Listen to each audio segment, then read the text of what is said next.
You're still not getting it, Ford? What the heck? What's up, Bamboo? What's up, Ford? What the devil? That's a major issue, man. You can't get your fluffy turkey on. You want mine? I will probably never use it.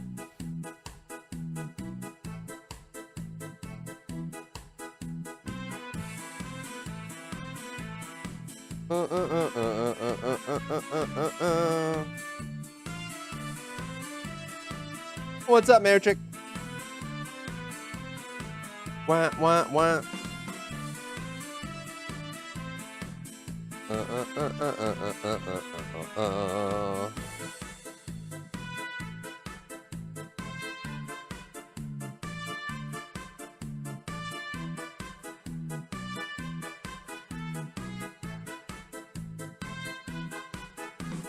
Bum, bum, bum. Ba, bum, bum, bum. Ba, bum, bum, bum. Open a support issue or something. Have you tried different dungeons? Maybe it's like related to the 400%? Or maybe like a specific dungeon has a problem? Maybe you try different ones that might work. You have done many? No! No, man.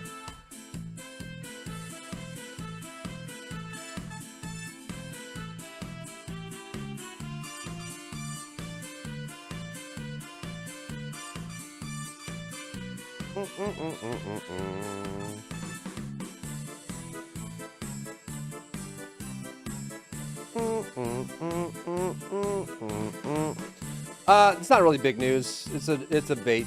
They just showed Keelan's abilities. So we'll go over that. Some dev responses. The big news is really for PoE 2.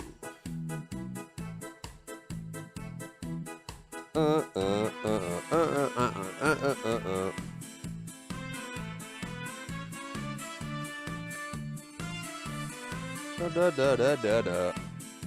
Ba ba ba ba ba ba ba ba ba ba.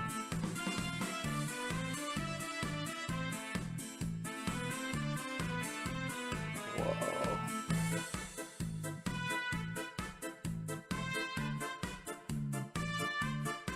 Do I have an ultimate Sharon thing? I don't think I do, actually. Lamau?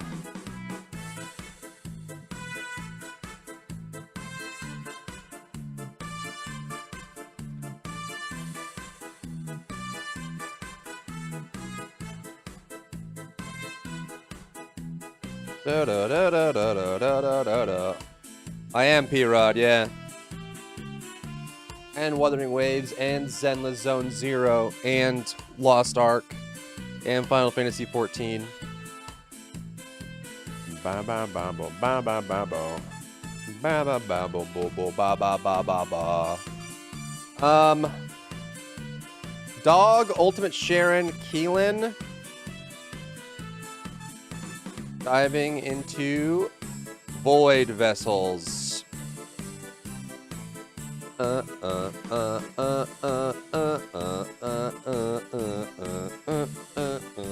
that's enough nonsense. Too much nonsense. Too much nonsense, man. Yeah, they're off stream. Where is...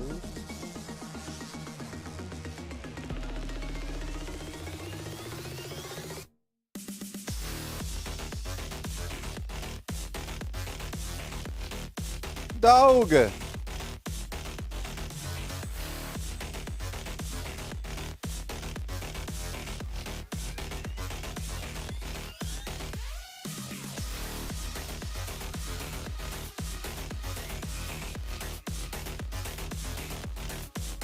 Dog!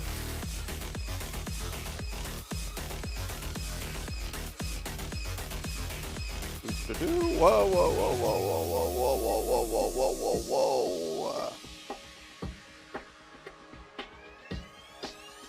Dog!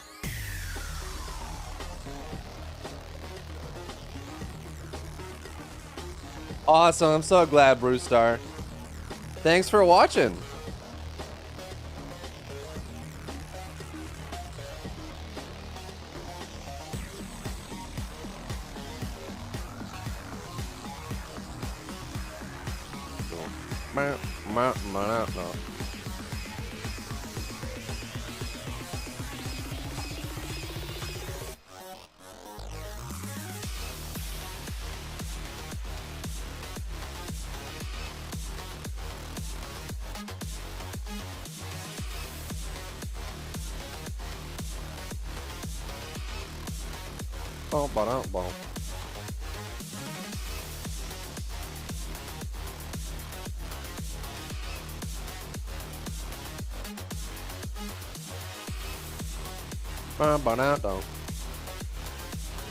And then we need what? Void vessels?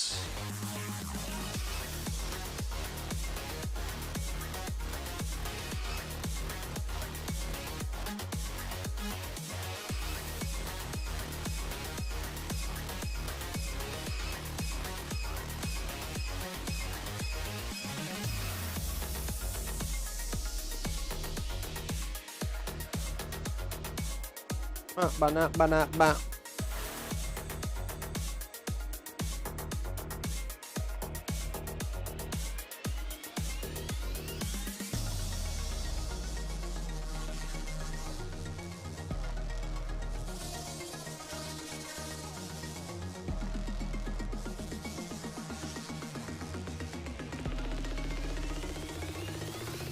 That shot is just so troll, dude.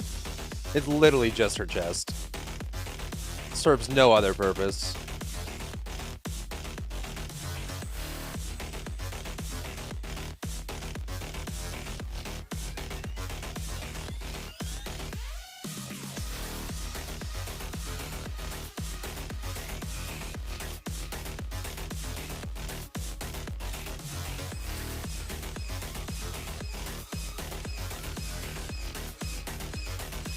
Bow, bow, bow, bow, bow, bow, bow, bow, bow, bow.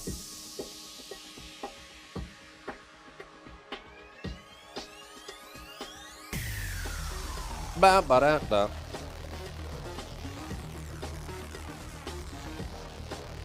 Da da da da. All right, Ultimate Sharon comes home. Adopting my new dog. Diving into Void Vessels. Sharon's surname is sad. What's her name again?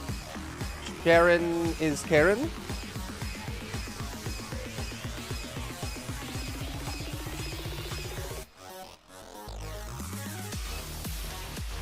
Good morning, Seth.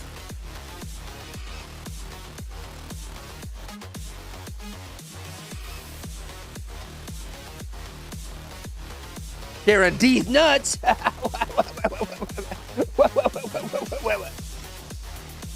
All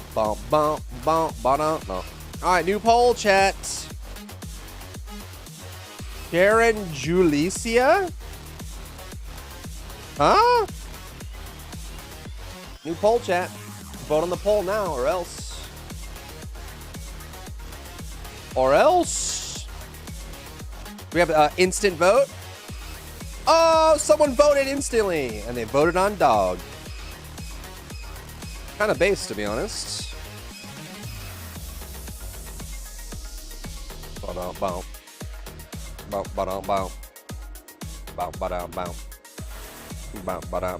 I gotta get my gold, bro. I gotta get some gold. Don't you know?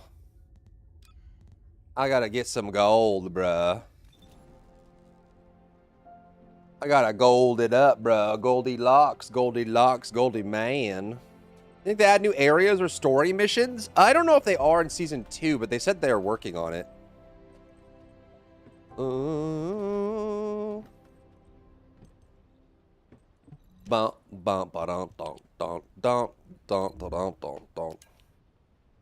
Toxic skill power, no. Say it ain't so. I will not go. What's up, DJ? La la la la la la la la la la la la.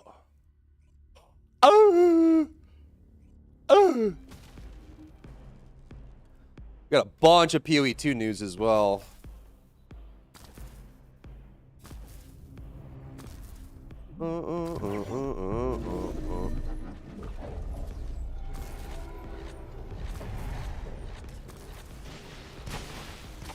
Triangle 2, circle 4.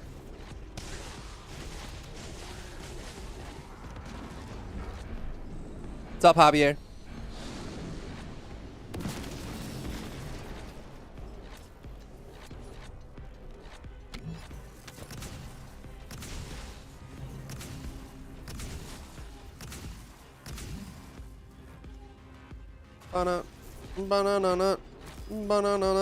Banana.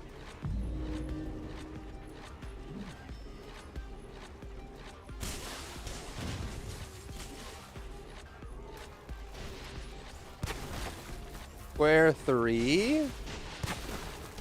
Triangle 4.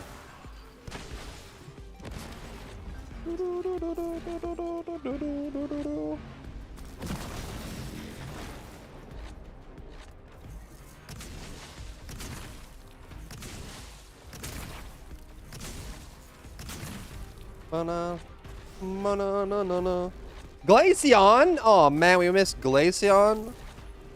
What the frick, bro? Oh, it's this mother trucker. Top 3 worst bosses in the game. Triangle 2.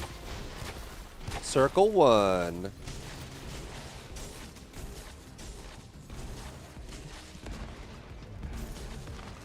Okay, well, this is awkward.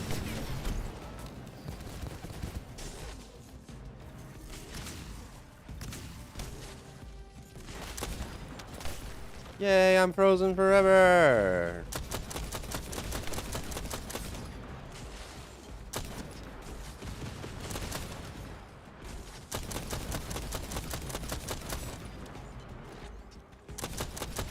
Where are you going?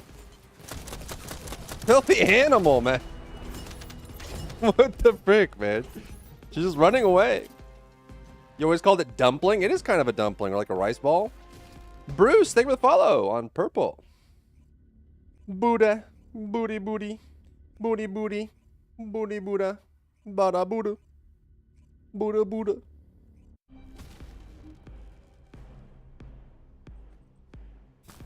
No, no, no, no, no, no, no.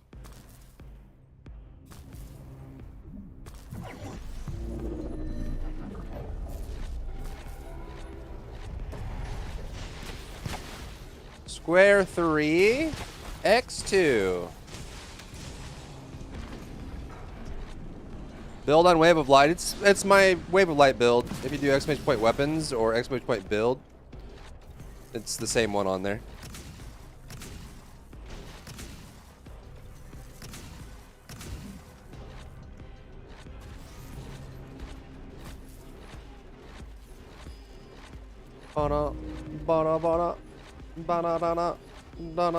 It's probably still season 1. Or season 0, I mean. X3. Triangle 4. Dumpling 4. Get a gold ticket after 5 catches with a great ball. You just missed a Glaceon, bro.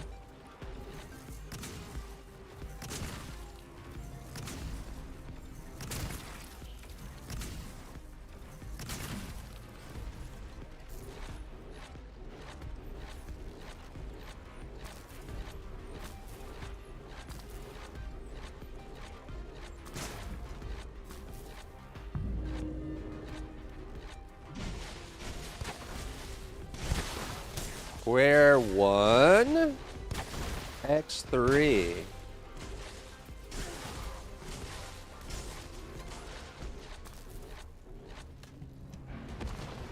Ah! Oh my god, dude. You're the worst. You're literally the worst boss ever made. Everything about you is annoying. Your face is annoying. No one likes you, bro. Now you're walking away from me. Where are you going? We're fighting here. You don't get to leave. Mother trucker.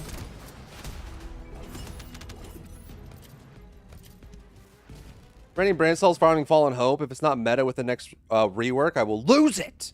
We'll see, man. We'll see.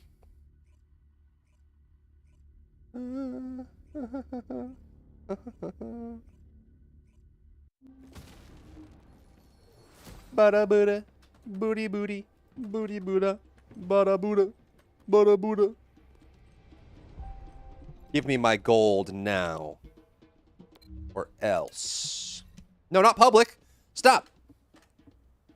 Stop. Stop. No.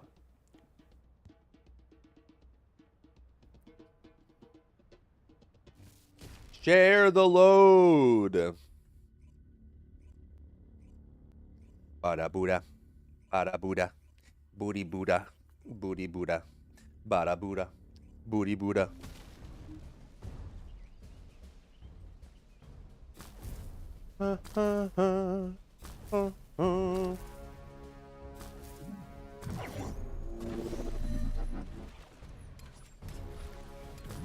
White, pink, blue.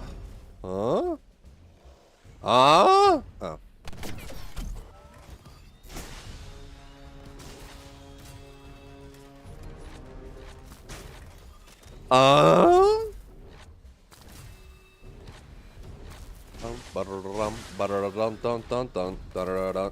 That's 956k DPS for wave of. That's old. 956k DPS for. Seems low. No, that's just that's the weapon DPS. That's actually. Did I do a rework on it? Because they buffed it as well. I mean, if you want my current build, this is my current build. But I use our RLF, and I know that's taboo, so if you want a screenshotty. Boda boda, booty buddha. Not allowed to utter the words real life fighter. Otherwise, the government takes away your house. Yellow, blue, white.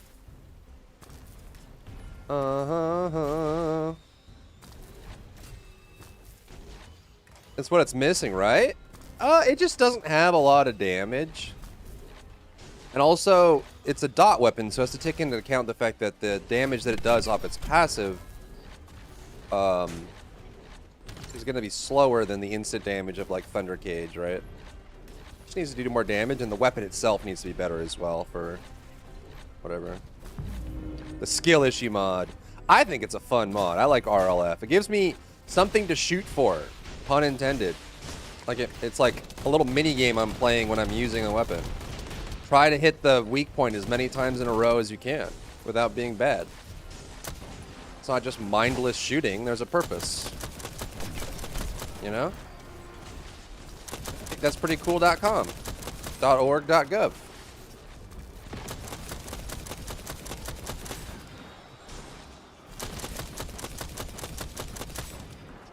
Don't goop me, bro. That boy tanky.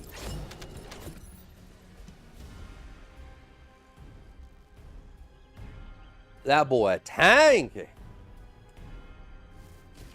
La la la.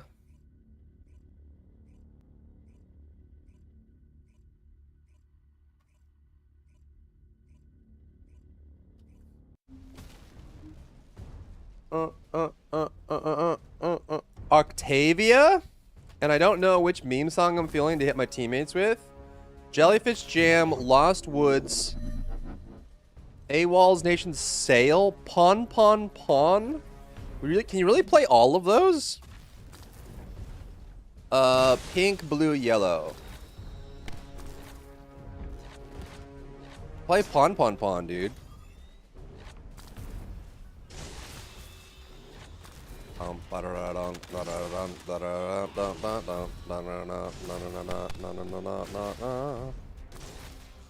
It's a shame if someone farted on it. Whoa! Chill, homie, chill.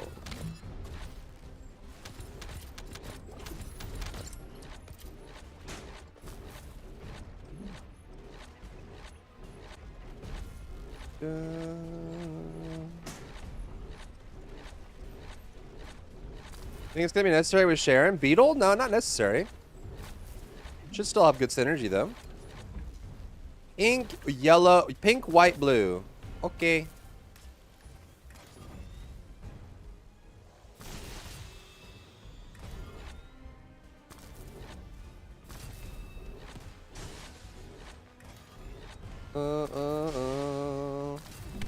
Ow.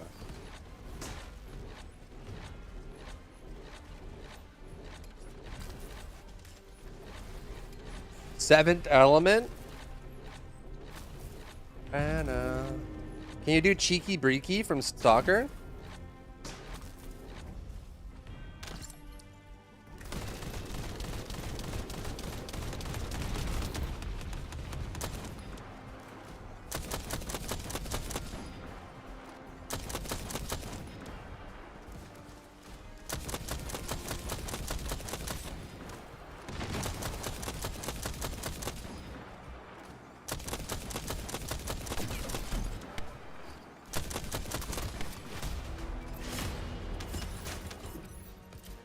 Dun, dun, dun, dun. Ba, da, da, da. Da, da, da, da. Ba, da, da, da. Ba, da, da, da. Ba, da, da, da.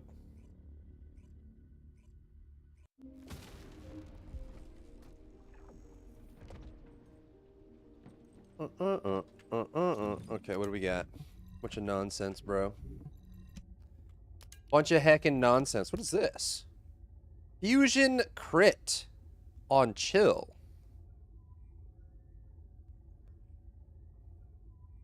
Chat, what are the odds that they retroactively update our reactors after the update?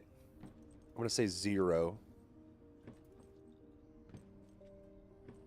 No, it's mostly PoE 2 that has the news, Isaac, but they did give us Keelan skill descriptions, so we'll go over that.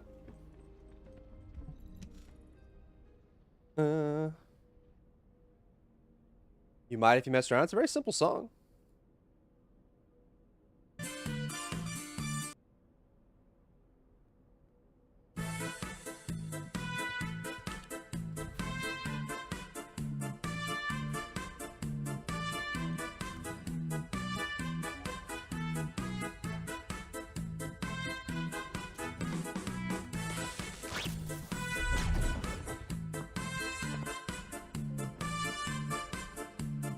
It's on their Twitter.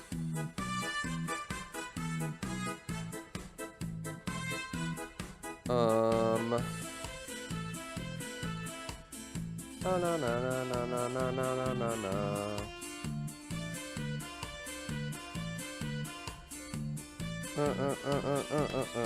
It's lore and it's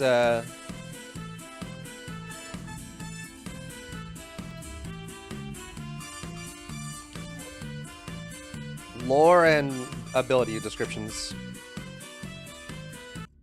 Da da da da da da da da da da da da da da da.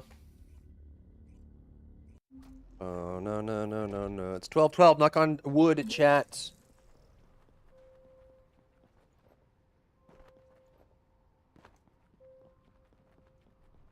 Hello? Let me in. Am I dumb? I guess it's not that. Is it this one? The whole time it was this one? What the devil? Or is it cave? No, it's this one. Oh. Asking for increased drops in certain mission? What just happened? What the heck just happened? Did it take my ball?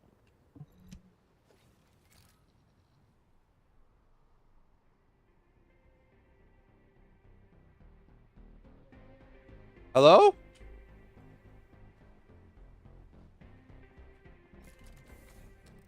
Huh?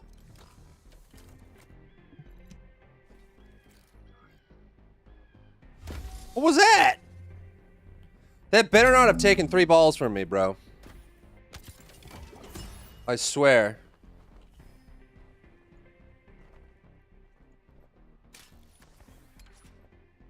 Have you seen people asking for increased drops or missions? Some items are just a pain in the neck. Yeah, some items are very hard to get. Hopefully they make adjustments to it. I haven't seen anything about them specifically targeting drops, but you know. I'm gonna play Core Punk. I don't know what that is. What's Core Punk? It sounds familiar, but it's not like fresh in my memory. Do. What up, child? Ugh.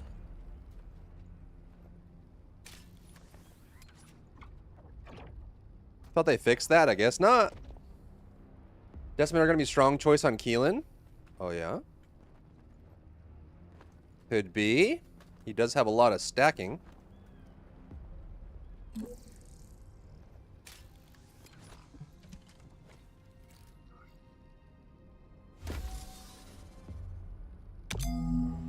No no no no no no no no no no no no. No no no no no no no no no no no. Ba-da ba-da ba-da ba-da ba-da ba-da.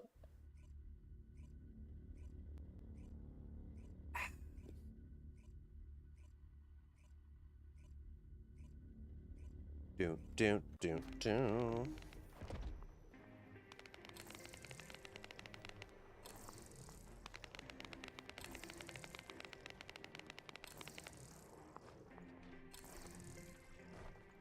Well, this one didn't spawn.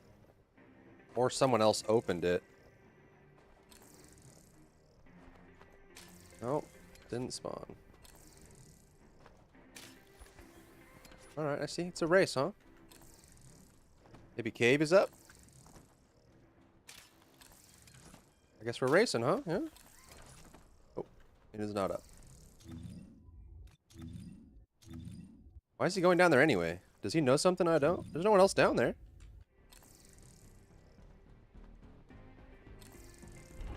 Why are you being sneaky? Boyo?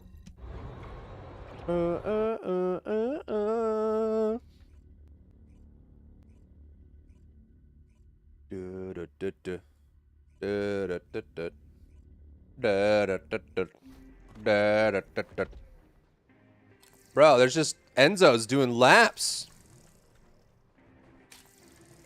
Nothing here, bro. Most this one's up, but do.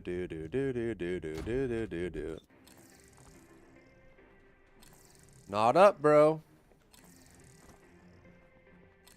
This is the problem when there's a lot of Enzos going, is your scanner won't pick up dropped items. It's only the vault itself. So if an Enzo just rolled through, you don't know if it's there or not. What's up, Joe? They did Keelan ability descriptions, and then PoE2 got a bunch of news.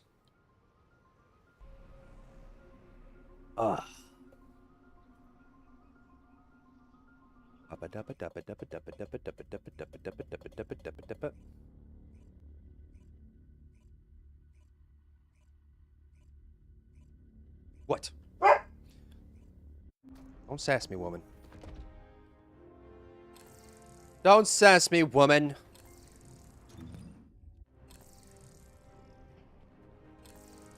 They need to do Ultimate Enzo next, bro. The game needs an Ultimate Enzo. I don't think this one's up over here either. What's going on here, man? What's going on here, man? Sussy Baka.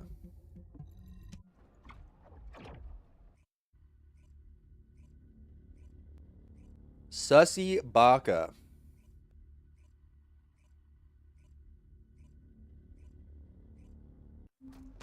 Boom, boom. Neither of these either? Bruh.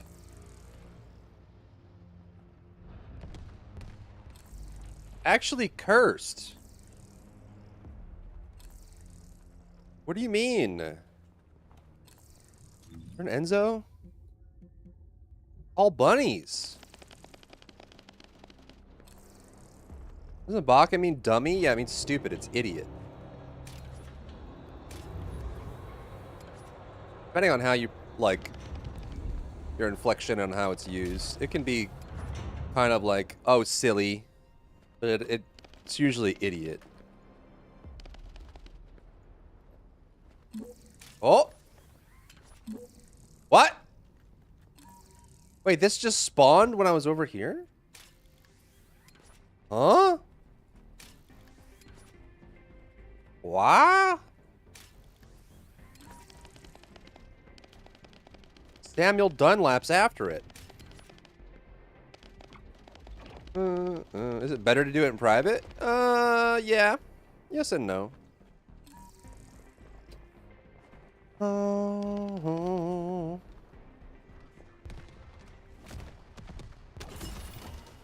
No.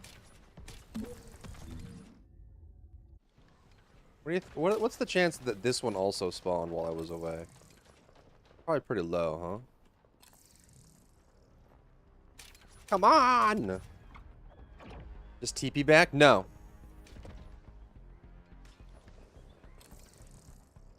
Never.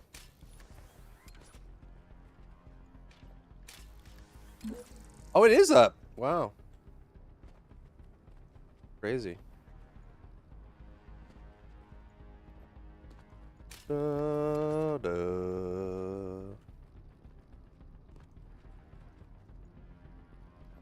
Has to be a male descendant, yeah. Skill Up did a review of First Descendant? Like recently? Why? Was he super harsh on it? Wow, he beat me here. That's crazy, bro.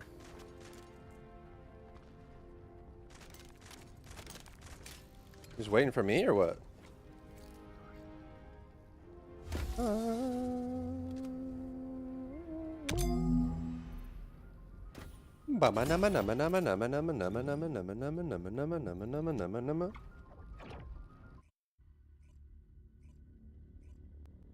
Cheeky breaky. Cheeky beaky. Cheeky breaky. Cheeky breaky.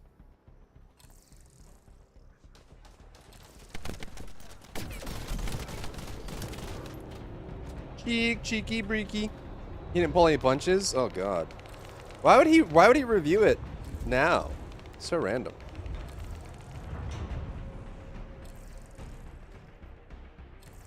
That's so random.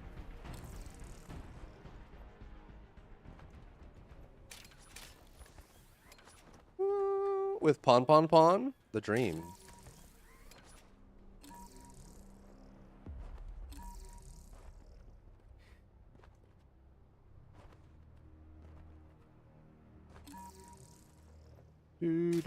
A poi ball? Is anyone coming? Oh, they're just doing outposts.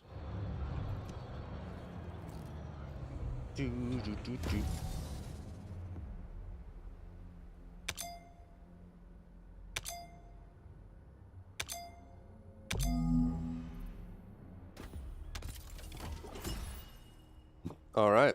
That's good Kuiper, too. Definitely needed that. Wait, does that mean I finished the thing? I did. Sick. That's cool, man. Give me my nipple leaf. Now, I want my pasty to cover my nipple with a leaf. Ah! Cheeky breaky, cheeky breaky, cheeky breaky. Cheeky breaky, breaky, breaky, breaky, bree. Excuse me? What do you mean, excuse me? What do you mean, bro?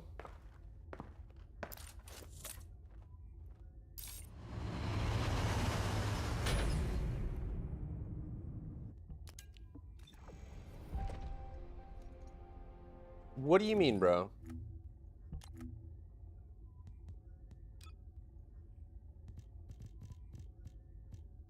Wait, it's not even in here yet.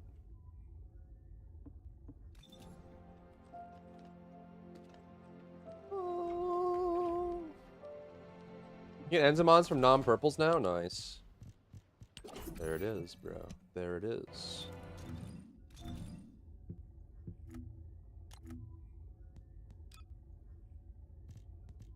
Oh, Canada. See, it's a nipple. It's a nipple tassel. Covers up my nipple. Even got physics on it. Wow.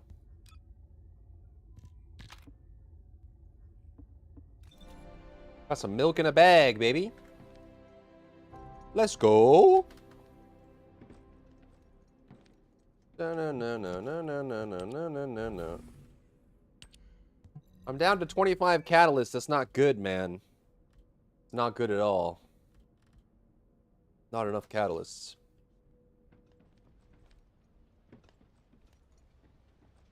Dun, dun, dun, dun. Dun, dun, dun, dun. I need like a different jump scare than a butt. People are calling me out on it. We do Seneca's face.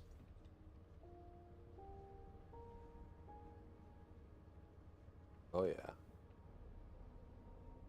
Oh yeah, bro. Oh yeah. He paces a lot, bro. What the heck? Stop pacing around. Man. What are you looking at? What is bro looking at? Nothing, because he's blind. Get it? Ha ha ha! Number 80 about 10 minutes ago? Ooh, you have 80 catalysts? Jesus! You crazy, man. That's crazy. You're wild and crazy. No, no, no, no.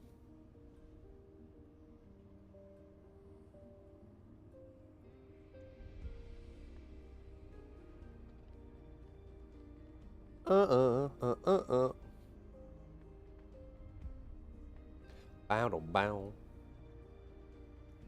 All right. Did you miss the news? It's just Keelan abilities. We'll go over it right now. We'll do it right now. Right now. If I could fix my hair. Why'd you mess up my hair, chat? What the heck, bro?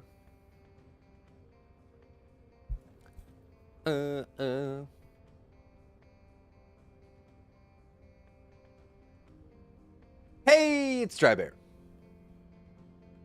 Keelan's abilities for the First Ascendant have been revealed, as well as a bunch more dev responses on what's coming up for Season 2, so let's dive in.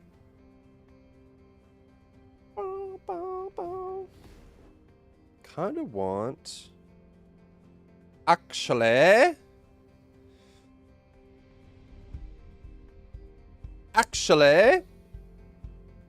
What do I want? I want something. Do do do do do boo do bow bow.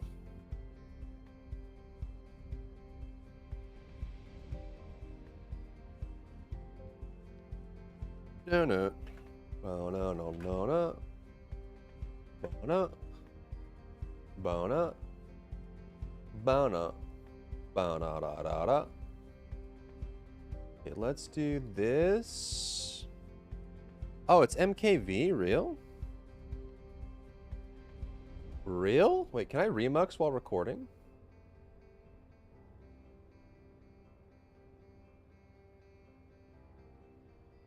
I can.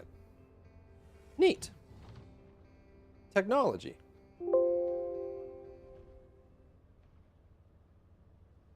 Technology.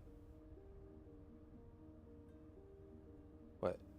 It's open. Oh, it is. True. True. Do do do do do.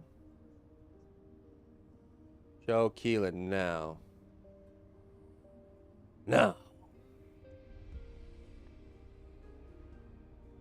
Keelan? Dog? I thought it was in the beginning. Did I skip it? Ah. Ah.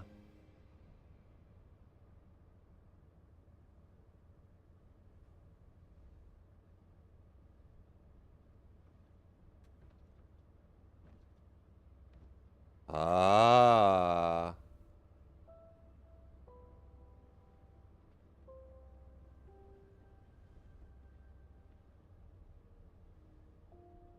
One final dash.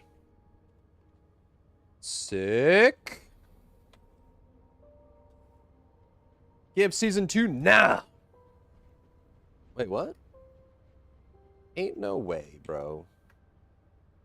Don't you lie to me, bro. Why is that showing up there? It shouldn't be. There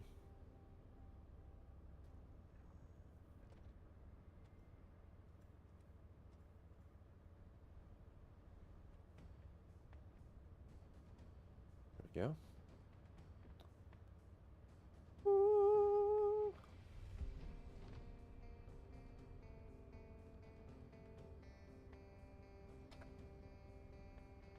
La la la la la bo la la. And we find out the top states you can get on components. What is like? Oh, what like the actual value is? I don't know if that's.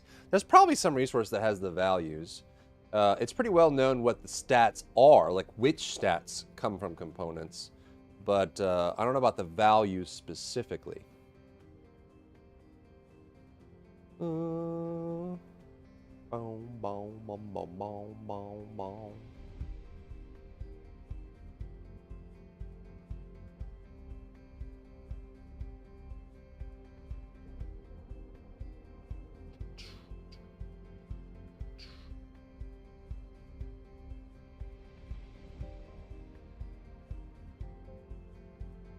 Bow bow. Bow bow. Bow bow. Bow bow. Bow bow.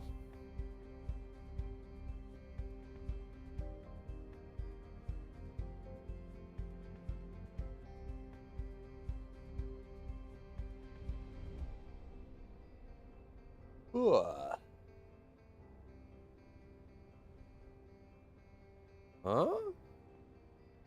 What?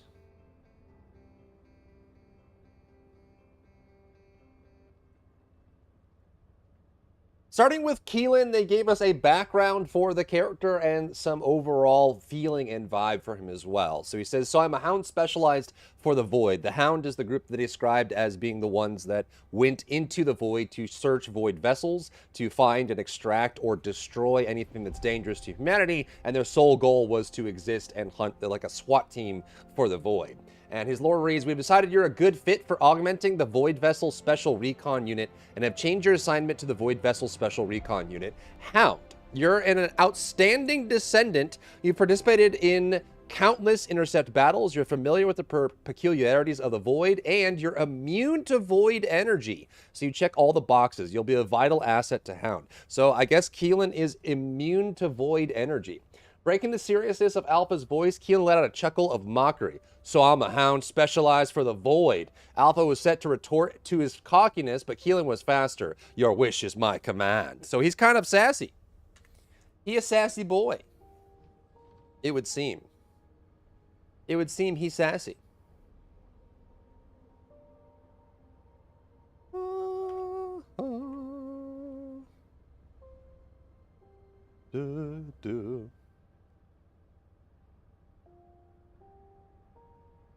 He's a dog. He a dog. Now, they also gave us a list of all of his ability descriptions here. So, Erosion is the passive. Using a skill a certain number of times enhances your abilities and grants you acidic infusion level. Then he has his 3 abilities and his ultimate. Void Corrosion targets an enemy and fires Void Corrosion. We saw this in the gameplay trailer, which we'll look at in just a second. Inflicting Acidic Decay. Acidic Decay is basically his stacking debuff that he's trying to stack. They said it does do poison damage as well, so we'll be able to build that up. And then he can also detonate it or cause more damage based on how many stacks he has on the target. Then Onslaught is his dash. We have this confirmed already as having it goes through enemy collision, so you won't be stopped by enemies while you're doing this. It's kind of like Valby's charge, like when she's gliding along the ground, you can just move through enemies as much as you want. Dealing damage and inflicting Acidic Decay, so his 1 and his 2 both apply Acidic Decay. His 3 deals damage and inflicts Acidic Decay on enemies within range. So you'll be able to do a forward shot that hits targets for Acidic Decay, a dash that hits targets that travels through, and an AoE that all applies Acidic Decay to the target. Then his ultimate Tremor, if enemies within range have any Acidic Decay on them, it deals additional damage proportional to the amount of Acidic Decay stacks. And based on this description, it sounds like it will cause the Acidic Decay to erupt and burst, but it doesn't remove it from the target, which means that as you're adding more and more dots on the target, you can cause those to burst, kind of like Unholy DK and WoW. You can cause those to burst, and then you don't have to consume those stacks, which makes him very, very valuable. Now, he's not going to have the crazy spread that Freyna has, but every single one of his abilities, his core abilities, applies it, which is pretty cool. He's a dog. A dog.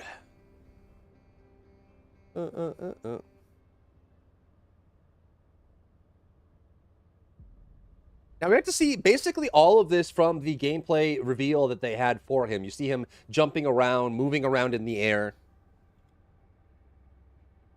I'll close this, I think.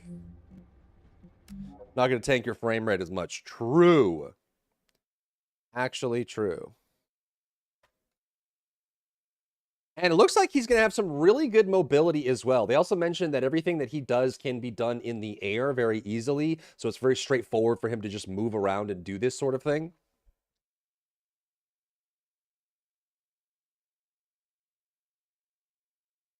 Is this going to loop? No. Boom. La la la la la la la la la la la la. How do I? How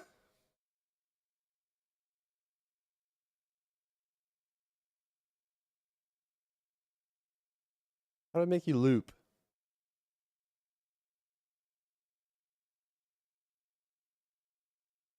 Set as wallpaper. No?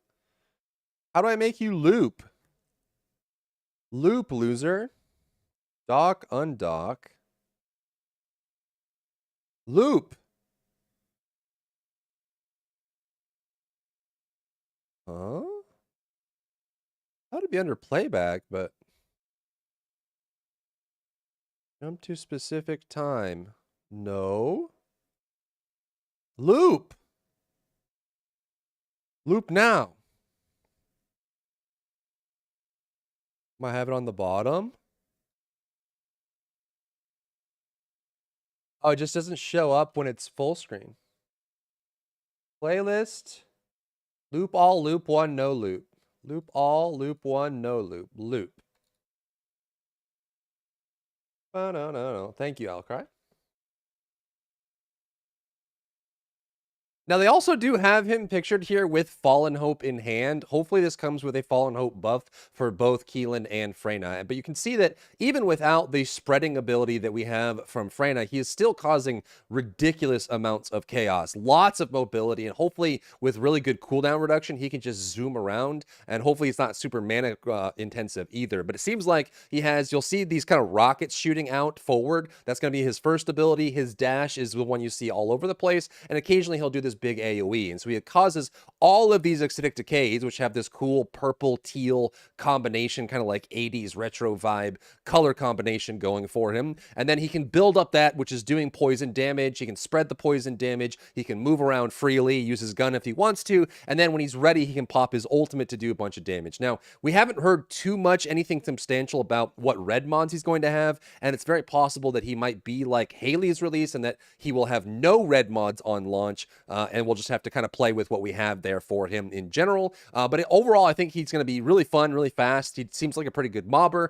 If he can stack up enough times on one target, generally these kinds of kits can do very well on single target as well. So if he's looking for a single target build, if he can like increase the amount of acidic decay that he can have on one target, you can raise the damage of that very highly, especially if you can detonate the stacks without consuming them as well. He can stack a bunch of like maximum acidic decay on a boss, detonate it for bonus damage, keep stacking it up over and over. And also, since it's one target, he could very easily just burn through that kind of damage over and over and over without any limitations. So it's a very simple kit, but I think it's quite elegant and hopefully feels really good in comparison to the other characters in the game. And it's going to be great to have another toxic poison character in the lineup as well.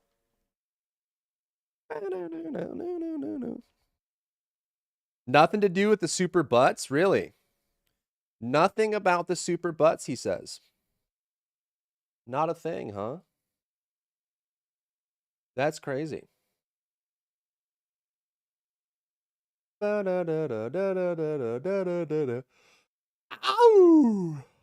Where's the dev Q&A? There we go. And I think that's the Keelan business, right? So we did that. Let's look at the dev Q&A.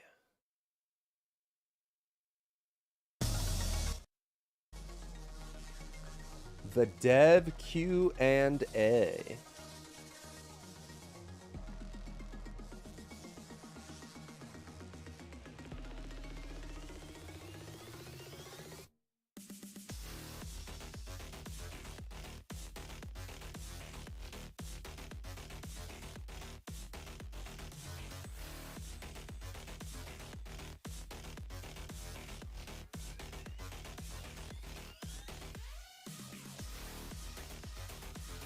$11.23. It's 2 days ago.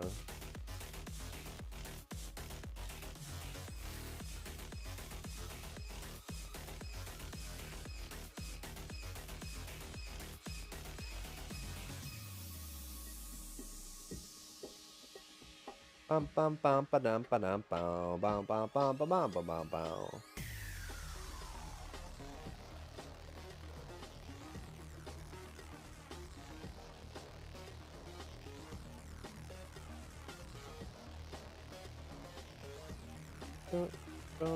Don't.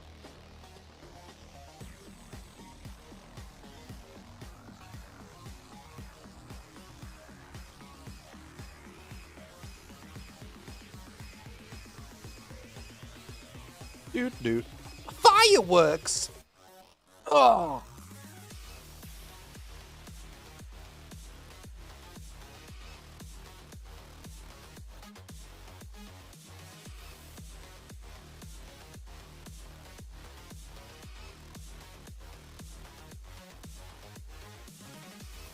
Well, they did answer that. Wow.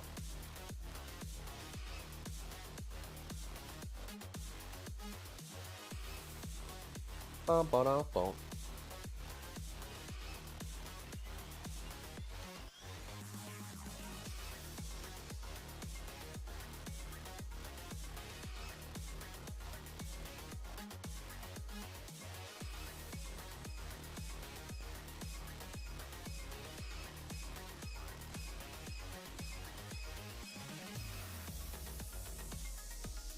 Bum, ba-dum, bum. Bum, ba-dum, bum.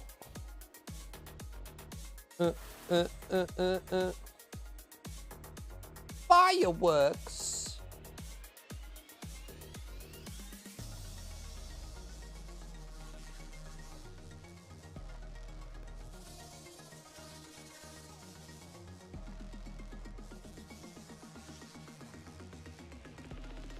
Now let's jump into the Q&A. They've been answering a whole bunch of really important questions have been addressed over the last few days. So let's see what the directors have responded to on their Discord channel. The first one is people had been asking about entry requirements for Colossus battles and group content. This is something that's been a big discussion for the First Ascendant ever since it launched, because right now you can queue into, like, you know, Deathstalker with level 1 Descendant, no modules, completely naked and no weapons equipped, and that's perfectly fine because there's no restrictions on how you enter into it. And so they responded with, in the First Ascent, there isn't a single metric like combat power or level to measure the strength of the character, which makes it challenging to give specific entry requirements. Currently, we consider mastery rank as an indicator of a player's understanding of the game and plan to introduce a mastery rank restriction for endgame content in Season 2 as a test.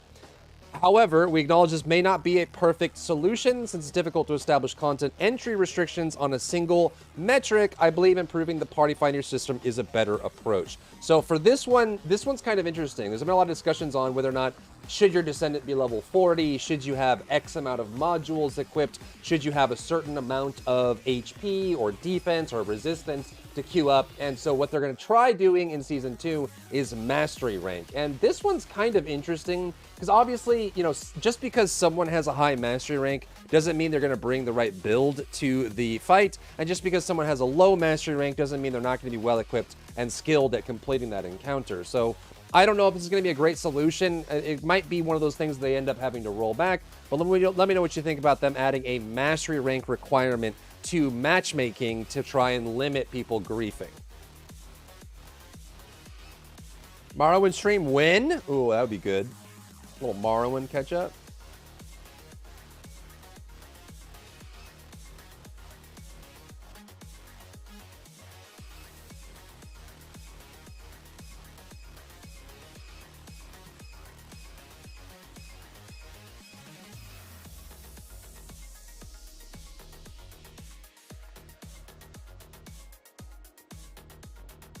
In game, I don't understand. They have party settings. Yeah, I don't know.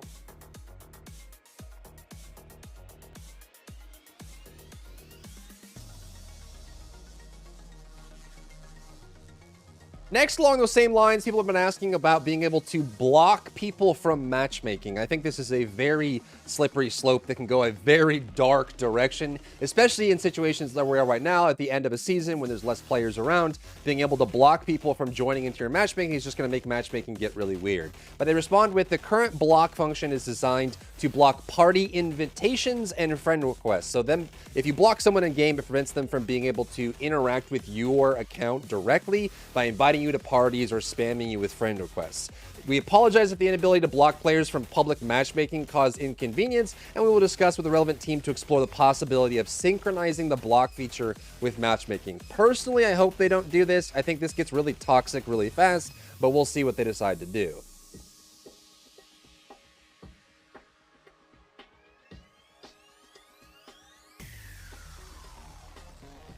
Story missions. I guess so dickheads can't go in with a level 1 Lepic? Yeah. I feel like Master Rank's not going to do it. It's kind of a nothing burger. Kind of a nothing burger. Just because someone's MR 27 doesn't mean they can't troll.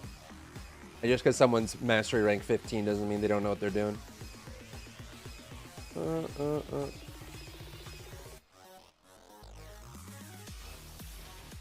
The next answer is kind of encouraging, because this is a big question that people have had ever since the beta, to be honest. And the general idea is that you have your normal rounds weapons, your general special impact rounds, but high power rounds in general, unless you're Enzo or Gley, Enzo being able to generate his own ammo and Gley being able to ignore ammo in the first place, using high power rounds regularly becomes really tough. And also being able to transfer rounds between weapons can be kind of annoying as well. And so the question is, what can we do about high power rounds to make them more accessible? accessible. And in this long response, they talked about being able to do weapon balance and things like that. But the second part of the response says, we are considering enhancing modules that convert other ammo types into high power rounds, or introducing consumable ammo items that allows players to restock high power rounds during combat. We will review these options with the relevant team to determine the best way to improve the system. So they are concretely looking at ways to get more high-powered rounds during a round or a match or an encounter so that you can use these weapons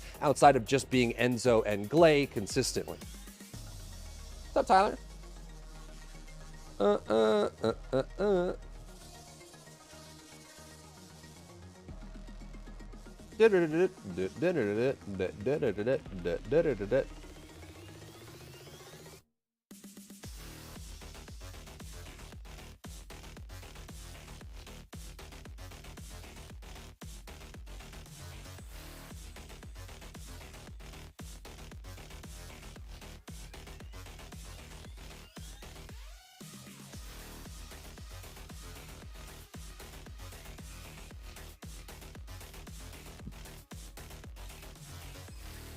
Another question was asked around PvP or the possibility of PvP in the game, and they kind of shut this down saying that the First Ascendant is focused on PvE content right now. They believe personally that they are underselling or underperforming in the PvE content realm, and they don't want to overreach by adding in new styles of content that aren't in that same realm until they feel like they're confident and capable in releasing it. So right now, they are hard focused on PvE content. Everything that the game is right now, they're just trying to bolster it, adding more skins, cool skins, cosmetics people like, encounters, endgame content, more weapons, more interesting descendants and stuff like that, without trying to overreach into other styles of content that don't currently exist. And then they're just going to go from there and see how things go. So maybe season 3 and beyond, but in the short term, no other PvP style content is being considered.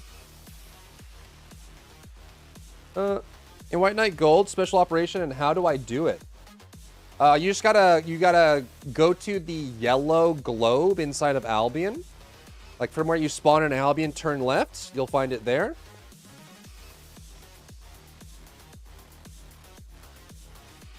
Or you can go to, I think you can do it from the map now since the hotfix, right? Didn't they add that?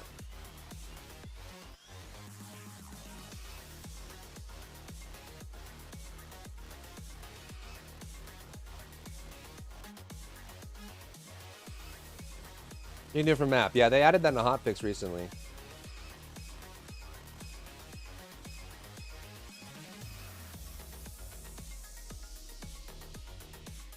The next one is big. They didn't really mention this in passing, and they kind of, like, I think are being a little cautious about this, but this is going to be another trial basis thing that they're going to try out in season 2. So the leaderboard, they're planning to add a leaderboard to the First Ascendant, which I think is great. I think for these kind of games, it's awesome if you can look at a leaderboard for the Void Intercept, for even the Void Vessel, the 30-layer tower that they're adding, like the tower climb, if you can add that to that. And then also you should be able to see the player as well as their build, so you can see what they used to get that record.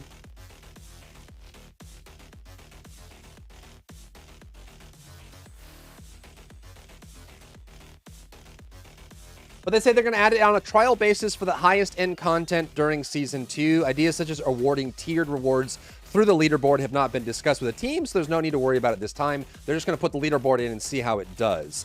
In Season 2, players will be able to clear the Void Inner Core, collect resources, and obtain a Colossus skin. This is like the super hard modified Void Intercept battle that's going to be more individual-based rather than mechanical-based like the Void Colossus are now.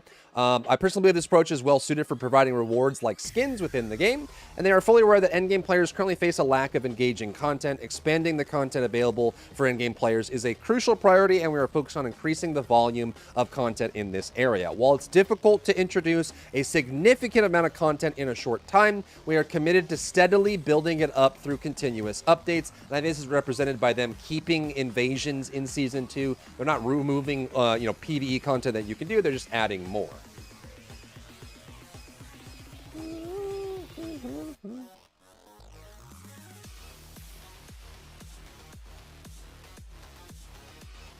Bum, bum, ba-dum, bum.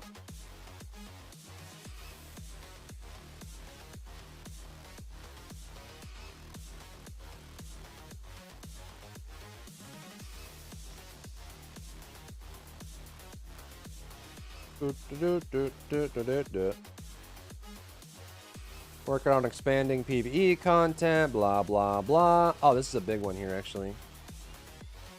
Solve matchmaking for Colossus is a checkbox options. What options would you like to see on there?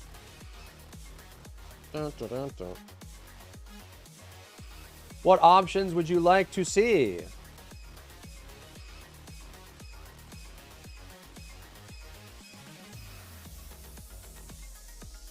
Bum ba dum bum. Bum ba dum bum. Bum ba dum bum.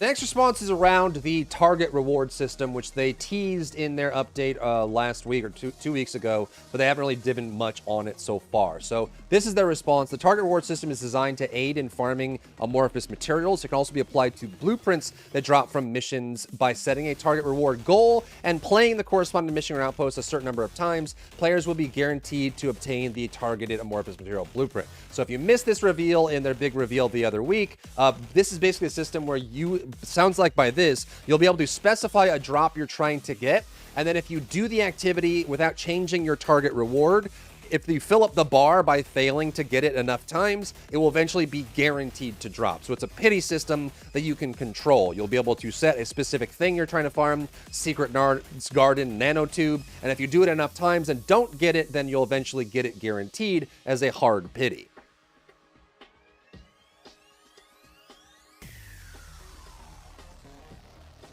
During the early service period, we received a lot of feedback about the variance in probability when farming Freyna's blueprint. While the drop rate was 20%, some players couldn't attain the blueprint even after 10 clears. Some people didn't do it after 50, while others got it on their first try. To provide a more stable experience, we developed a focused targeting system. Although the system was primarily designed to assist returning players who stopped playing during the story phase after the new season update, we also expect to be useful for existing players. The next part is also super important as well. In the early, the high shape stabilizer increases the probability of opening amorphous materials.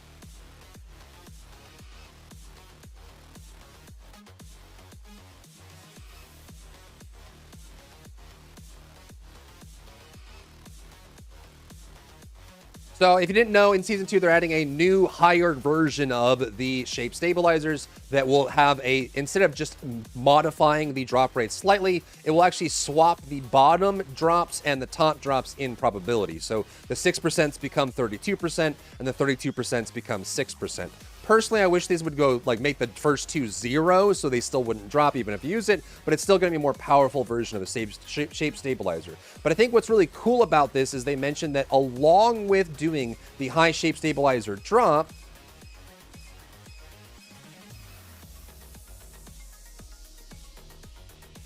high shape stabilizers will be supplied in limited quantities, available only through events and ETA 0.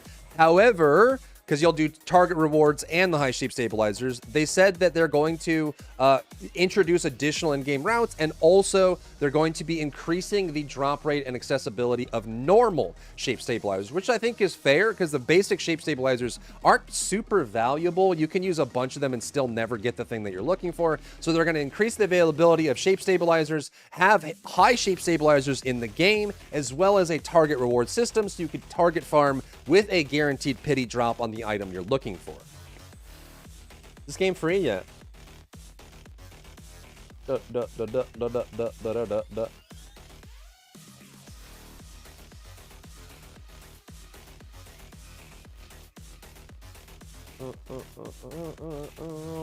Stagger. Oh, this is another one too.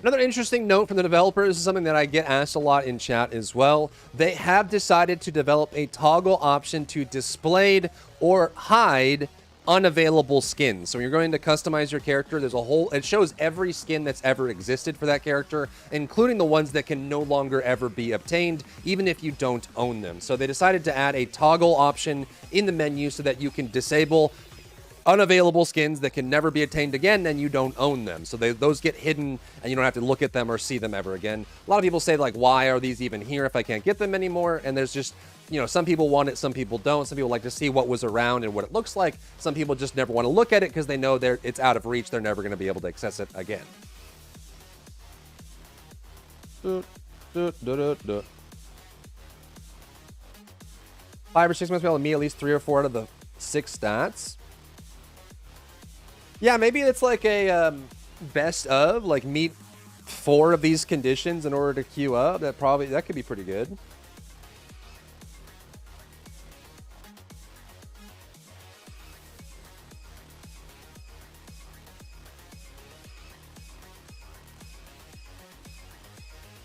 Oh.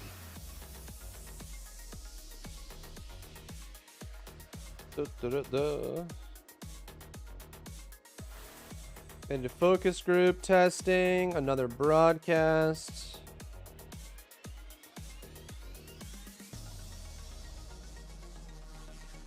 Anything else?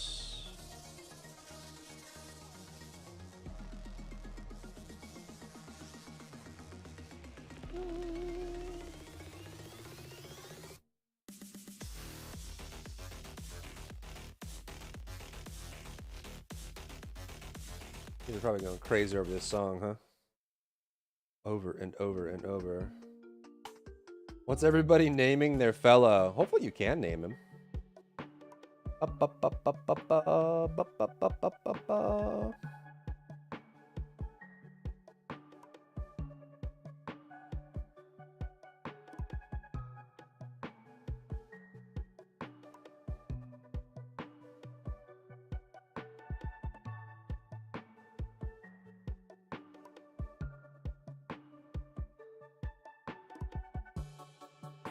Another quick note as well, they responded about the updates to the items. Again, all cosmetic items in bundles are being split out in Season 2 so that you can buy them individually. And they're also making back attachments to be dyeable or paintable. Now, this doesn't mean that everything on the skin is going to be dyeable. There's plenty of skins right now, like the bluebies on the Dead Bride skin, the chest piece items that are blue forever. Those are going to be like locked in, but there are options for you coloring the back attachments. So they respond with the red wings, like the one from the Ultimate Glay bundle, are going to be dyeable. They checked in with the development team. Some parts, like the glowing red parts, can't be dyed, so you'll still have that red aspect to it. And they're looking at maybe potentially adding options for dyeing these in the future. And they're adding some quality of life features to the skins as well.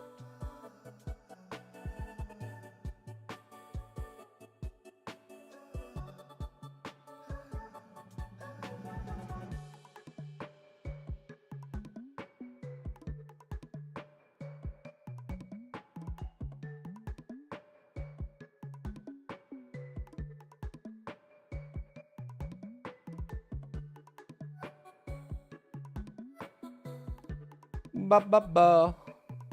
Oh yeah, Descendant, thank you. Cujo.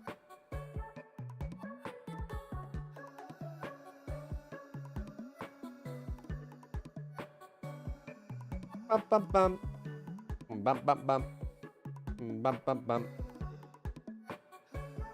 Anything else? That is all.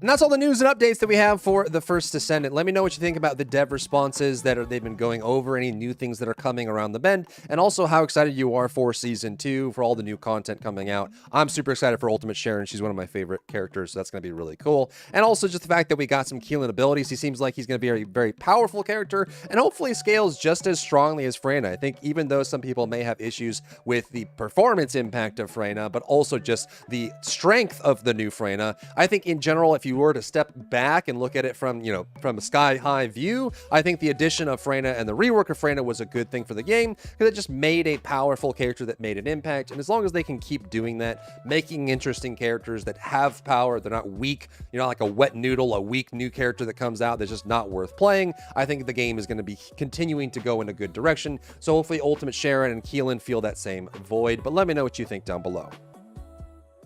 Ba-ba-ba. Ba-ba-ba. Ba-beep-ba. Arc 9? Ooh. Pokemans. Make it like a support to carry your fellow when grappling. Ba da dee dee dee do. 25. Ba, ba, ba, ba. If I only I could, Rizzle, if only I could. If only, bro.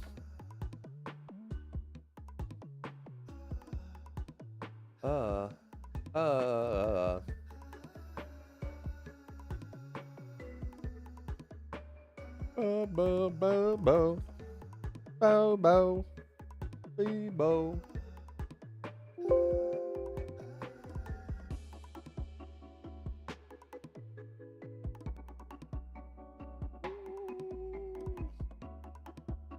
Yeah, imagine like a mod falls off the map and your fellow just jumps off after it.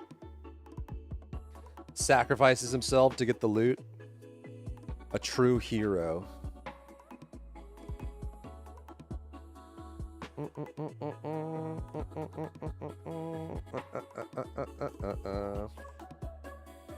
And I kind of wish Inez was fire. Another electric AoE female just seems crazy. Seems crazy that they would do that.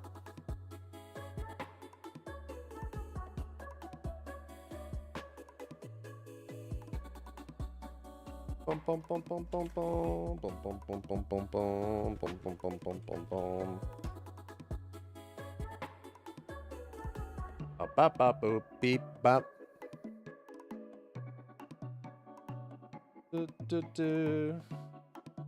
Maybe they got plans. Who knows? They already got another fire coming. I don't know. Hopefully she's not Bunny Jr. That would be really sad. Hold on, chat. I BRB.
Bam bam bam ba da ba da ba da bam bam bam bam bam bam.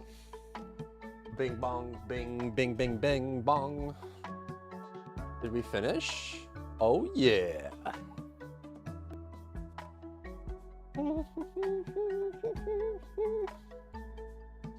We ever had a non-attribute attack Colossi?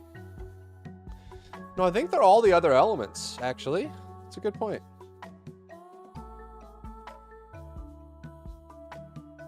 Good point. What's up, Zell? Which one? The aircraft should be a pyro type, tech type with drones? That'd be cool. An Arthitinian skill machinist? I'm down.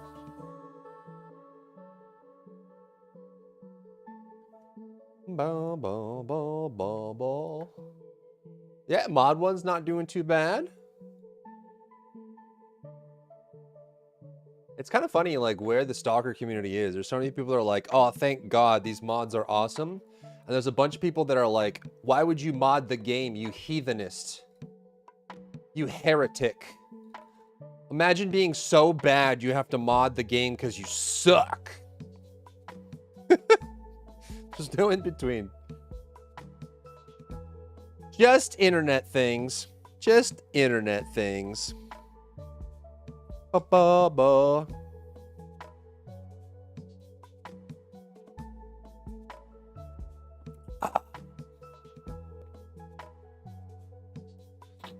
Boom, boom. We need a Peacemaker version for the other elements. I think Peacemaker, like Galay Peacemaker or Valby Peacemaker, I think, and even like kind of Secret Garden for Freyna as well. And I guess Frostwatcher, it's just kind of bad. Hey, it's Dra- I guess we kind of do have some. There's no fire one. I don't think Enduring Legacy counts. TBH. What's the big news? They just did Keelan skills. We're gonna look at, there was a bunch of PoE stuff though. I really want to like Stalker 2, just rough on Xbox, fight against the Dead Zone. Yeah, that is, they need to fix that ASAP. True. True and based and real. Bow,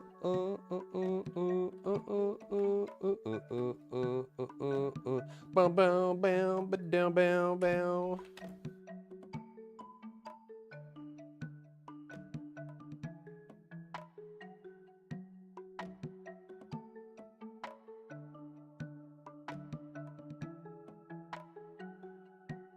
Hey! Oh, I don't think I did this, huh?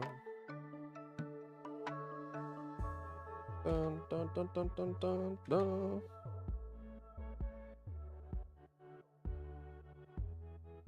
I definitely did not. Right.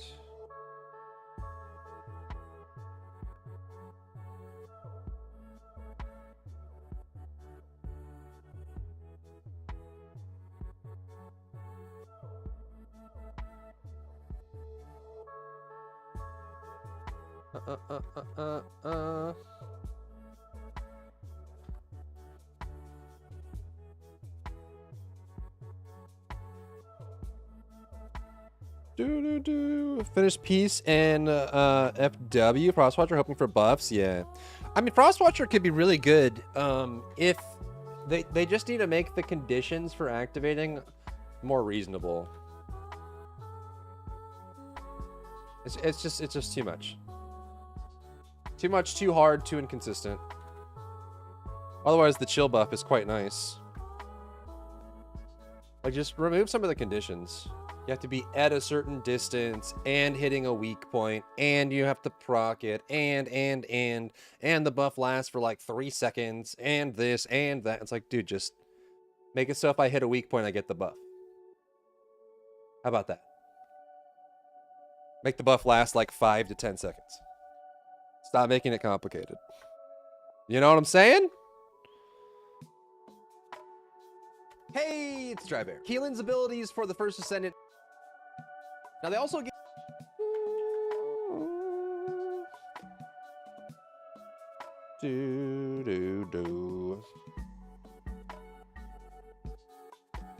Peacemaker on Enzo? You doing Rocket Enzo builds? Heck yeah, man. How cool is that? La la la la la la la la la la la la la la la la la la.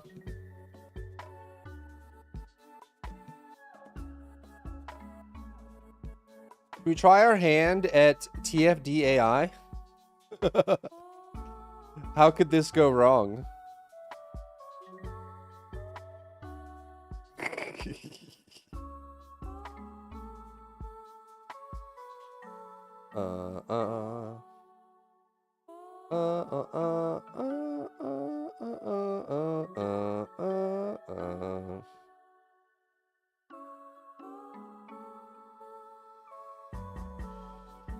Yeah, I'm hiding the screen.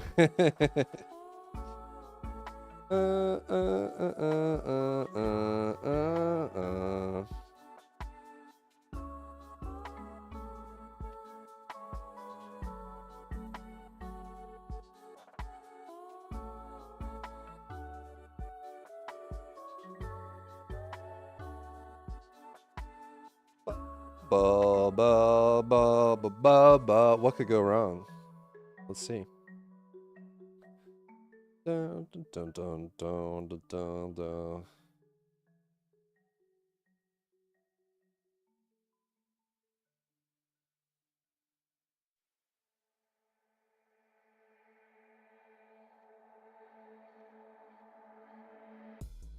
These even different?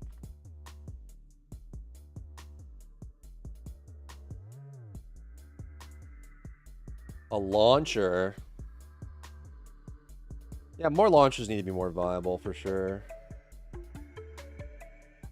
What the frick is this, bro? Oh my god. It's Freyna!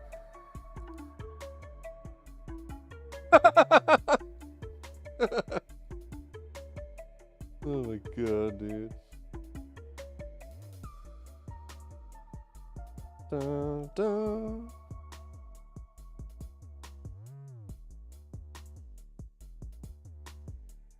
Dun, dun, dun, dun, dun, dun. It's Freyna. 1-for-1 comparison. Bump. Beep. Boop. Beep.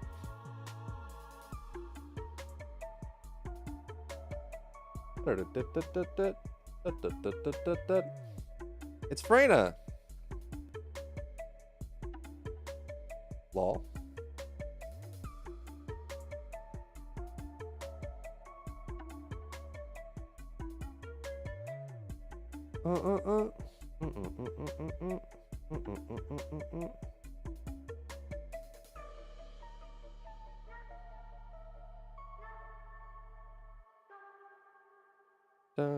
I mean, kinda, right?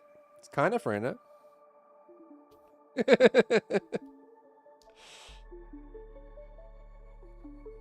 think this one's better. Photorealistic Freyna. What the heck?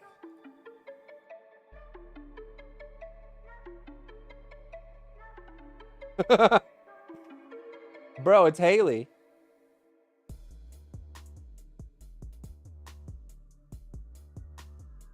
Kinda.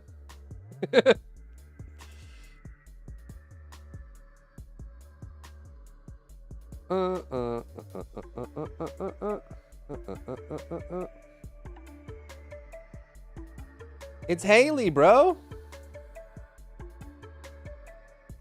Albie. She was a healer in Overwatch. Dun, dun, dun. Dun, dun, dun, dun, dun, dun. Bup, bup, bup, bup, bup, bup. Bup, bup, bup, bup, bup, bup. Boop, boop, boop, boop, boop, beep.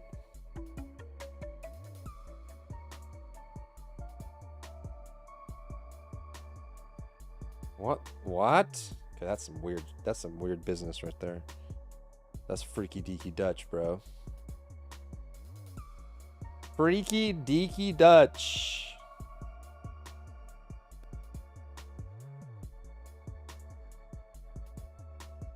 I don't know what you guys are talking about. That's Haley.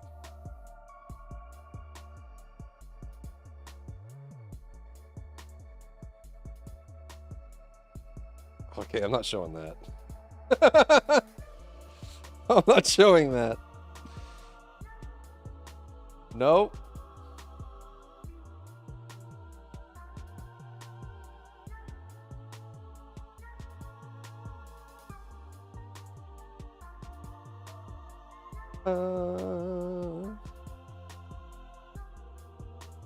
Bop, beep, boop, booty, bop, beep. Dun dun dun dun dun dun. Dun dun dun dun dun dun. For the Gooners, even I have boundaries, bro. Even I have boundaries. Gender bend one? Oh, jeez.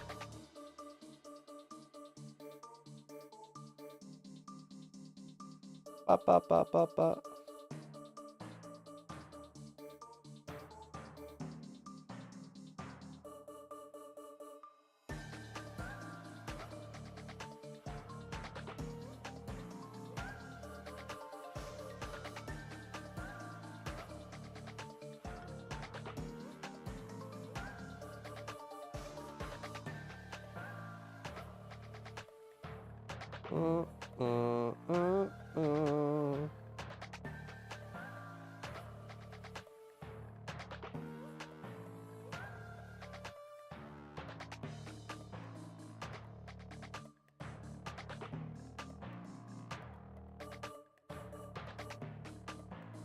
Dude.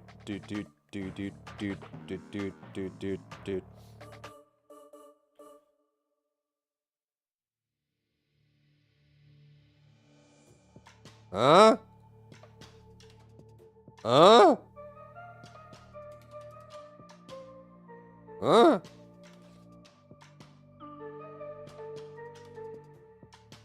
Huh? Not showing that one either. These are not going well.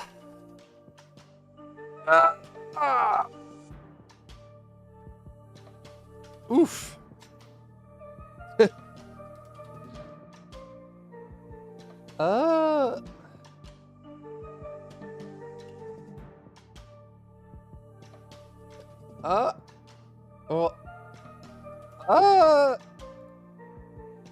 Bro.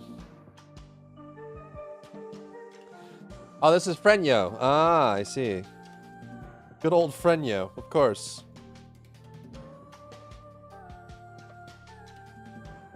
It's Valby. She has 3 fingers.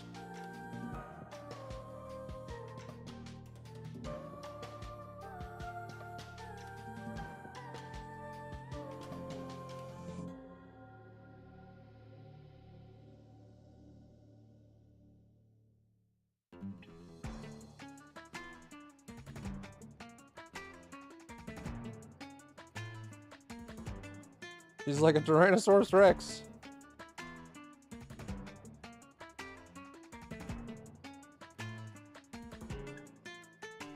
To dead bride.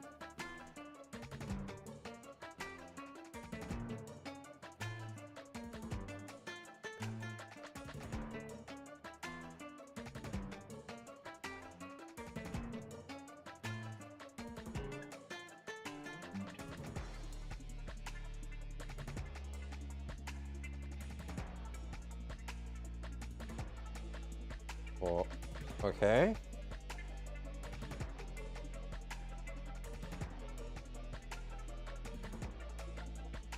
Get this off my screen, bro.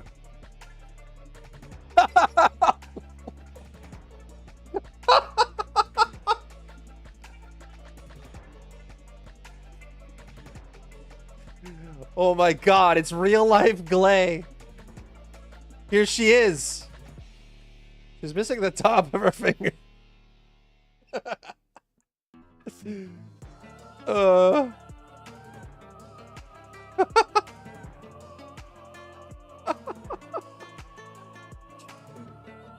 my god, dude.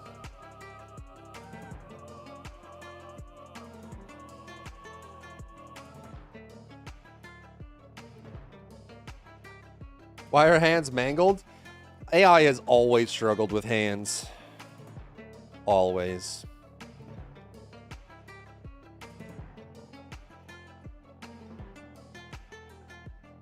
Fine details are always tough.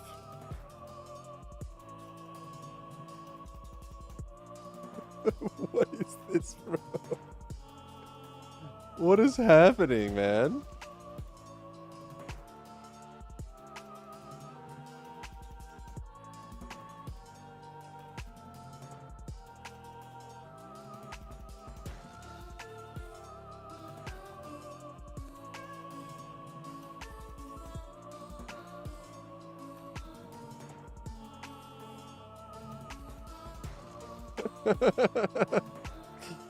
Oh my god, bro.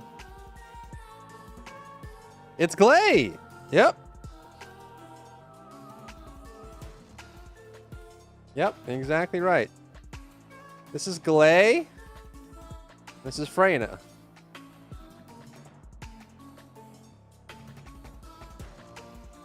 Here's the Gley that, that the TFT audience probably wants. Oh my god. This is how TFT sees Gley.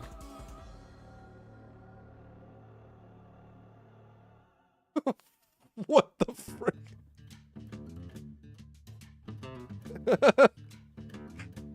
What is that, bro?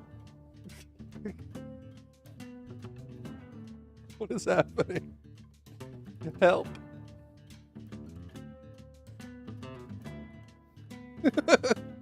Why is she so mad? Why you have to be mad?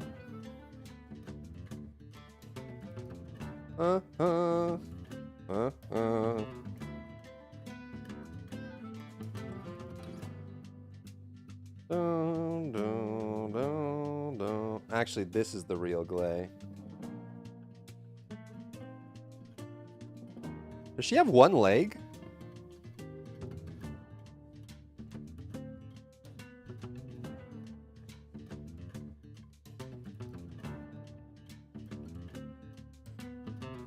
She gave her other leg to her daughter. Wah, wah, wah, wah.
Oh, D.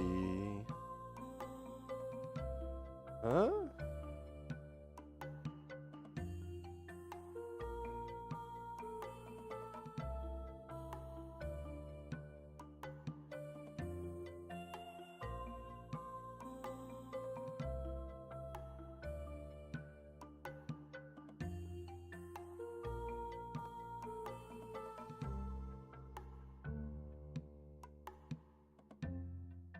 Boom.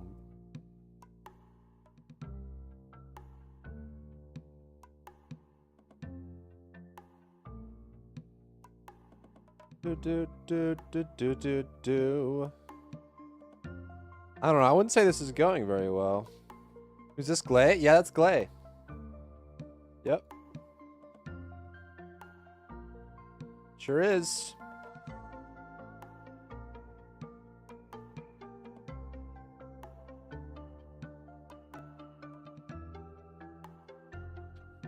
Boom, boom, boom, boom.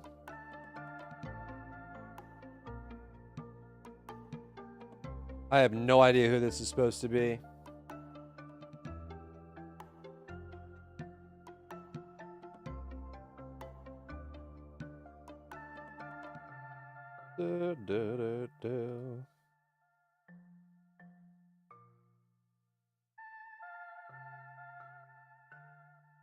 Is that Bunny?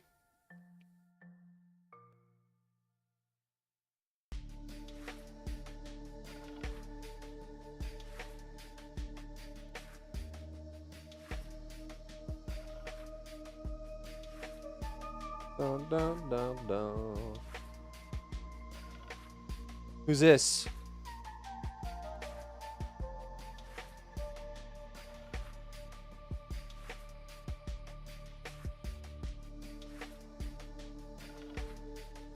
What's Freyna?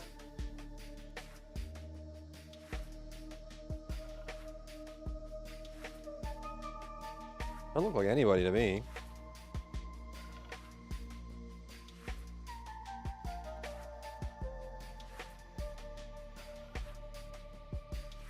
Definitely not this. Is Blue Protocol dead again? How many times are we gonna revive it after it dies? It keeps dying and getting revived over and over. Crazy. Dun, dun, dun, no, no, no, no, no. Have you considered trying Nell? Oh my gosh, I don't know, bro. I don't know, bro.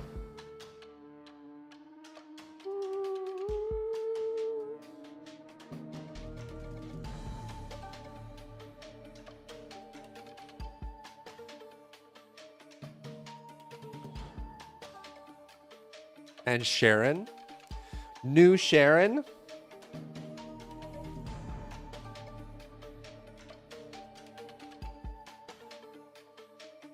Ew.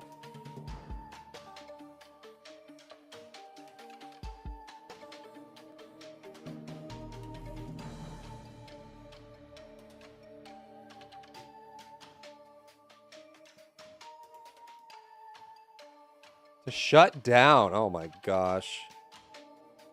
That's rough, man.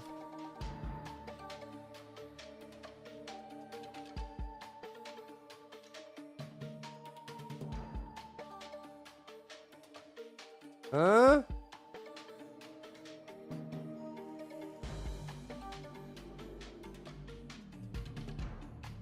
What am I looking? What is this, bro?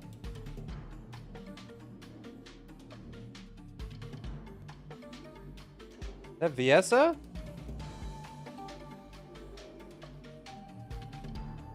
They're looking at me. Make it stop.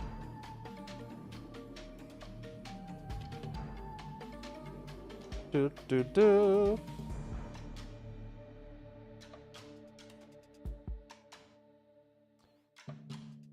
Boat. Boat.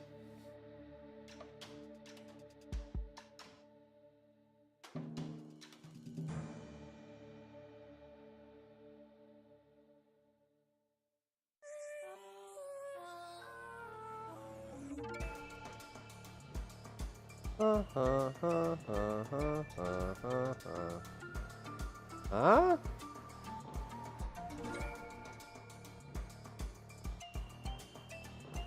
New Viessa skin. Whoa.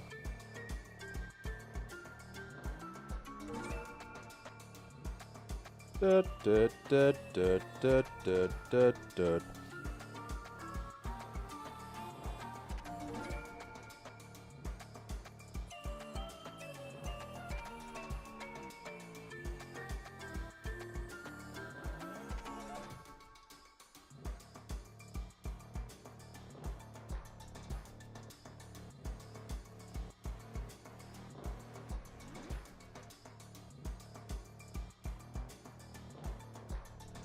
Where you get all these images? It's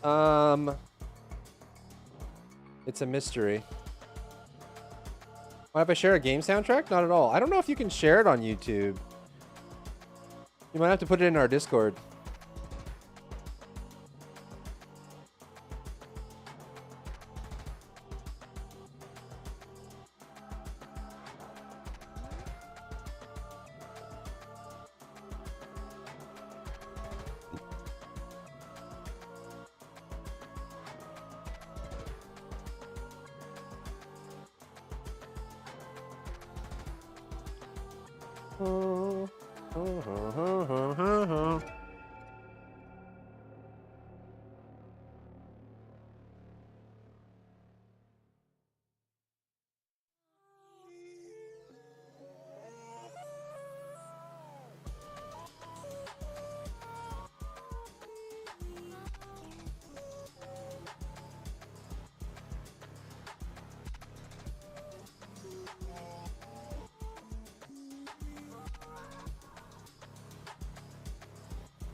What happened to the resolution?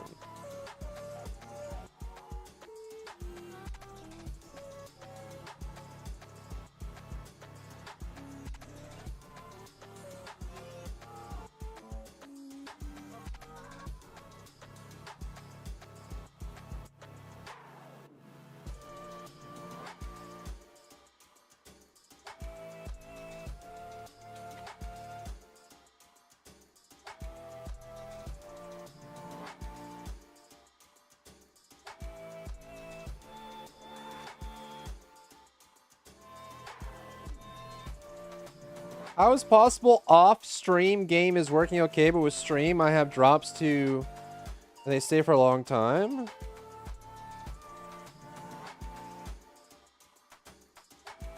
Are you saying that when you're streaming, your game runs poorly? Is that what you're saying? So it runs fine when you're not streaming, but runs poorly when you're streaming?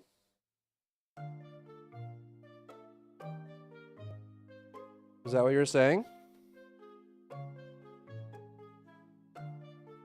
Alien Shooter 2 main theme. Ooh.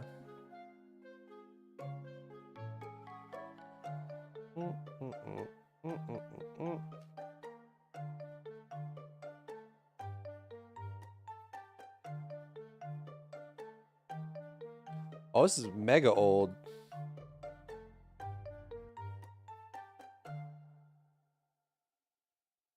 Old school, bro.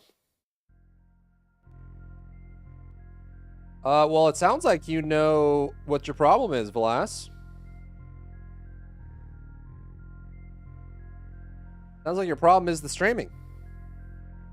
Streaming in general is a very intensive process. It costs a lot to do it. So some of it could be down, it could be your CPU, it could be your graphics card, it could be the amount of memory you have available, it could be your streaming settings, it could be your display options. Like, there's a billion things it could be. If you turn on the stream button and it starts lagging, that's not a very straightforward thing to answer without knowing a lot more about your setup, you know what I mean? But it sounds like it's not the game's fault. If you're fine without streaming, but you start streaming and you lag, something's wrong with your stream setup or your settings.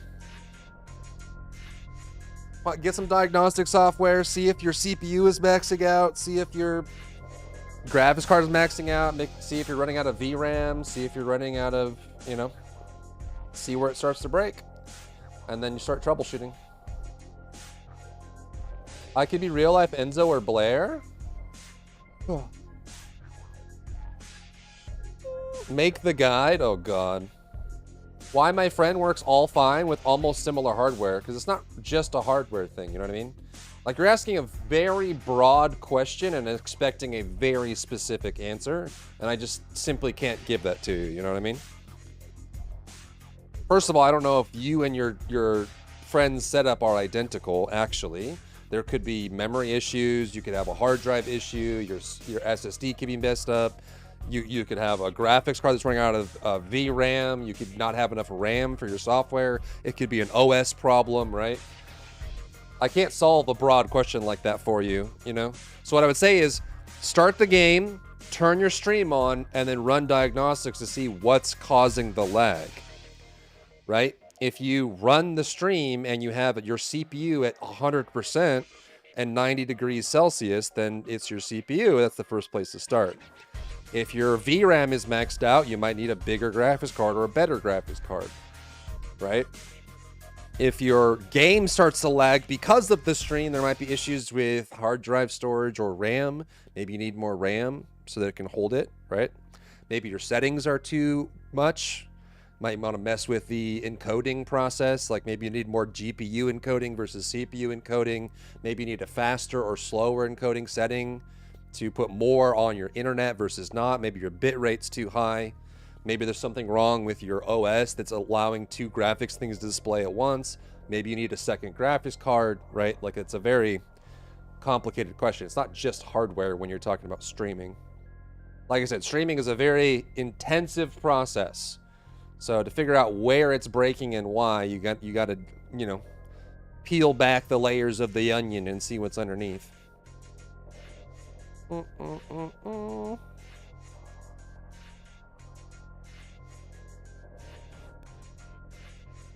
know what I'm saying? Well, I would say that's a bust. I don't know if there's anything here I would want to use. Should we use real life Freyna? That's kind of Freyna, right? If you saw this, would you think TFD? Of course you would. This one's probably the most TFD of them. That's Haley for sure. I don't know who that's supposed to be.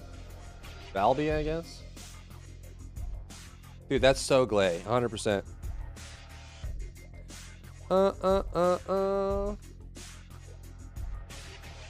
This is kind of bunny, I guess. Recommend some monitoring apps. I mean, you can do Monitor. I think Monitor is pretty good. There's a couple that are good for like what is it called? GPU something. Oh, I forget.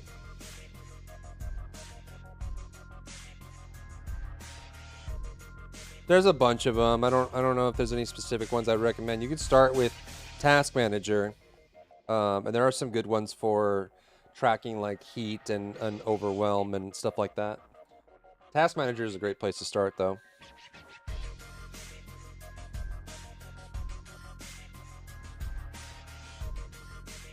Lamau.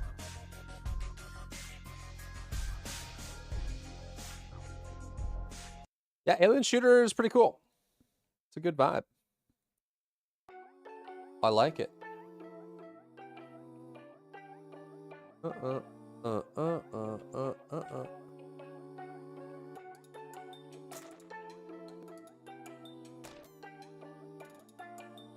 Da, da, da, da, da, da, da, da.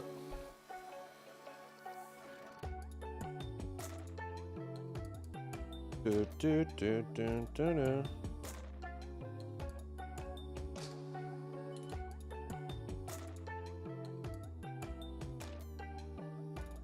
What the heck? Stop. Stop now.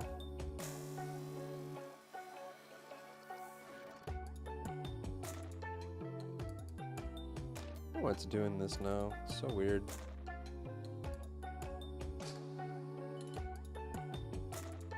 Bum ba da bum bum bum bum bum bum bum bum bum bum bum bum bum bum.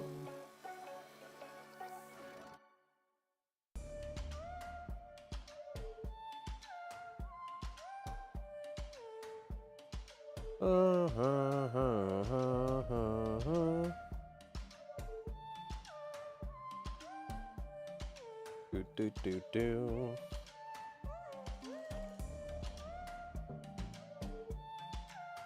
Should you run Keelan through it? Maybe Keelan fares better.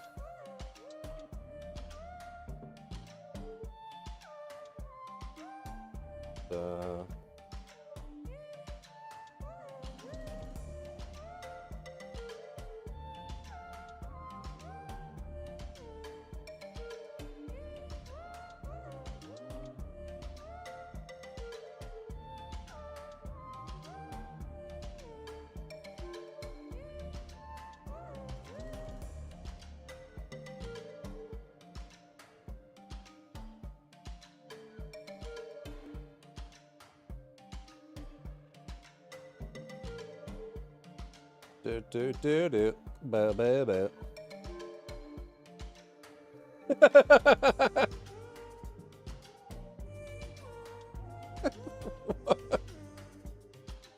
Bro, come on.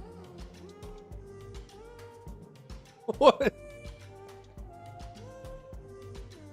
I don't know if TFD is a good candidate for this shit. I don't know, dude.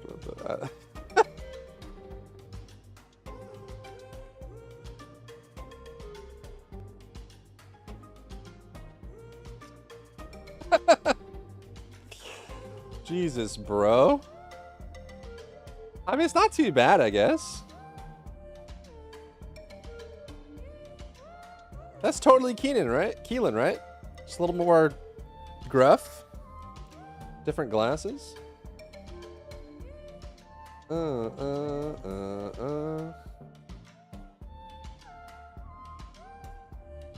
Diddy's cousin. Oh my god.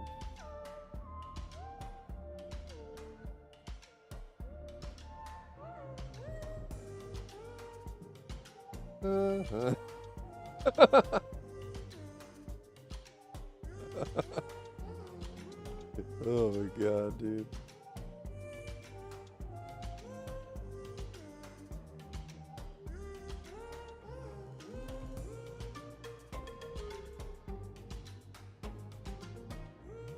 Looks more like Kel than Keelan.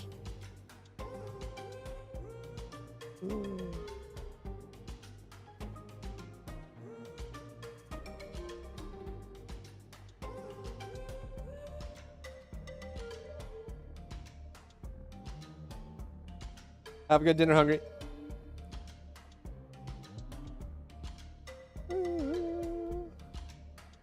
Some mother trucker's always trying to ice skate uphill. Where's my super suit?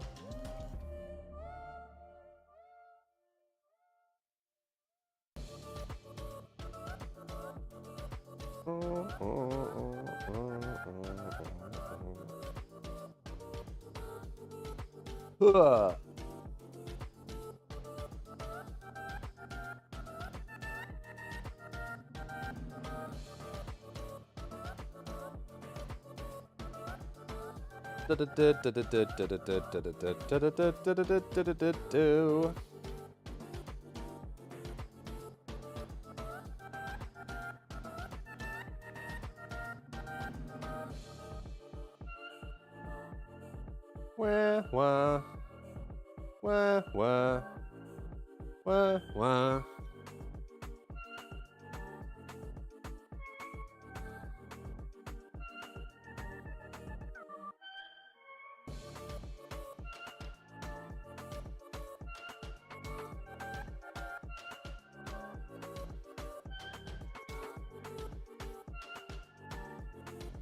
Maybe the further away it gets, the better.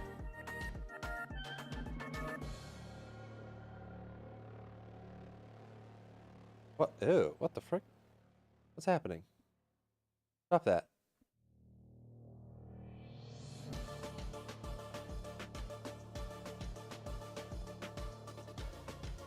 What's happening? Stop this now.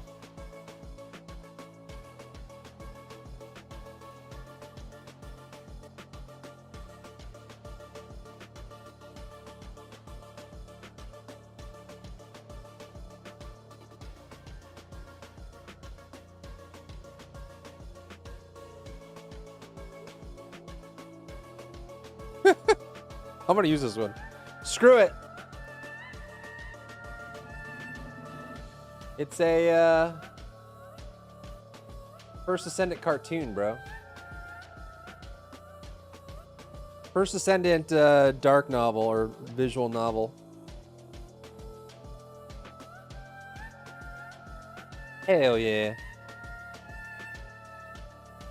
That's totally Keelan. 100%. No question in my mind. Same guy.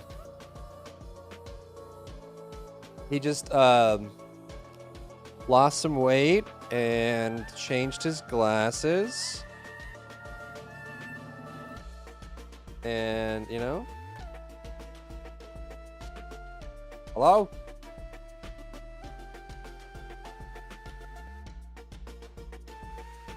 Hello?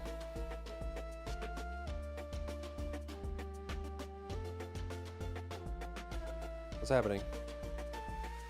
Help. Bro. Photoshop, what's wrong with you?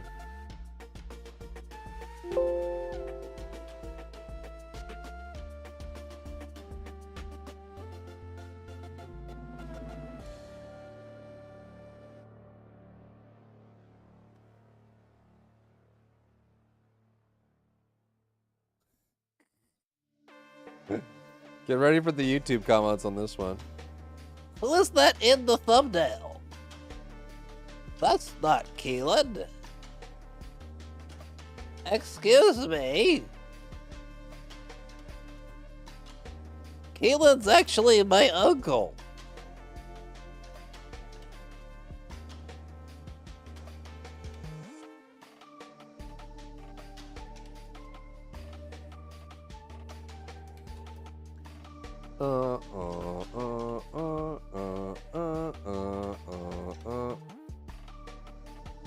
Wait, what am I waiting for? Do, do, do, do, do. What am I waiting for?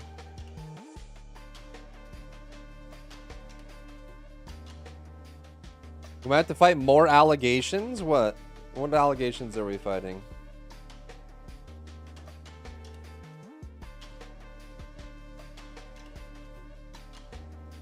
What allegations are we fighting? What?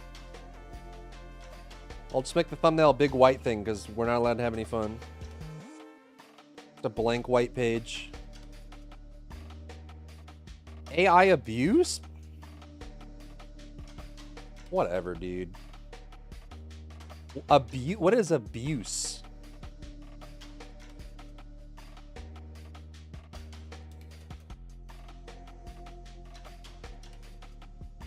Abuse? Get out of here.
Hell yeah, dude. Let's go.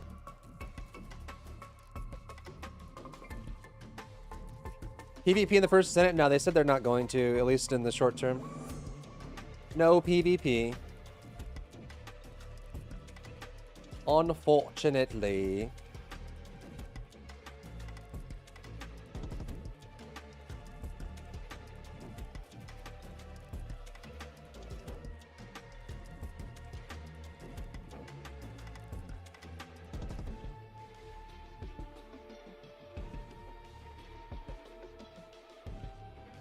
Papa dabba dooba.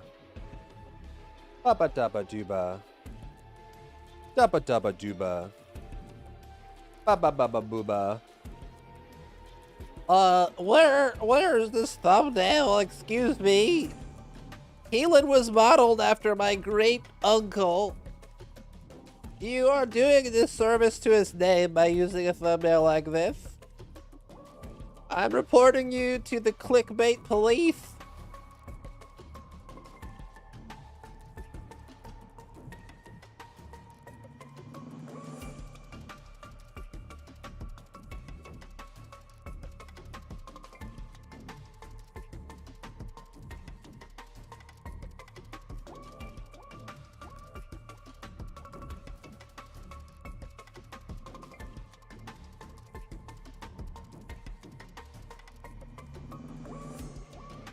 Ba ba ba ba boo.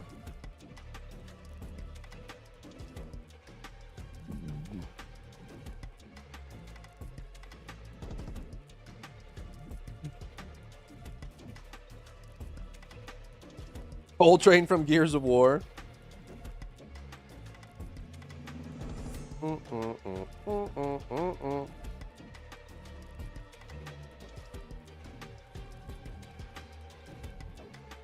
What about A Train from The Boys?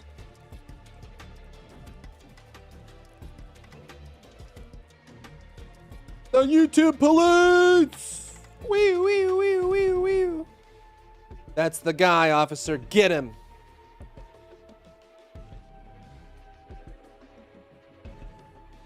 Hey, it's Driver. Shut up, Driver. And then he's within range.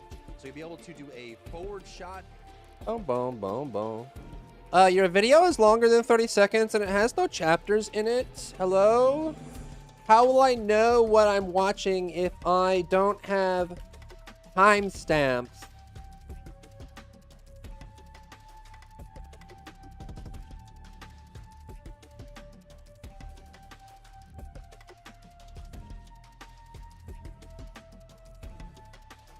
Ba ba ba ba ba ba ba.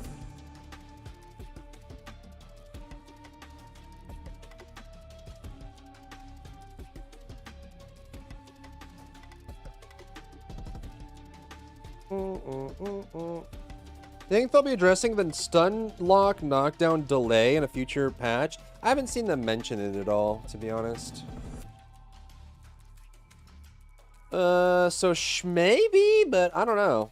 Right now they said they're locked in on making Season 2 launch stable and ready, so I don't know if there's gonna be anything major until then.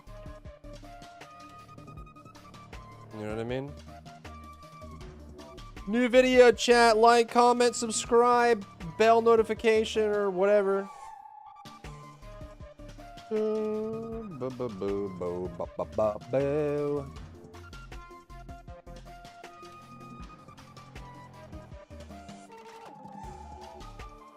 Da, da, da, da, da, da, da. Hey!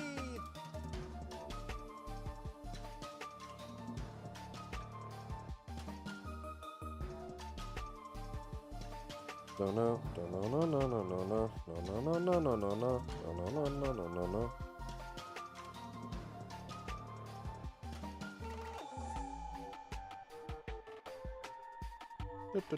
Will there be an ultimate version of the dog? Oh my god. Blue, purple, yellow, transcendent dog. I don't know. I wonder.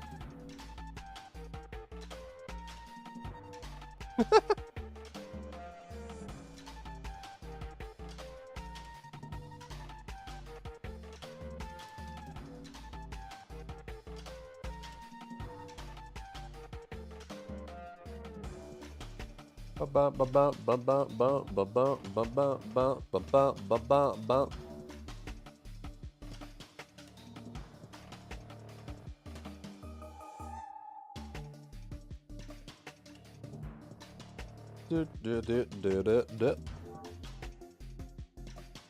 Russia is suing Google YouTube for a estimated 20 decillion? For what? What'd they do?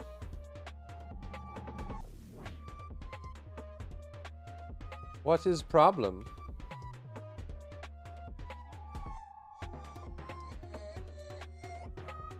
Don't.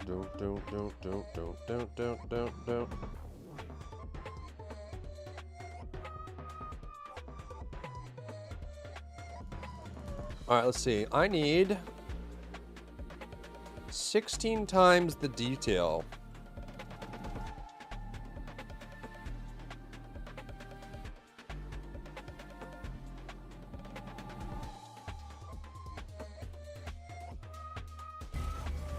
Where did he get this stuff?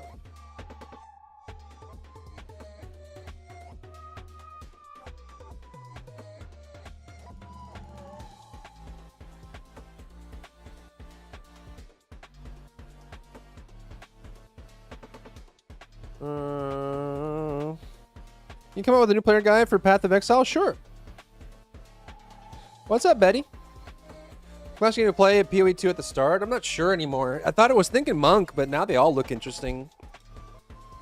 The Demon Witch seems cool. I don't know, dude. I'm waffling. I'm waffling, bro.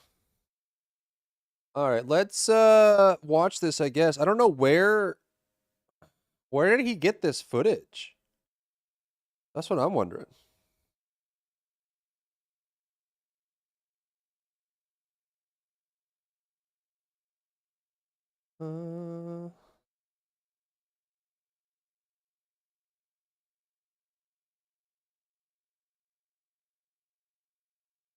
La la la la la la la la.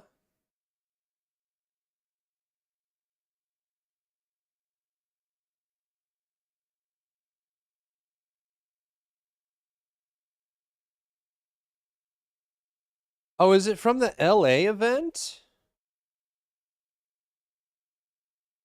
Oh, did they lift embargo or something? I have a new name. Can you call me Shock? You got to change your name on YouTube. Make it easy for me. Da, da, da, da, da, da, da, da. Ba, ba, ba, ba, ba, ba, ba, ba.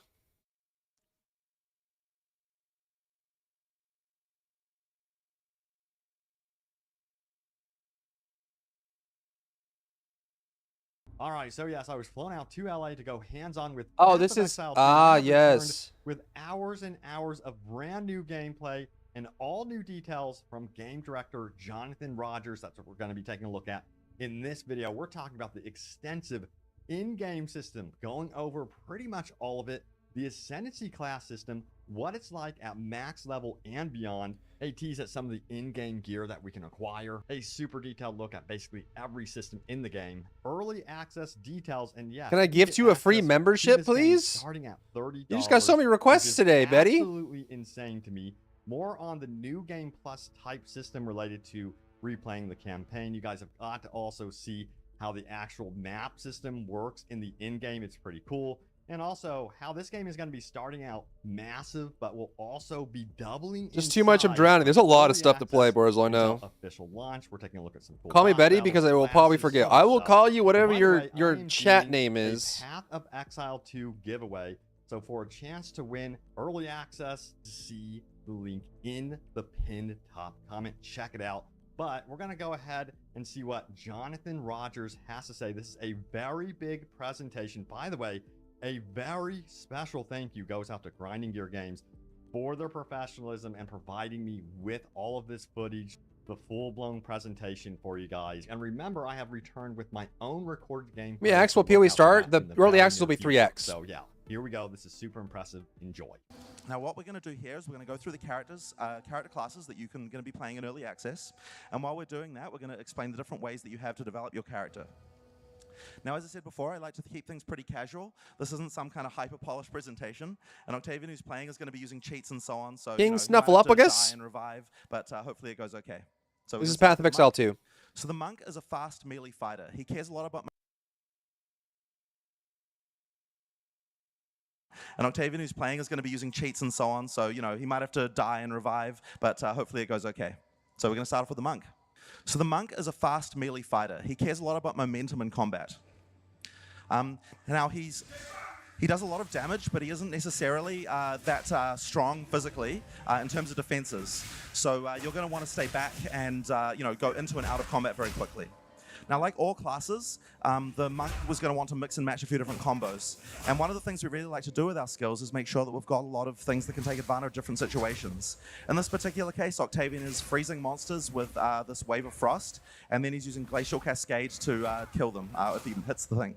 If the end of the Glacial Cascade hits the monster and it's frozen, then it will do a AoE damage and do a lot of damage.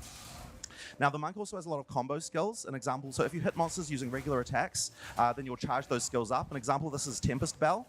So here we're going to create a bell and then if you hit the bell, it'll do damage around it. You can also add status ailments to the bell. So, for example, you could freeze it like he was doing there, which will add cold damage, but you could also set it on fire or... Do I know my Roblox username now? you know, No, I shock it don't. and this kind of thing. So that's sort of just like a really quick rundown of the kind of skills you can expect on the monk. But how do you get skills in the first place? Well, the answer to that is skill gems.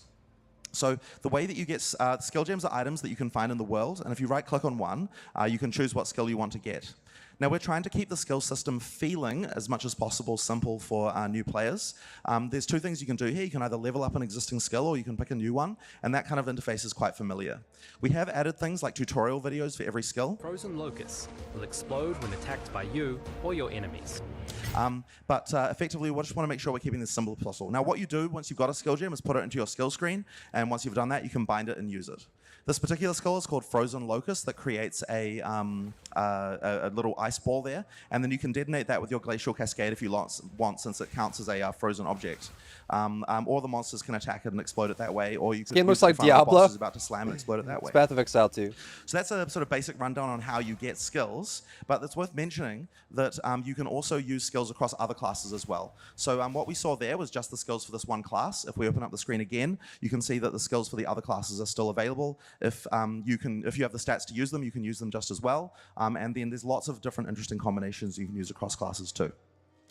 So that's just a quick rundown on what you can expect for the monk. Now we're going to move on to the sorceress. So the sorceress is our primary elemental spellcaster. She's going to attack mostly from range. She has high damage but low survivability. The area we're entering here is in Act 3 called the Forge. This is an area like an ancient Vaal forge where they were making forging various gold things.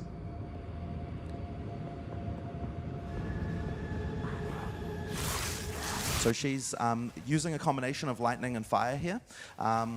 Once again, Ask there's Rod lots of about interesting that. combos that we want to do. But one of the things that I'd really like to kind of show you to get a taste for one of the other character development areas we have in PoE 2 is support gems. So support gems are, in PoE 2, you get them by finding an uncut support. And when you open this by default, what you're going to see is just a few recommendations. If you go through the different skills that you have on the left, there's different recommended skill gems for each skill that you have. So what we're trying to do is just make sure that for new players, it's very easy for them to pick something that's just going to work. In this case, what we might do for Spark is pick Pierce. The reason why that's good is because Spark is a skill that creates a lot of projectiles that run around the ground and then bounce off walls. If we're able to pierce through monsters, it means that they can bounce off a wall and potentially hit a monster again. So that can make it a lot more powerful when you are filling up areas with things like that. We're going to try and relight up the forge here in order to be able to get to the boss. So that's what Octavian's doing here. So one of the other things that we might want to pick is multiple projectiles for one of our skills. So for example, we've got Fireball. If you fire it without multiple projectiles, you get a single fireball that explodes. Throw multiple projectiles on there, and obviously it does what you might expect. You get multiple fireballs. So one of the things that's important is that you can actually move these support gems around between skills. For example, if we took the multiple confused with projectiles games like this. and instead we put it on. Yeah, I don't know, they have a lot of I think we have depth. a So you nice just skill kind of somewhere. have to dive in and not Frostbolt, be then you'd be able to make that into overwhelmed multiple by it, projectiles instead. So effectively, this is the way another area of character progression that you can use in order to improve your characters in PoE. So you want to, I think there was another one as well actually. Yeah, Firewall. Let's try Firewall. So Firewall is a skill that allows you to create a wall of fire. If you fire projectiles through that, it's going to add fire to the lightning projectiles that we fire through. So that is quite a nice little combo there as well. But if we want, there's another skill, a support gem I think is quite interesting called Fortress. If you throw that on any skill that creates a wall, was that the one? Yep. Then when you cast it, it's going to make a circle, which you can either put around you or around the monster. So that means you can cast that and then fire in all directions afterwards. So it can add a little bit of power. It might be a little bit easier in this area as well when you've got tight quarters.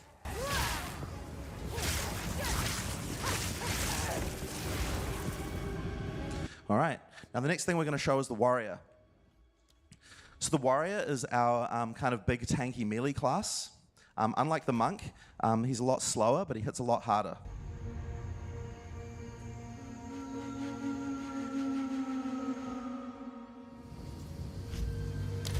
He's just going to change to WASD, which works a bit better on this class. Right, so here's the Warrior. Now at the moment he's using a two-hand weapon, so he's going to be hitting very slow, but very hard. But there's also something else you can do as well in PoE 2, which we didn't have in PoE 1, which is that if you switch to a shield and a one-hand item, then you've also got active block. So this is something that actually comes in handy. It's not so useful for just regular trash monsters unless they've got some special ability, but it can be quite nice against bosses. So let's have a quick look at that. So this is a big boss here, and the thing with bosses, they have large telegraphed attacks. So if you use active block here, you can use that to avoid all damage from the front, which is quite nice. Now there are attacks Bro, that I wonder if the flash server's that you going to can't hold up block, on but launch. for the most part you can. They're going to get so many players.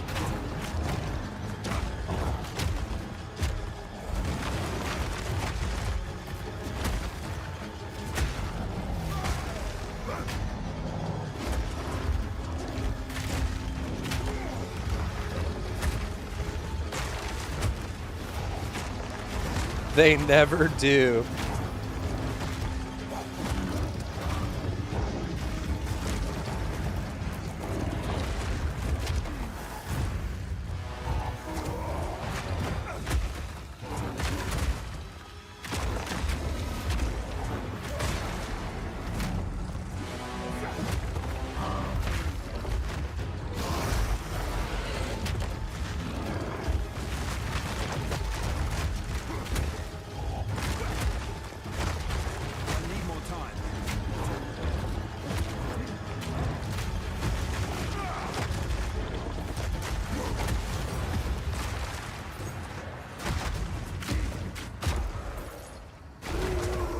Now, one of the key areas that we haven't We'll talked see, about yet Blitz. in Path of Hopefully Exile in terms not, of character but you're customization probably is, of course, right. the passive tree.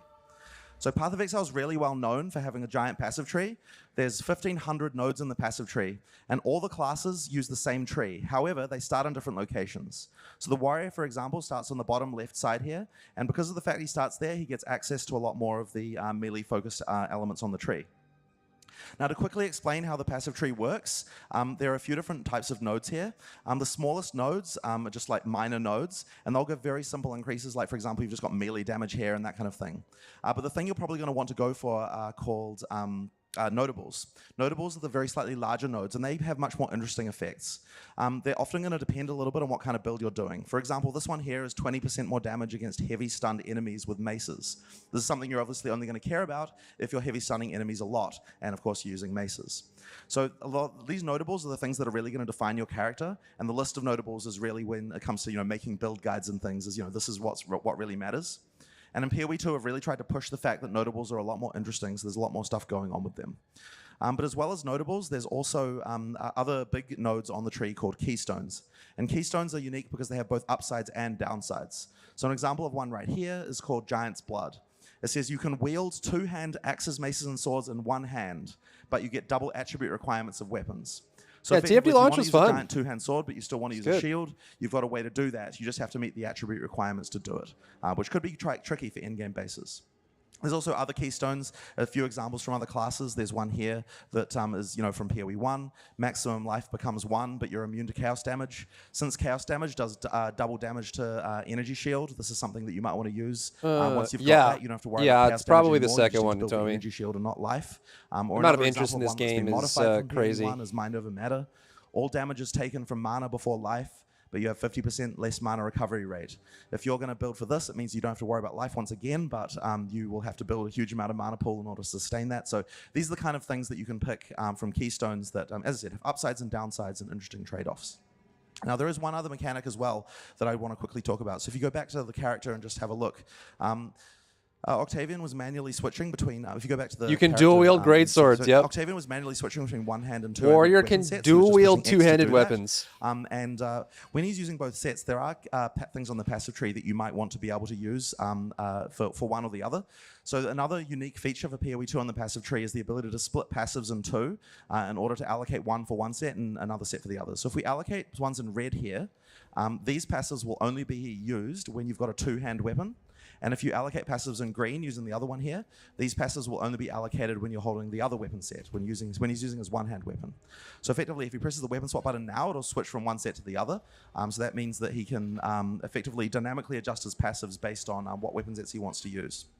But the other thing as well is in order to make it a lot easier for you to be able to use different passives in your, different passives and different weapons for different skills, we also have the ability to pick for a given skill which weapon set you want to use it with.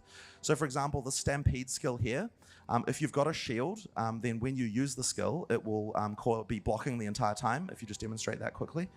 So if you use a Stampede, because you hold your shield in front of you, you're blocking the entire time you're charging.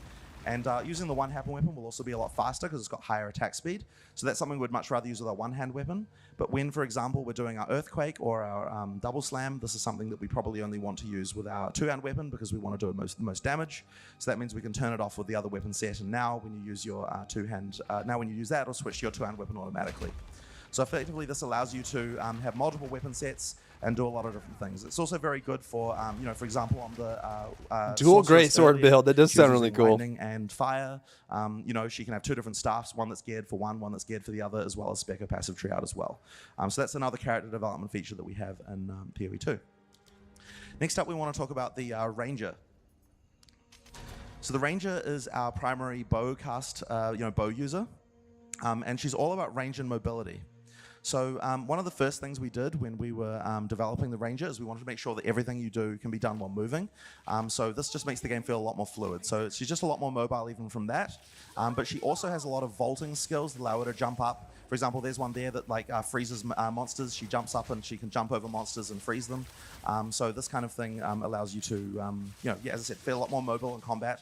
Make sure you can get away from the monsters, which you need to do since, she isn't necessarily the most tanky character. Now, one of the things you might have noticed if you're a PoE 1 player is the bottom left of the screen there, there's only 2 flasks, just a life and a mana flask. We've actually changed how the flask system works in PoE 2 very recently.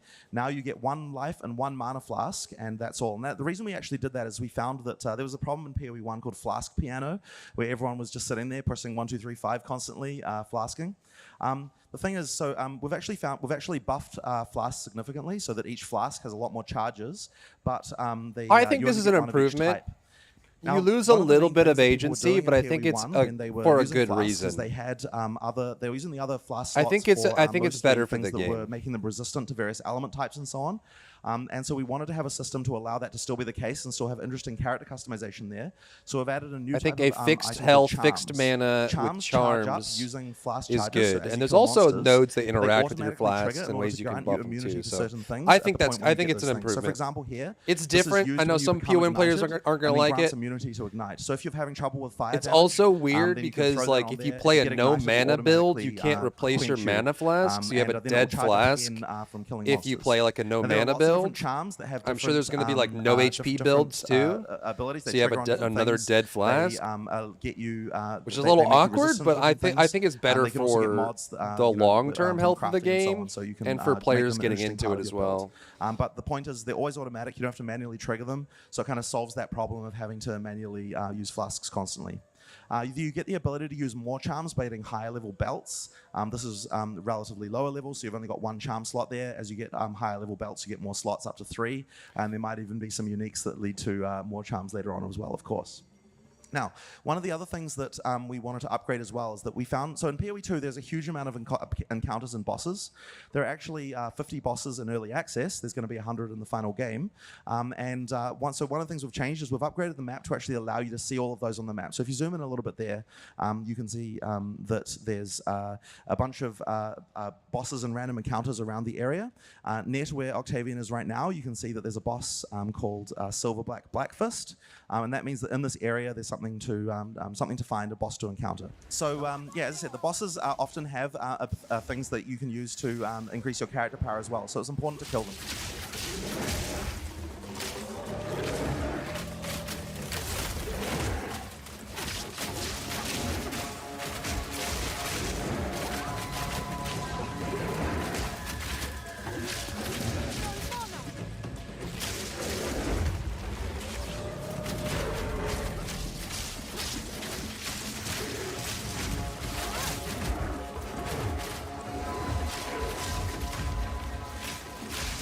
Doesn't the new system allow you to also have your flasks act as buffing potions?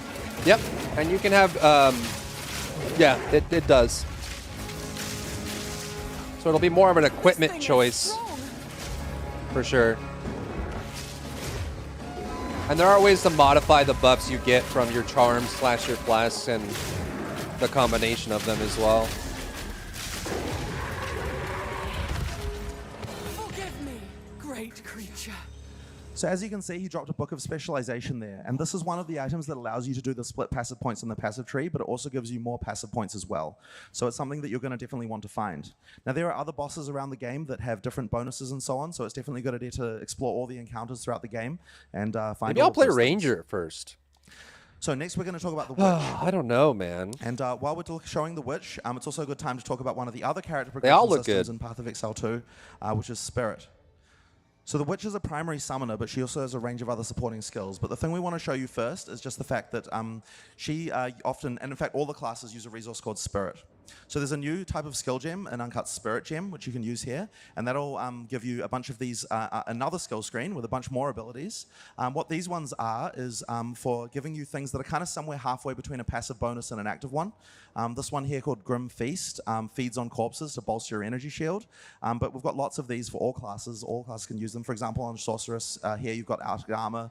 There's one here called Raging Spirits, which means that every time you use a fire skill, it summons a Raging Spirit, so you can... No, I there's haven't, someone just made, like, an Chaka. I active haven't and a won. passive. Once it's free, But for I'll the, try minion Ashes characters in of particular, they're going to want Creation to or get a lot of whatever. Spirit because But I all don't really minions wanna are pay paid for it. with Without the knowing same that it's actually resource. going to release, you know. So, what we're going to do here is, in order to use Spirit, effectively what you do is you For go to the Ashes, I skill feel like screen, it's and if you've got another minions there. You can just click the little plus Star button, Citizen get some situation, extra just- minions, and there Is you it go. ever going to release? Now, I don't these know. are permanent minions, which means that if they die, they're going to respawn again automatically. You don't have to spawn them constantly, and that means that that's during boss fights and things like that. It makes it a lot easier. You don't have to worry about having to have corpses every time, that kind of thing. But we also do want to support large minion armies, and because of that, we also have minion skills that you can summon from corpses as well. So all these Price little analysis for scorpions PoE2 here, yet? those are summoned from There's not corpses. really While much you're to clearing, you'll do. get large armies. It's During all boss fights, cosmetic. we'll be a little bit more focused, And then I using don't know what the minions, store your is permanent like minions for the most part. for launch yet. Now he's also got some other supporting skills, a lot But- of things focusing on chaos damage. So he's got a skill called Contagion that'll spread between monsters and other things like Essence Drain and so on, like just a few other chaos damaging skills. Now the other thing with minions is that all the permanent minions come with extra abilities that you can trigger manually. So you see those little markers on your minions, you can use those to explode your minions. So that's the Arsonists, it's their ability. They'll throw a little bomb and explode your minion. There's also up, other Pep? ones. For example, the snipers have the ability to create little gas clouds. And the more minions you have, the more Absolutely often you use those hooked. He hasn't abilities. breathed any of the So effectively, weekends. It means that each minion also effectively serves Is as available to extra skill as play? well as being Damn, a that's meat awesome. shield for you as well. Well, hopefully it's really good.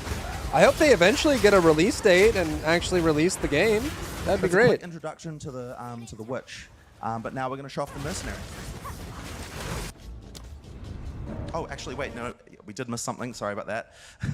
Right, so just one other quick thing I wanted to show you as well is that Hold on, let me see what the pup wants, chat. Do you need something, my love? What? What? What? Sassy pants?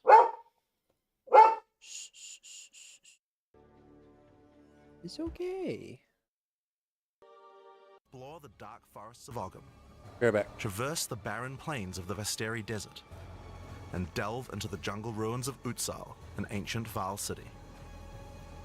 There are challenging monsters, hidden runes, lost camps and treasures, roaming merchants, and of course, unique bosses. No two areas are the same. It falls to you to track down the seed of corruption, the source of all this devastation.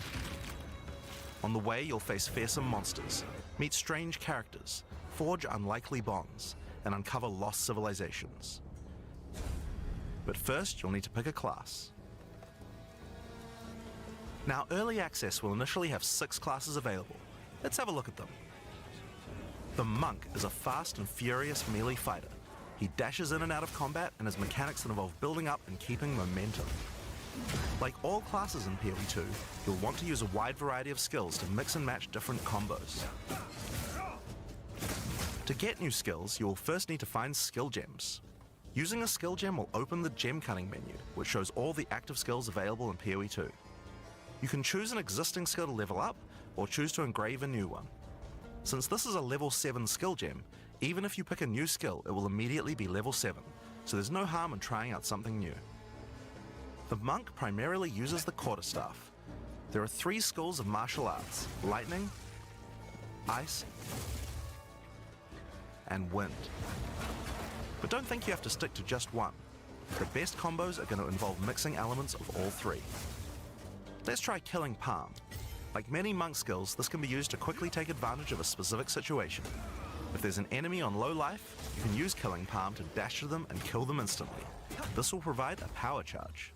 Then we could use a different skill to consume that power charge for a much more devastating attack. The monk also has powerful combo skills. Tempest Bell, for example, is a skill that places a giant resonating bell. Hitting the bell causes it to ring, dealing damage to all enemies around it. You can also do things like freeze or shock the bell, which will add elemental damage to the strikes. The monk also has a variety of abilities to empower his staff. If an enemy is close to being stunned, you can use Staggering Palm to punch them down. After that, any attack you do will shoot out wind projectiles. There are 21 active skills for quarterstaves, so this just scratches the surface of the options that you have. By endgame, you'll be dashing from pack to pack, spewing projectiles and obliterating screens of enemies with huge combo attacks.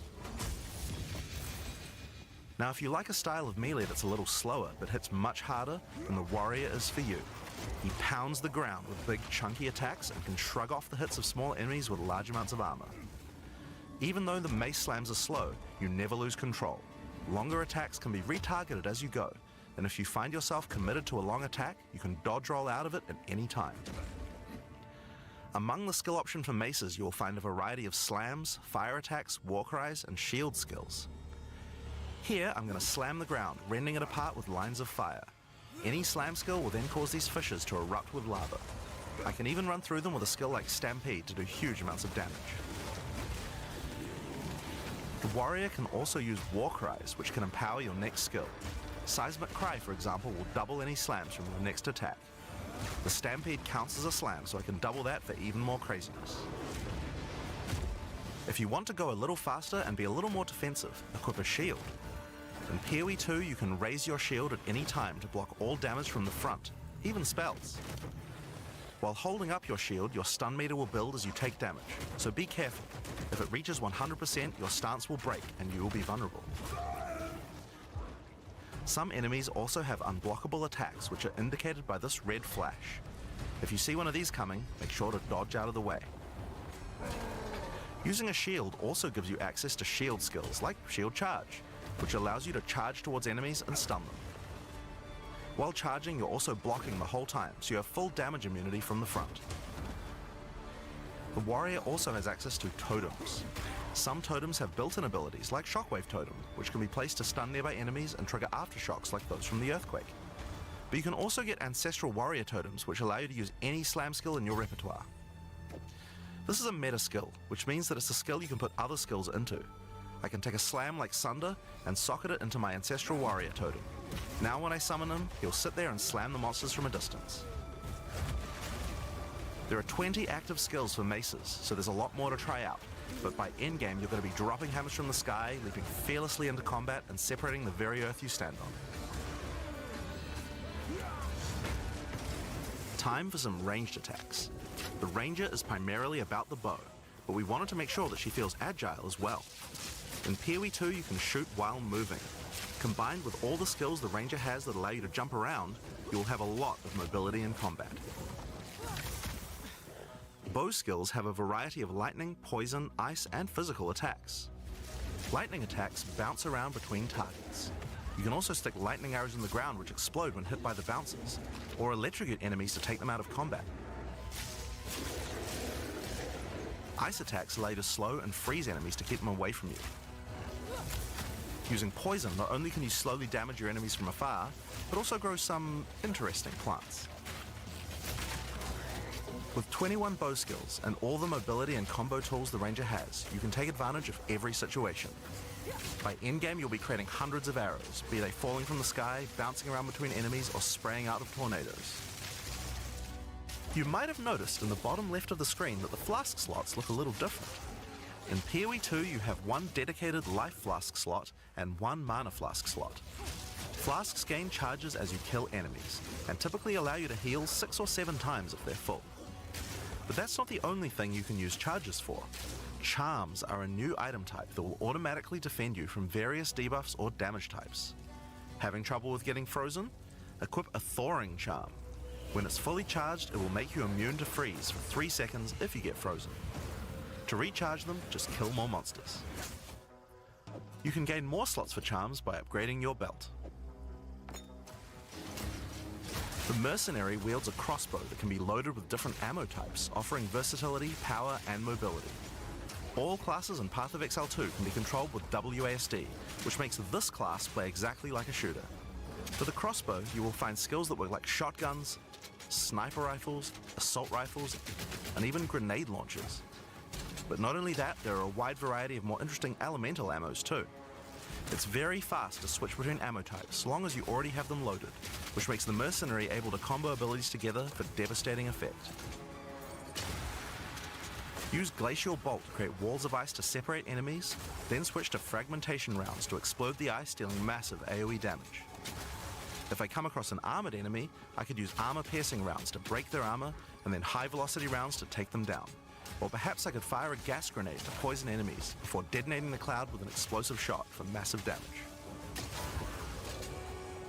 If you want to call in some suppressing fire, you can summon artillery ballistas. These have a minimum range, so you'll want to prepare your position carefully before moving in.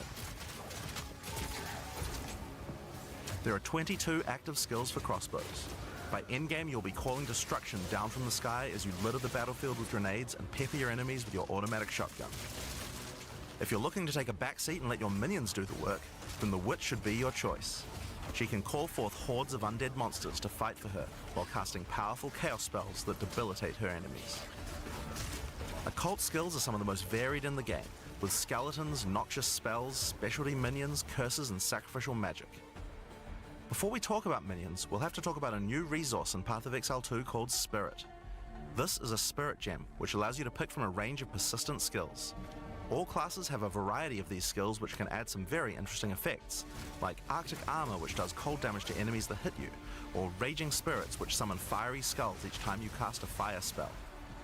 For the Witch though, we'll want to be using our Spirit to create permanent minions.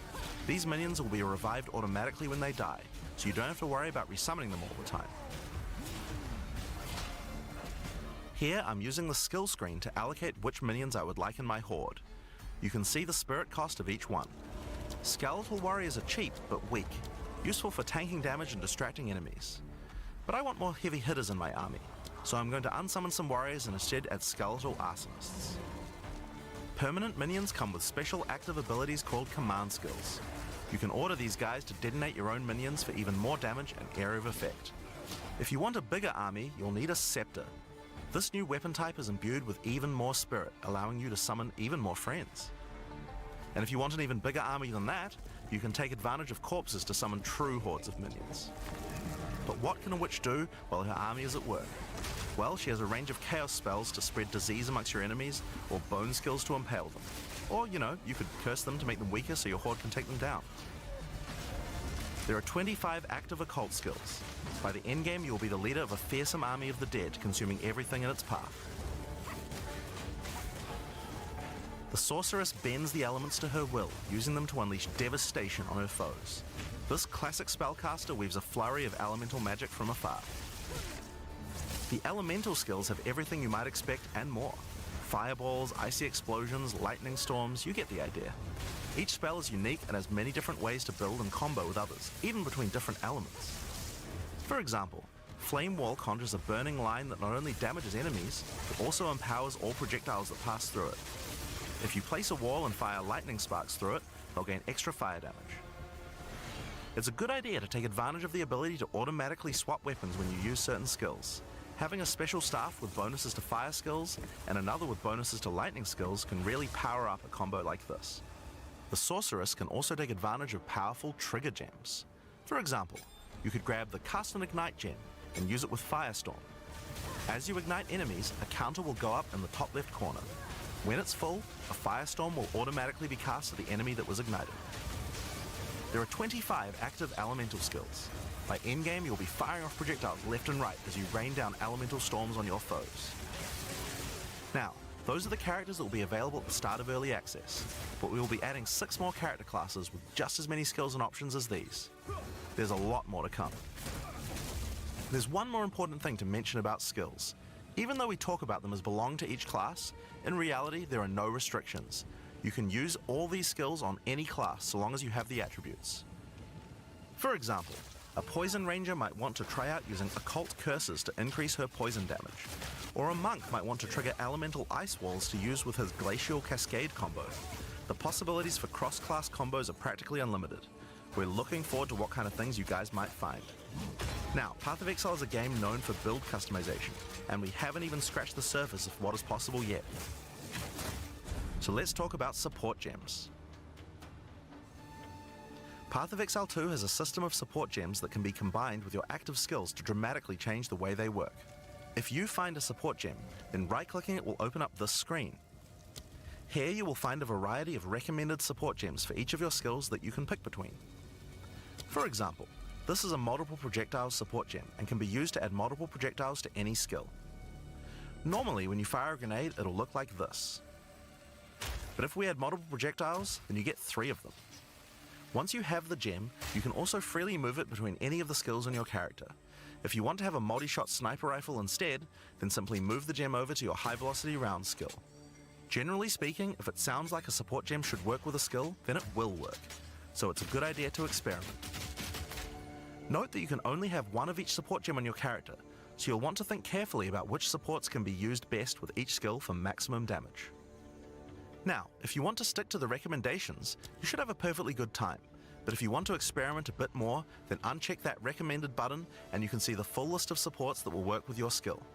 There are hundreds of support gems to choose from, and even we don't know the results of all the possible ways these can interact. Each skill can have up to 5 supports socketed into it, and if you're clever, you can come up with some pretty interesting ideas. Now all of this is just scratching the surface. You can make frost vortexes, break people's armor, make minions explode, make skills repeat, make enemies set each other on fire, cull enemies, or pin them to the ground.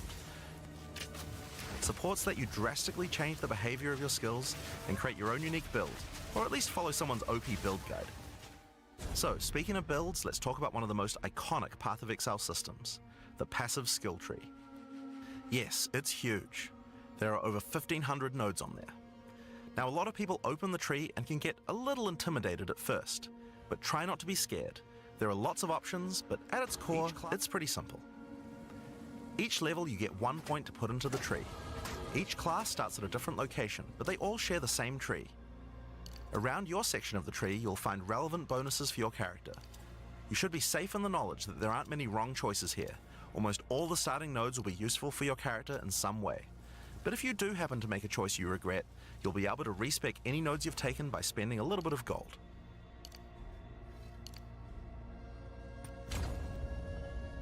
Now, the tree is generally divided up into clusters which have similar themes. In each cluster you will find small nodes that give simple bonuses like increased damage, but the real power comes from notables.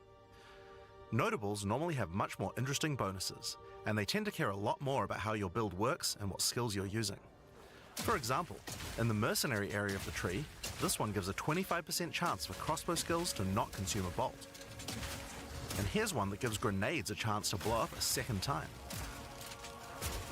This one gives a chance for projectiles to rebound off terrain, as well as giving you some pierce chance to make that more likely. Note that even though this is in the mercenary section, this would work with projectiles from all classes, so there are often reasons to go to different areas of the tree. In order to get between these clusters, you will generally have to allocate nodes in the attribute highways. Attribute nodes allow you to pick which attribute you would like to use, so it's very easy to get points for any attribute that your gear might need. You can change which attribute these nodes give you for half price at the respec vendor. In addition to notables, you will also find even larger passives called keystones. Keystones have both an upside and a downside, and often require changing your entire build to design around them. A great example is Giant's Blood, which allows you to wield 2-hand weapons in a single hand, but doubles the attribute requirements of them. You can use a 2-hand mace with a shield, or even dual wield them. how about Mind Over Matter, which makes all damage go to your mana pool first before your life pool, but you lose 50% of your mana regen.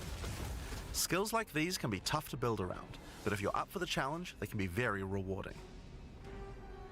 As we showed you earlier on the Sorceress, you can swap between weapon sets on the fly as you use certain skills. One of the new features in Path of Exile 2's passive tree is that you can choose to have your passive tree change as you switch between weapon sets to take advantage of specific bonuses on the tree. For the Sorceress, you might want to change between fire and lightning specialization. Or you could switch between one hand and a two-hand setup in order to be able to block boss attacks while following up with heavy hits from your bigger mace. Or perhaps you could have a full curse setup on your witch to debuff enemies before switching to a chaos degen build for maximum damage. If you want to stick with just one weapon set, you can just use these specialization points as bonus points to invest however you like, but creative players will find plenty of opportunities with this system. You can get weapon specialization points throughout the campaign from optional bosses and quests. For example, if I manage to defeat the Crowbell, I'll get a weapon specialization book. There are lots of other permanent boosts available from the campaign too. On the map you can see icons that indicate the many optional encounters you can find. Some of them have permanent character boosts, and others have powerful items. If you're having trouble getting past a boss, it might be a good idea to explore and see what you can find. For example, if you defeat Blackjaw the Remnant, you'll gain a permanent increase to fire resistance. One of the most important finds are spirit bonuses. You can find the first one here in the canopy in Act 1. Defeat the boss in this area to acquire a permanent addition of spirit. The permanent buffs you gain from spirit are very powerful, and every class will find a use for them, so make sure you hunt down these upgrades. There's one in each act. Now we haven't even talked about the most important element of character progression, items. That's why we're all here, right? Items in Path of Exile can be broken down into 4 rarity groups: normal, magic, rare, and unique. One of the things you're going to want to do as you play through the campaign is upgrade the items you find, and you can do that with currency items. An Orb of Transmutation will allow you to upgrade a normal item to a magic item with 1 mod. You can then apply an Orb of Augmentation to add a second mod, then use a Regal Orb to add a third mod, and upgrade it to a rare. Finally, you can use some Exalted Orbs to add more mods to your rare to a total of 6 mods.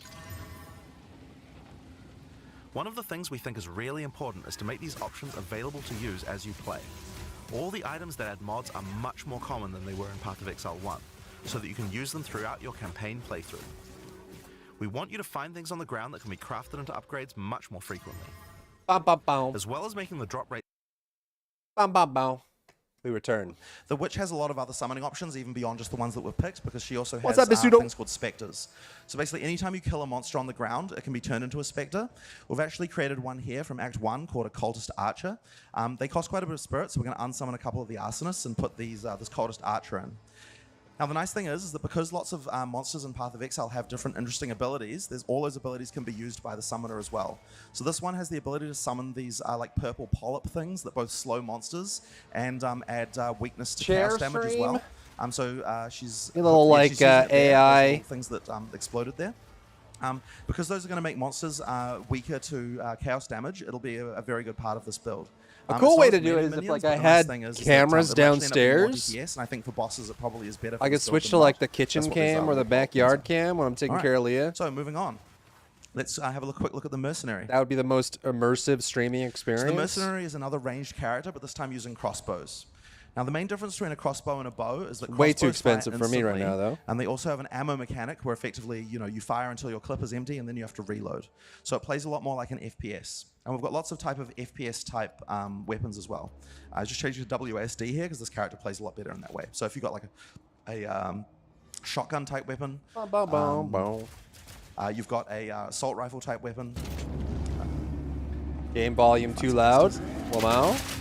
and various other types. You've also got attached You can grenade move with launchers, WASD or click to and, move. Things like sniper rifle type Or weapons and so controller. on.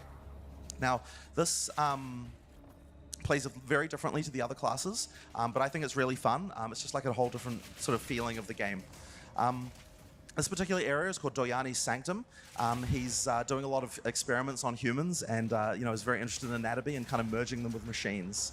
There's a pretty interesting chest on the wall there that I quite like. If you click on that one. Just So there's a cadaver on the wall, and it like slices up and drops some items. So that's kind of fun. We actually originally just had half a person there, but it really just looked like an anatomy diagram. So we needed to do something to show the fact that it was actually a modeled human there. So that was fun. Yeah, fun. Concerned. So yeah.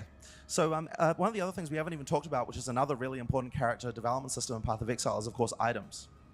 So now items in Path of Exile work like many other action RPGs, but I think that we do a particularly good job of having interesting. Song of affixes and Storms, suffixes. do So if it. you have a look at the items on the character. Like they generate. We have normal, magic, rare, and uniques. I think gold Magic is items can have good. up There's to 2 still mods, currency rare exchange, items and can they have have a up to currency 6, exchange market. and And I effectively, think player to each of the player, different there's slots still had, going to be good a value. pool But I of think mods that's gold unique is to it. But one a of the other fine things that's sort of really addition important for about PoE things is that are good for crafting you, items. like So here we refunding your have, different passives and crafting things items like that allow you that. to add affixes to items. If you use an Orb of Transmutation, it'll turn this magic item to a 1 mod magic. If you use an Orb of Augmentation, it'll add an extra mod to make it into a 2 mod magic. You've also got Regal Orbs that will turn it into a 3 mod rare, which is normally that I have 4, but if you do it this way, you get 3. And then you can use Exalted Orbs to add more mods than that to make up to 6 mods. Now, something in Path of Exile 2 that's very different than PoE 1 is that these currency items to add mods to items are much, much more common than they were before, and you're really going to be expected to use them throughout the campaign. It's like a really important element of player power. We've actually changed the way the scaling works in quite a lot of elements to kind of try and make it so that picking up like new blue items is going to actually be an interesting choice for you. Using Regals and Exalts on them are pretty interesting, and also you get Regals by selling by disenchanting. Tempted to buy early rares as access? well. Do it, So man. effectively, you can get quite a lot of Regals in order to upgrade items. I think to, they're to still res, top relatively purchase easily. right now. So now these crafting items, the other thing that's important about them is you can use them on any base type, not just items you can equip. They're used they're number throughout the game 2. for many different purposes for the end game. Path as of well Exile and 2 many is other number things. 2 So, on you top use sellers them on today. flasks They and were number charms. There's 3 all sorts of places where you can since use the them. So, announcement. Now they're it's number definitely 2. something that you're going to want to master and play around with. Now, the Only other items, of losing to course, that we have Stalker is 2. Lots and lots of unique items. There are hundreds of them in PoE 2. There'll be hundreds and hundreds more as we go along. Some of them are pretty interesting. They all do things. They aren't just upgraded rares. They all do something kind of interesting. So, for example, here we have a boots called Corpse Wade. If you put that on there and then you walk through a corpse, it'll make them explode and turn into little puffs of green chaos damage there. That's not something you're going to get on a rare item. Another one here is called Sands of Silk. If you put this one on, what it's going to do is change your dodge roll into a teleport, into a blip that can blink through monsters. Once again, not something you get on a rare, but there's a few others here that are kind of interesting. Next one here is called Couture of Crimson. It makes Life Leech overflow maximum life, so as you attack monsters, you can get like over health above your normal maximum if you're using Life Leech. Another one here, for example, pretty simple in some ways, is Quill Rain. This thing here just has ridiculous attack speed, but low damage. If you want to make an interesting bow build where you're just making, where you want to hit huge amounts of times, don't necessarily care about the damage dealt, Quill Rain is going to be something for you. Or another one here called the Yeah, Wandering exactly, Wall. Brizzle. I think that was This a one here big point disables that they shield were skills, looking makes for you able PoE to block 2 is damage making from it all hits without a having lot to more raise your shield. understandable and So accessible, like effectively, more if of the you want user to be able to, experience block and a lot of damage, but you don't care about being able to encapsulating use their other shield systems in a skills, more this could be a logical good one. way. So all of these So are it's what we less call build daunting. enabling. It's still They're very interesting things that you daunting, might but be I able to think some of build the a changes character they've made for around, PoE do 2 something have been interesting really with. good And they're for a big new part of, players. how the in-game, for things that you can find at in-game, things that you're going to be sort of going throughout the game, things that might affect how your character is played. So, on the eve of the end, the demon of Atzoatl has finally come for me!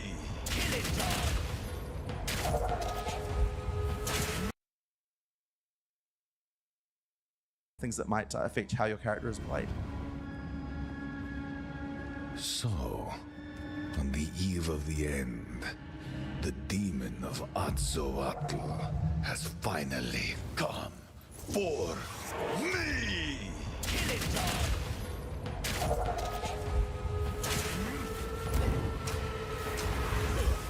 I bear the burden of our future!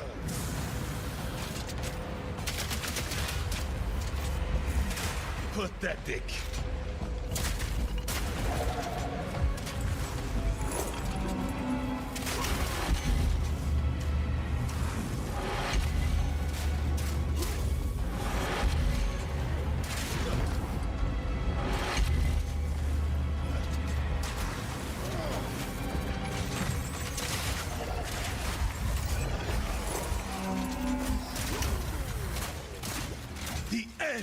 justify the means.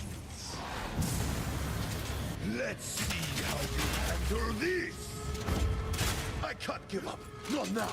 The cataclysm must be stopped. Ooh, that looks good. Would take our devices and That was good animation. I think not. I will fight to the... Listen, I'm just here for the lady. There's no need for all this.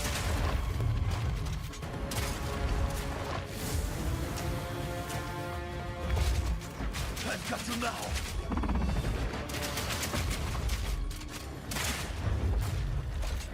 Freeze! Please!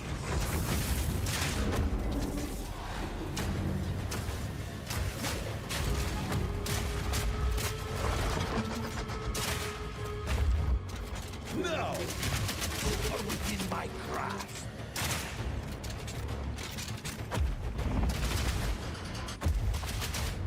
Activate the beam!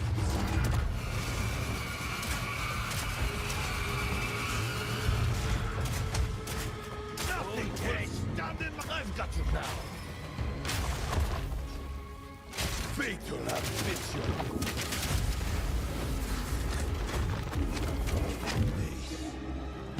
The dodge roll is also a very big step too. Can't respect the skill tree. Yep, it just costs gold.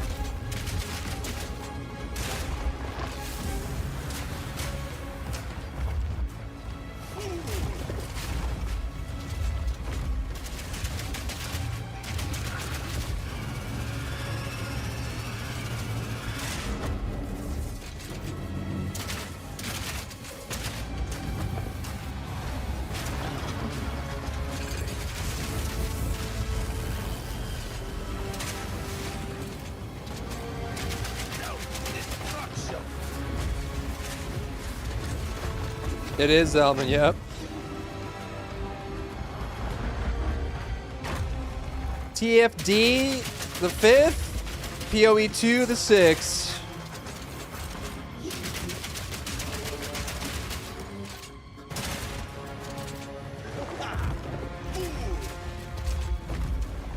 Need a sec.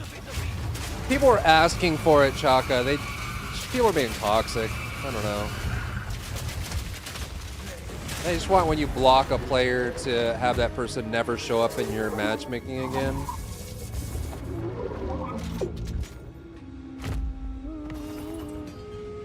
I did nothing of the sort, Zell. So far we've been showing you footage from the campaign. But one of the really important things in any action RPG is the end game. Now, something that happens almost every time a new action RPG launches is people saying there isn't enough. Based on what? Content. I don't know. We really want whatever to make sure that in PoE 2 superfluous people don't feel that way. reason they And it's had something that for we actually changed our priorities for as a studio relatively recently. Now, the first 3 For acts blocking of them PoE in the 2 first take around place? 25 hours. They to used complete. Bunny. This is already longer than many campaigns in other games.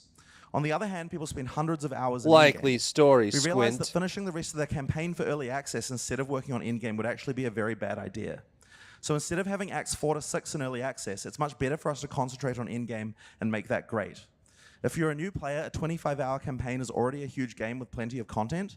But if you're an existing action RPG player, then what you're going to care about is the in-game challenges that you have to complete. If we'd launched with a double length Not wearing the campaign and a Valby bad in-game, swimsuit. we'd effectively have to say, hey, trust us, Exactly. a good in-game is coming later. But if we launch with a 25-hour campaign and a great in-game, then people can easily understand what's coming when we say, oh, yeah, and there's 3 more acts coming really soon. Now, in early access, there are 50 bosses currently and around 400 monster types, but effectively the game is going to double in size during early access and to be 6 acts with 100 bosses and around 800 monster types.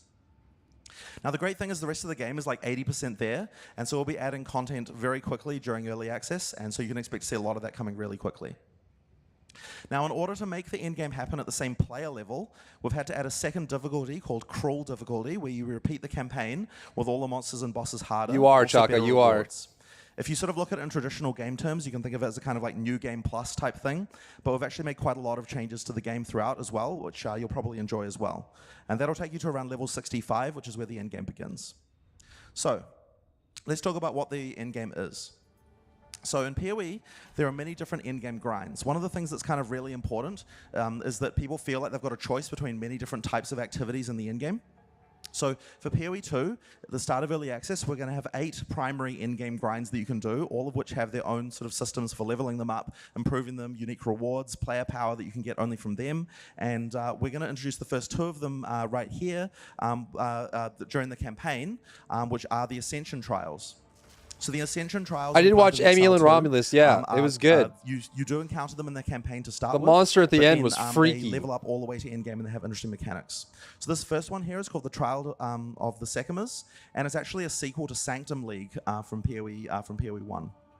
So we've actually done quite a lot of sequels to leagues from PoE 1 with new mechanics and new stuff, but all of them have new things going Very on. Dead Spacey, yeah. So basically, in order to the Trial of the Sekimas is a place where the Maraketh came to be tested and gained Yeah, power. Romulus was good. In order to gain entry, you need It was a little cheesy at coin times, containing but the soul of a djinn. it was good. And then once you put it in the relic altar there, then you can enter and yeah, the monster at the start end playing. was very shocking. I wasn't ready for a... Now the trial, the A hybrid trial is made Zeno. up of various different rooms, and it works a little bit like a roguelike type encounter system, where effectively you pick each Hopefully room. they continue that and in the then, second and one. Within each I know room, they're doing there's a different sequel. challenge.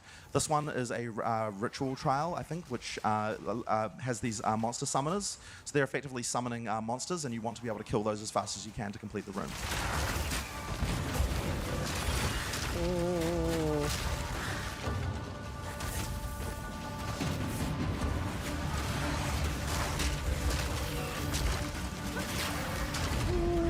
That one was relatively easy. So One once person you've that makes a completed the bad room, choice you for go to the everyone. next room to get your reward. Yeah.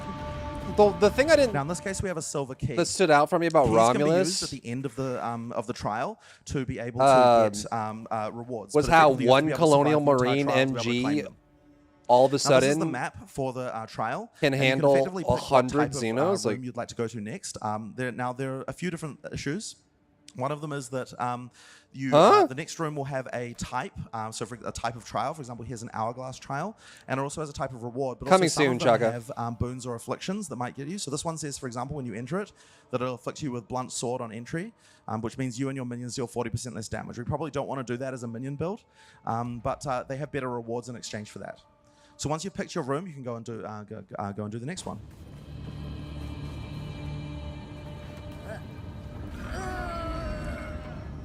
Okay, this is Path of Exile 2. Now this one's a time trial. You have to survive for and kill all the monsters. Now one thing that I didn't mention at the start of this is that unlike in the normal game, if you take hits in this mode, then you're going to lose a resource called honor. If you run out of honor, then you have to leave the trial. So effectively, you want to really try and play these runs as hitless as possible. And that means that all the monsters we've selected usually have to be avoidable in some way, have dodgeable mechanics, and that's sort of why Octavian is playing as safely as he possibly can here. He doesn't want to get too close to the boss or that monster there, because... It fixes the bugs, it will be a buy from me for so many great things. The game is awesome, and it's only going to get better. The more time that goes yes, it on, is. Soccer 2 is going to No, keep it's getting okay, better don't and worry. better. It's a very good game. All right, so once the trial's complete, once again, you can go and get the reward, which in this case is a bronze key again, because we picked one that had the same reward. We'll do one more. So that one's a Sacred Water Fountain, the Chalice Trial. Yeah, sure, let's do it. All right, cool. The next one's called a Chalice Trial. Effectively, there's a blood chalice here, which you need to fill with blood by killing rare monsters in this area. Once you've killed all the rare monsters, you can continue.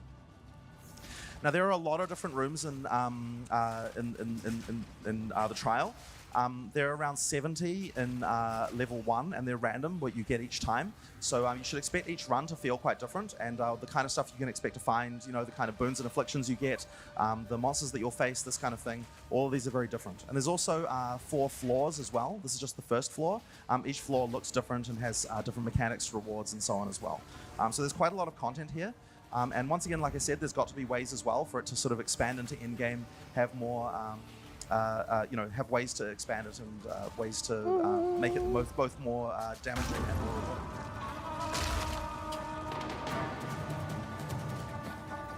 Bro, when those little like cryo sacks were defrosting, that was an 07 moment in Romulus.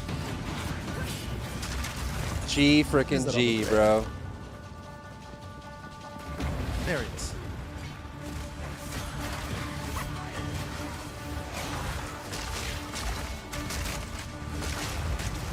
Oh, avoid download that one.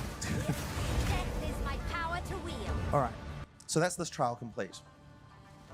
And once again, you can get the reward you picked, which I believe was Sacred Water in this case. So Sacred Water is a resource that you can use throughout your run.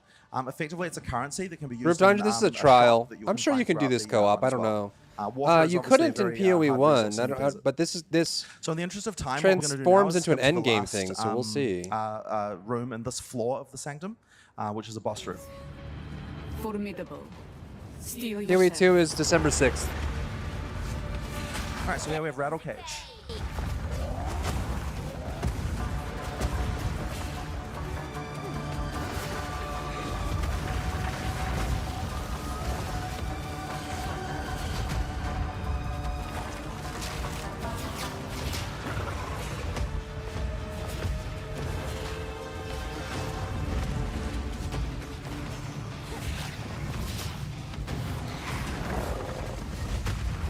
Na na na na na na na na na na na na na na.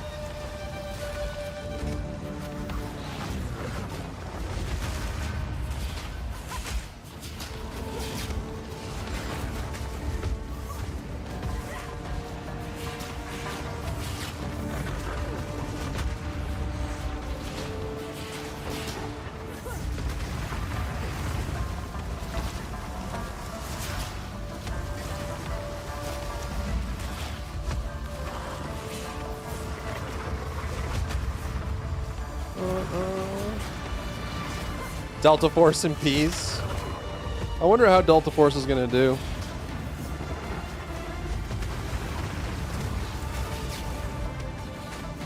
You gotta do it, Blitz. You gotta do it. Make it happen.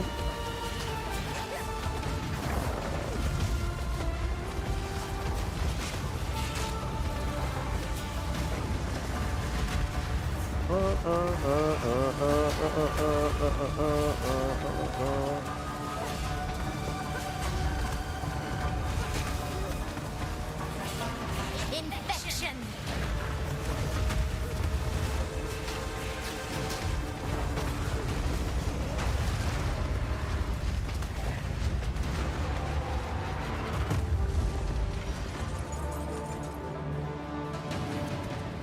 So that's the boss of the end of the first floor of the Sanctum, but there's lots more bosses in Sanctum to find. As I said, there's multiple floors. They each have interesting things. Now, at the end of each floor, you'll get the ability to pick from various different chests. The keys that drop give the ability to open these caches here. So you want to pick which one because each of them have different types of rewards in them. Now, the other thing that you get to do here is use the Altar of Ascendancy. Now, unfortunately, we forgot to reset the Ascendancy class, so you're not going to be able to see the list there when we did the thing before. But effectively, once you've, the first time you use the Altar of Ascendancy, you get to pick between 3 different Ascendancy classes. In Early Access, there's only going to be 2 available for each class, and we're going to be adding the rest later. And those give you interesting things that are only available to your class, because no other class gets those things on the passive tree. Now, with Ascendancy classes in PoE 2, we've really tried to do a lot better in terms of how interesting the things are. For example, this particular class, and because I can't see the name on the screen, I forgot what it's called, Infernalist, right? It's got some pretty interesting abilities. One of them here is called the Hellhound. So this one gives the ability to summon a Hellhound. When you summon it, it has a few abilities. One of them is that it sets everything next to it on fire. It's a minion, so because we're a minion class, this can be really useful. But also it takes damage for you. Every time you take damage, it gets transferred to the Hellhound. So, you know, he's a really good boy. Another one that's really interesting is that, if we just respec quickly away from that, is turning into a called Demon Form. So when you use demon form, you turn into a demon. While you're a demon, you lose life constantly, but you also have much higher spell damage and much faster cast speed. The longer you survive, the higher those numbers get. So you know, but you're going to continuously take damage. So you're probably, if you're going to use this, you probably want to do a build that involves getting high life regeneration in some manner, so you can survive as long as possible and do a large amount of damage. So that's an example, just 2 nodes from the Infernalist. But of course, you know, there's lots of interesting nodes there, and you're going to want to ascend, get more points by doing more Ascension trials, and you know, continue to get more player power. Now in PoE 2, you actually all of the Ascension True, trials. Barizzle, true. Oh, that's right. Sorry, we haven't even finished this one yet. All right, hang on. Where was I? All right, that's right. Okay, so Let's talk about how this extends into endgame. So effectively, as you go through this trial, you might find items called relics. And relics are these items here, which can be crafted. You can see an example of a blue one here. This one says monsters have a 4% chance to drop double sacred water and gain 16 sacred water at the start of the trial. Now, these are ways that you can effectively improve your odds as you go through, but there's some pretty interesting ones as well. Let's have another look at another couple. Bosses deal 4% reduced damage. These ones are very low level and simple, but they can get quite powerful. If you click on the relic altar before you start your run, put a coin in, then you've got these slots here that you can put the relics in, and you can also unlock more slots by doing more, by doing this more in order to be able to put more in. There are also unique relics, like for example this one here that says that the boss at the end of the entire trial will drop a specific unique item, but your maximum honor is 1, which means you can take exactly 1 hit, which means that you need to do a hitless run in order to be able to get that unique. So there are lots of other interesting unique relics that do other things. You know, the ability to extend this and get into endgame is pretty high. And one of the reasons you're going to want to do that is because like all of these different endgame mechanics, there's unique player power that only comes from it. So in this particular case, we have jewels.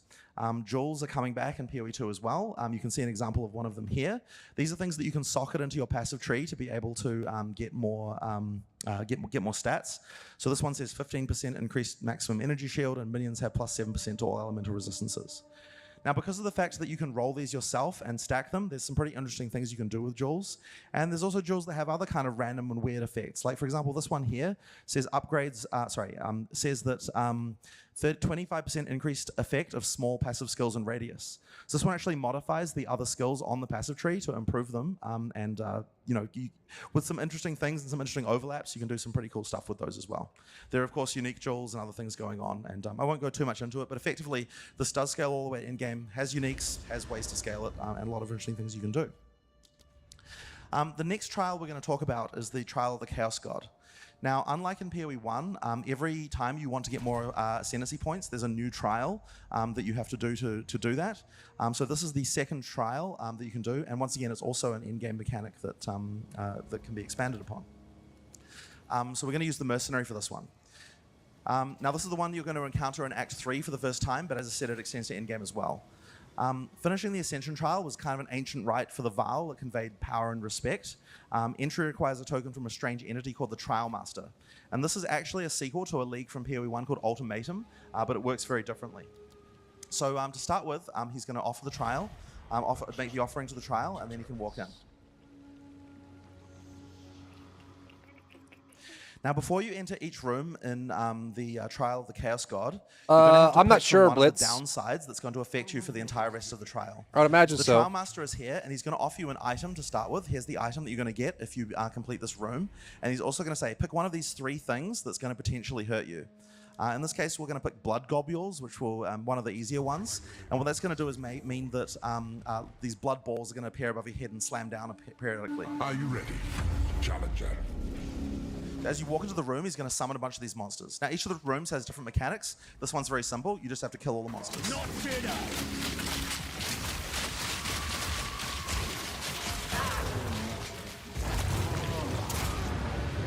That's that blood globule I talked about earlier.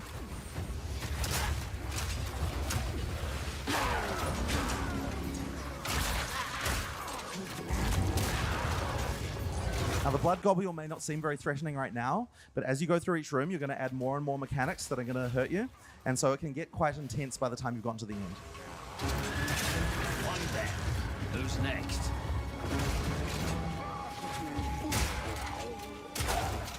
There we go. So we've defeated all the monsters in this room, and we can move on to the next one.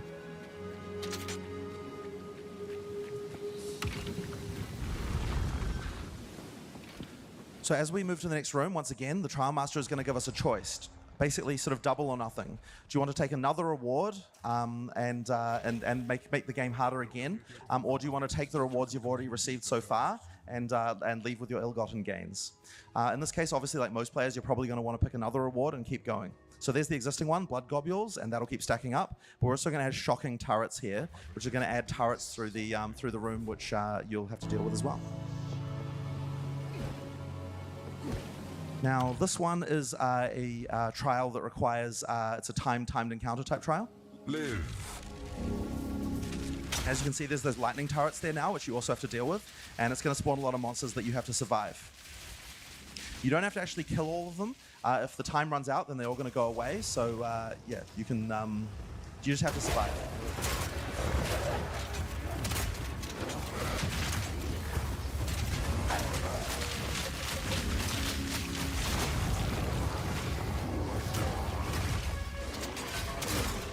And the Vaal had a culture of risk-taking, so all these kind of risk versus reward mechanics very much work for them. The way they crafted and a bunch of other things like that all sort of relate to this kind of risk-taking behavior. That shotgun or crossbow? Yeah, so your weapon, you pick a weapon like a crossbow for the mercenary, and then this class is basically a shooter class. Uh-oh. So you have like high power rounds, seconds. rapid fire rounds, shotgun shells, and you swap between them. It has a reload mechanic. You Managed can to, like flask throw charge it, so up it's your okay. ammo types and stuff like that. It's basically a isometric shooter, like an alien swarm, built into a class. Is mercenary.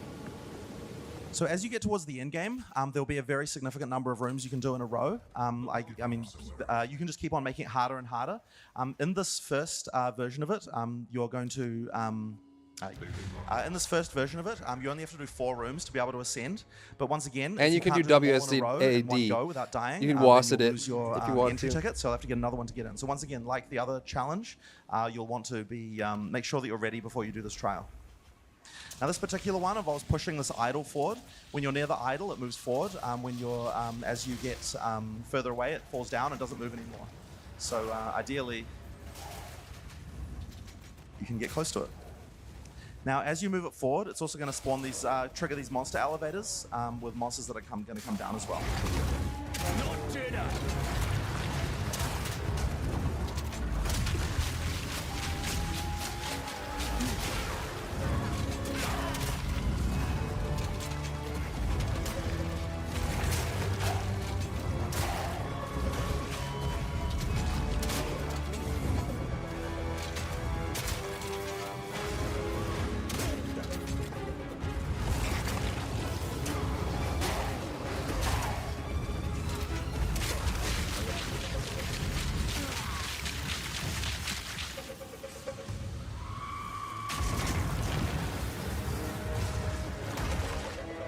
All right, finally. That one dragged a little bit, but it's okay. We finally got there in the end. All right. So just like in Sanctum, there are also bosses that you can get as you go through here. The order of them is random, and so they can be very hard or relatively easy depending on when you encounter them and what things that you've picked beforehand. Before the boss, once again, the Trial Master will ask you to pick, do you want to bail now or do you want to pick something else? That looks okay.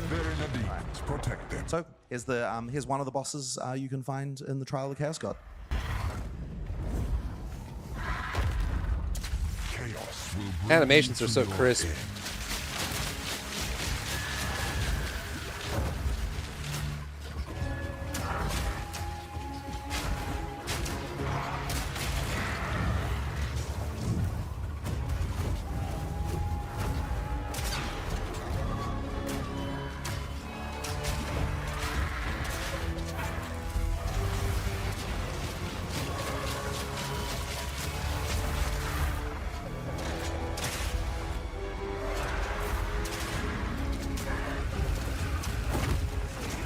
Yeah, the sound design is good too. Like, it's so crisp.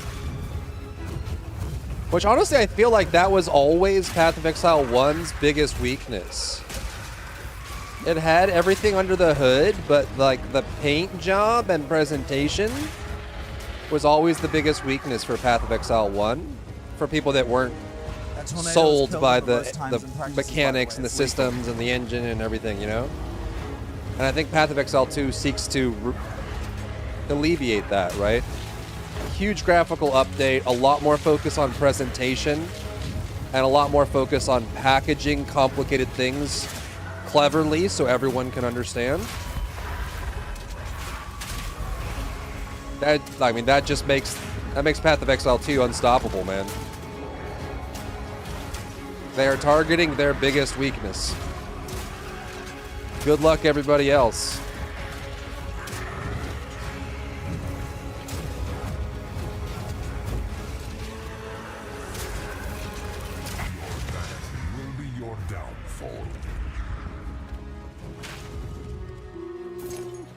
So that's as far as we're going to go in this trial for now at this low level. And of course, once again, you'd be able to ascend here if this is as far as you can get during the campaign. But there's a lot more stuff. you can E4 get. for life. So the Trial Master now is going to give you the rewards that you've earned throughout the trial. And there are a lot of rewards that are unique just to this trial. So let's go through a few of these that we've got here. Now, the first thing he's going to offer, one of the things we've got here is an item with a socket in it. Now, we removed gem sockets from PoE 2, but we've actually re-added back sockets in a much more traditional way as things that you can put items in to get extra mods. So if you have a look down the left there, you can see a thing called a Soul Core. This is a Soul Core of Thunder. If you put it in a weapon, you get lightning damage. If you put it in a shield, then an armor, you're going to get 10% lightning resistance. Now this is player power. You can't get any other way than sockets, and it's only unlocked through content that you can get through here. Now, if you want to be able to actually add sockets to existing gear as opposed to using the sockets that are on gear that you get from here, you're going to have to use these things called Vaal Orbs. Vaal Orbs modify things unpredictably, and they work a little bit differently than they used to in PoE 1. Now, the first thing I want to mention is the fact that these corrupt items, and what that means is that after you've used this, you can't use it on another item again. So that's the last thing you want to do in your crafting step. This particular one here rolled with it got an extra mod. It got 14 to 20 chaos damage as an extra mod, as well as getting corrupted. But they can also do other things. So we'll use it on some of our gear here. You can equip it. I think you can leave it equipped. Yeah. So we're going to use it on his bow here. Okay, so that one gave him a socket. Excellent. So now he'll be able to upgrade his bow with a Soul Core to get an extra mod. So that's really valuable. Probably wouldn't have picked that one, but that's fine. That's what he had. Then we've also got, let's see in some other results. That one, okay, so that one just modified random mods on the item. So probably not good, not what you wanted. That's a bad outcome. On the other hand here, all right, added another mod, 25% increased armor and evasion. That's a very good roll. So effectively the theme with these things is that you're going to get random results. You don't probably want to use them on the items that you've got equipped because they're likely to potentially damage them or make them worse. But there's player power that you can get from this that you can't get any other way. So it's something that you're definitely going to want to be able to do as you go through the game. Now, of course, because we got to the end here, we can also ascend. For this particular one, we might as well just ascend this character. So there's the Witch Hunter, which you could pick, and might as well just pick a simple node. I mean, there's a basic one that's just Culling Strike. You might as well pick that. We didn't actually plan to show this character class while we're doing here, so just ascending while we're at it. Now, right there, you also see there's an entrance to the Trial Master's Tower. That's like a special endgame thing, which we're not going to show you, but effectively that's the pinnacle boss for this particular endgame grind. But let's talk a little bit about how you're going to expand on this. So if you go back to the start of the area, the keys not only have let you get into the trial, but they're also going to have mods on them as well that allow you to do different things. And just like the Vaal always have, we want to make sure that there's things that have both bonuses and downsides, that they're very double or nothing type culture. So this one here says sacrifice up to 10 exalted orbs to receive double that on trial completion. So effectively, you can go double or nothing on currency as well. But it also has minus 25% to maximum player resistances, which is a pretty nasty downside. You can roll these things and they have some pretty interesting mods on them. So yeah, it's one of those things you can specialize into in-game. Now, of course, there's also uniques only available here and various other things available here. So yeah, you're going to want to do that. So those are the two trials that extend into endgame that are during the campaign. But now we want to show you how the actual endgame, sort of primary endgame system itself works. So we're going to have to get a higher level monk to be able to show you that. Now, I'm not going to get too much into the plot of this, but this is where you're going to start in the endgame. And just like in PoE 1, we have a thing called the map device that you're going to be using to travel around. But what you actually get when you click on the map device is going to be quite different. Now, the storyline here effectively is that there's corruption from the beast has spread across the land, and you're going to need to try and cleanse it. Now, this is actually an infinitely scrolling map that goes in all directions and contains all areas you can go to. You can go to each map only one time, so you're going to want to, you're kind of try and want to find interesting places to go. Now, this is the primary thing to explore after you finish the campaign, and there's all sorts of things to find on here. There's bosses, there's towers, there's beast corruption, there's rare areas with interesting mechanics, all sorts of in-game content that you can see these icons for around the place, and hideouts, roving merchants, and even cities. Now, effectively, in order to travel to one of these, what you're going to do is click on it, and then you can travel to it using a waystone. Now, these waystones effectively work like maps did in Path of Exile 1. You can craft them and so on as well. Once you've gone to the map, you know, Is this a then what you're video gonna of a find is guy randomly watching generated- another Oh, video? Okay, he immediately Yeah, we're clicked watching the ball back. their Classic LA mistake. presentation. So what you're going to find here is a randomly generated area, and This we've really is the ramped game the random director. generation up to 11 for Showing this. off the game. Obviously, all the monsters here are also going to be random, and one thing I will mention is that the variety of monsters in PoE 2 is a lot higher, and they have a lot more interesting abilities, which means that interesting combinations of them in maps can really produce interesting results. These particular ones that were randomly picked here seem to be relatively simple, so I guess that point isn't that well made today, but that's all right. Now this monk is effectively the same kind of build that we were doing before, but it's a lot faster for in-game. But what we're going to do is we're going to amp it up a little bit further just to sort of see some of the kind of things that you can do in in-game as well. So after we've finished clearing this pack, then we'll do that. So let's open up this, and what we're going to do is this is a character that freezes a lot of things, so we're going to add a cast on freeze gem here. And what that's going to mean is every time you freeze a monster, it has the ability to cast whatever spell of your choice. In this case, we're going to cast Frost Wall. And we're going to add Fortress and reduce cooldown to that so that we can cast them all the time, and they're going to go in a circle around the monster that got frozen. So effectively, because it's going to create a lot more frozen objects around the monster, when you use your Glacial Cascade, they're going to do a lot more damage and explode for a huge amount of huge amount of damage as well.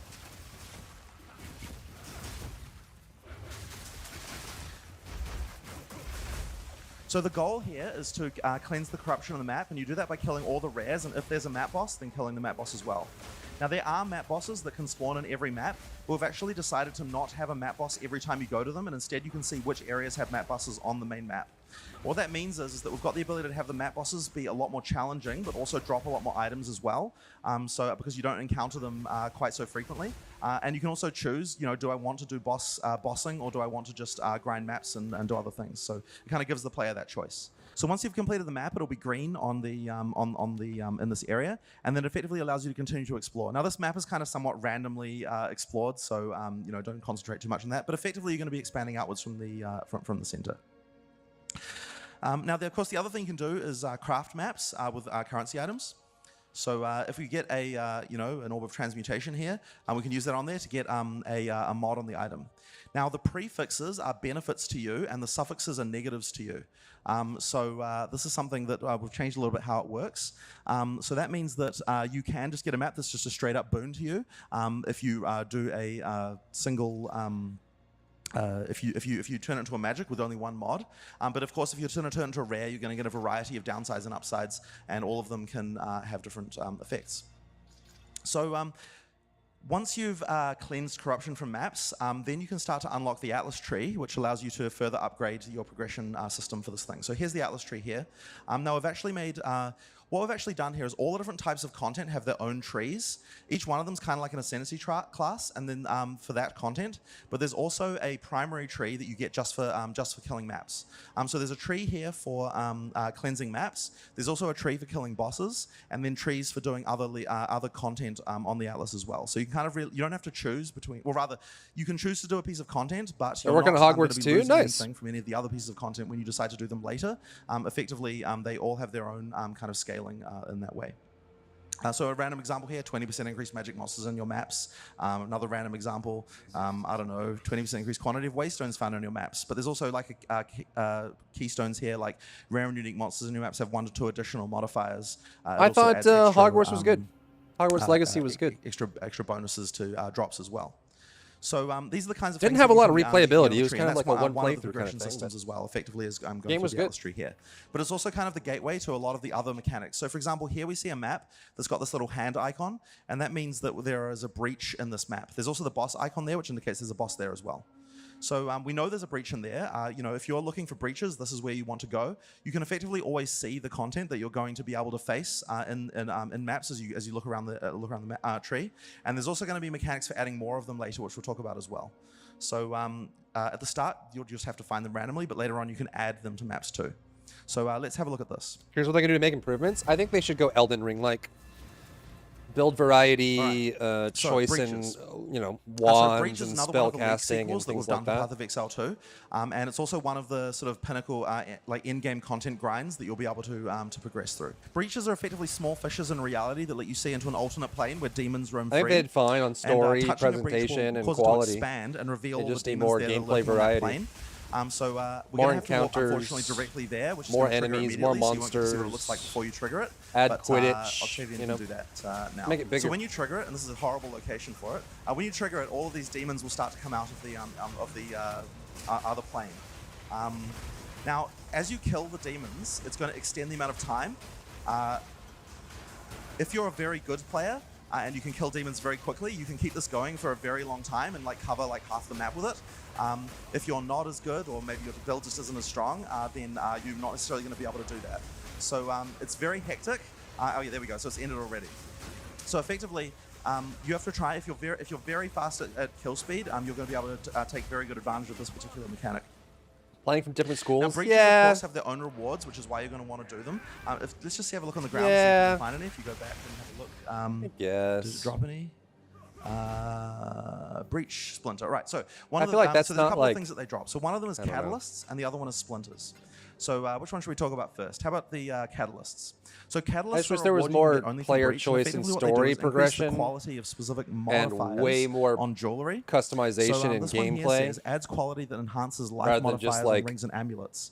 So effectively, oh, there's this a is going to mirror in allow here them, now, if and you can you, talk to use the that person on your ring or amulet. You can go to a it'll allow you different to increase house, it'll add dorm, life and quality talk to that'll this make the life person. roll on that amulet go up. You know? This is an area of player power that sort of seems really relatively weak. subtle, but there's actually quite a lot to this that you can do. Breach also drops Breach rings that are one of the best ring-based types because they I think allow Elden quality Ring to go did up to 50, kind of which showed means that what you can use those as base types to create big some very crazy RPGs rings, should be like as far for as you as well. So that's one of the forms of player power you get variety, from only from gameplay Breach. encounters, The optional other thing you're going to find in Breach that'll encounters, sort of unlock the pinnacle boss are these sprawling Breach areas, splinters. secrets. So if you know. you collect 300 Breach Splinters, it'll allow you to make a Breach Stone that will allow you to go to the Breach Domain where you can fight one. There's of the nothing wrong pinnacle with bosses. doing like a Now we're actually going to God show of you War this pinnacle boss, or like a for this Sekiro. particular league mechanic, It's just because it's those nice are to kind of see games one. you play But we're not once, gonna show maybe you any twice, of the you other know? pinnacle bosses in this demo. Whereas people still But play all the Elden Ring different every types day. of league, all the different types of content that we have here all have their own pinnacle bosses. There's that, so many things to we can- explore and that we can different do. ways to engage with it. Now, this is effectively a map that's a single large breach, and you're going to have to be able to race through the entire map in the amount of time to be able to get there and This is finish the it. boss breach. Assault!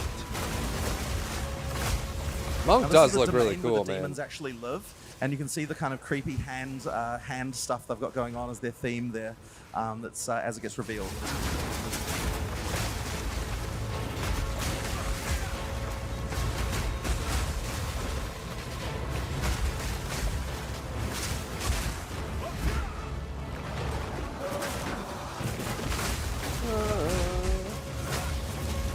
Not as cool as the Merc. Yeah, I mean, what I imagine if you could like specialize in each form, like each school of magic in Hogwarts, and that would allow you to do different things, hit story elements, or change how the story outcome happens, or you'd unlock special abilities and gain renown, and then you'd find like special trainers that would teach you the height of that kind of magic.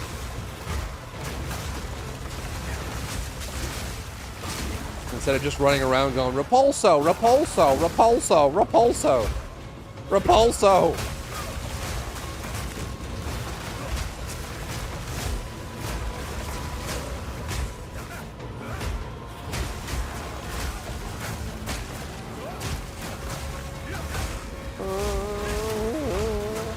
Oh, AC6 gets more support. We'll see.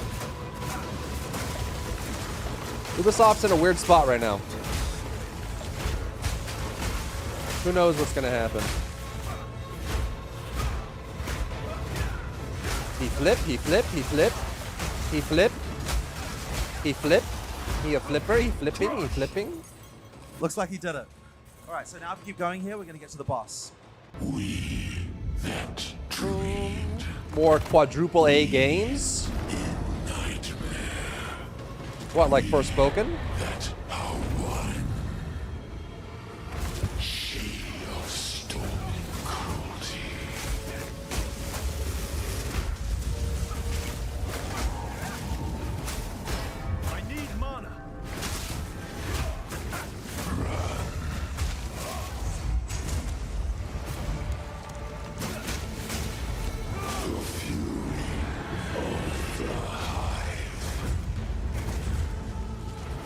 So crisp, dude.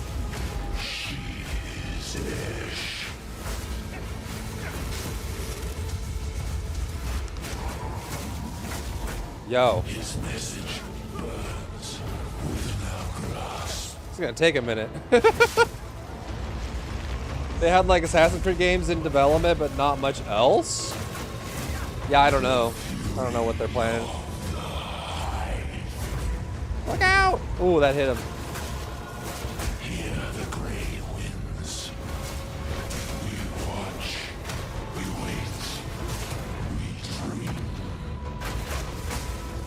We dream.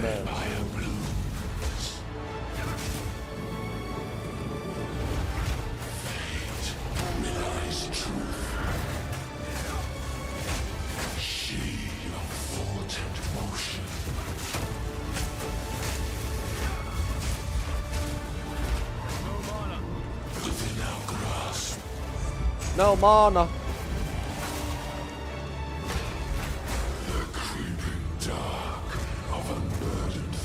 Oh! Oh! He's struggling.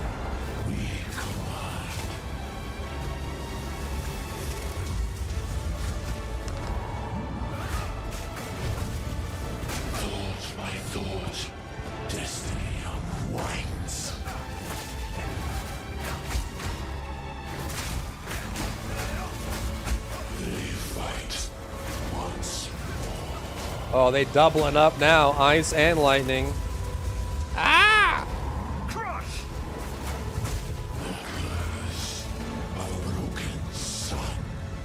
Oh, why? No, he's got to go further for that. Rolling into him there is a tough choice.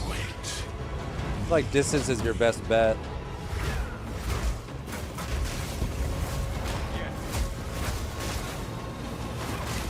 Getting close abuses the turn speed, but then you get hit while they follow up.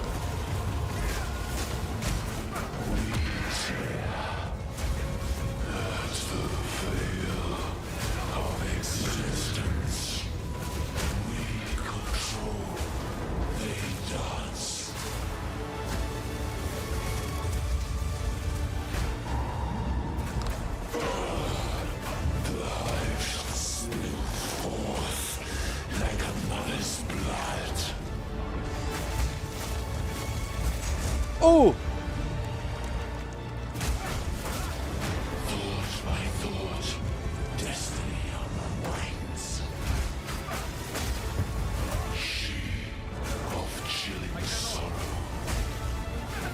Well, that bell does a lot of damage. He needs to use that more. Holy. Put the bell down, bro. That was huge. Don't roll, just run. Just run! Why are you rolling? No!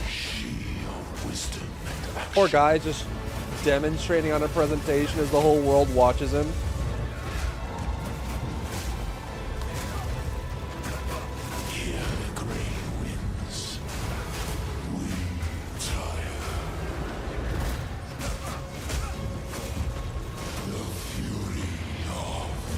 Big. Oh, no, no, no. He's having a lot of trouble with that attack. Blah!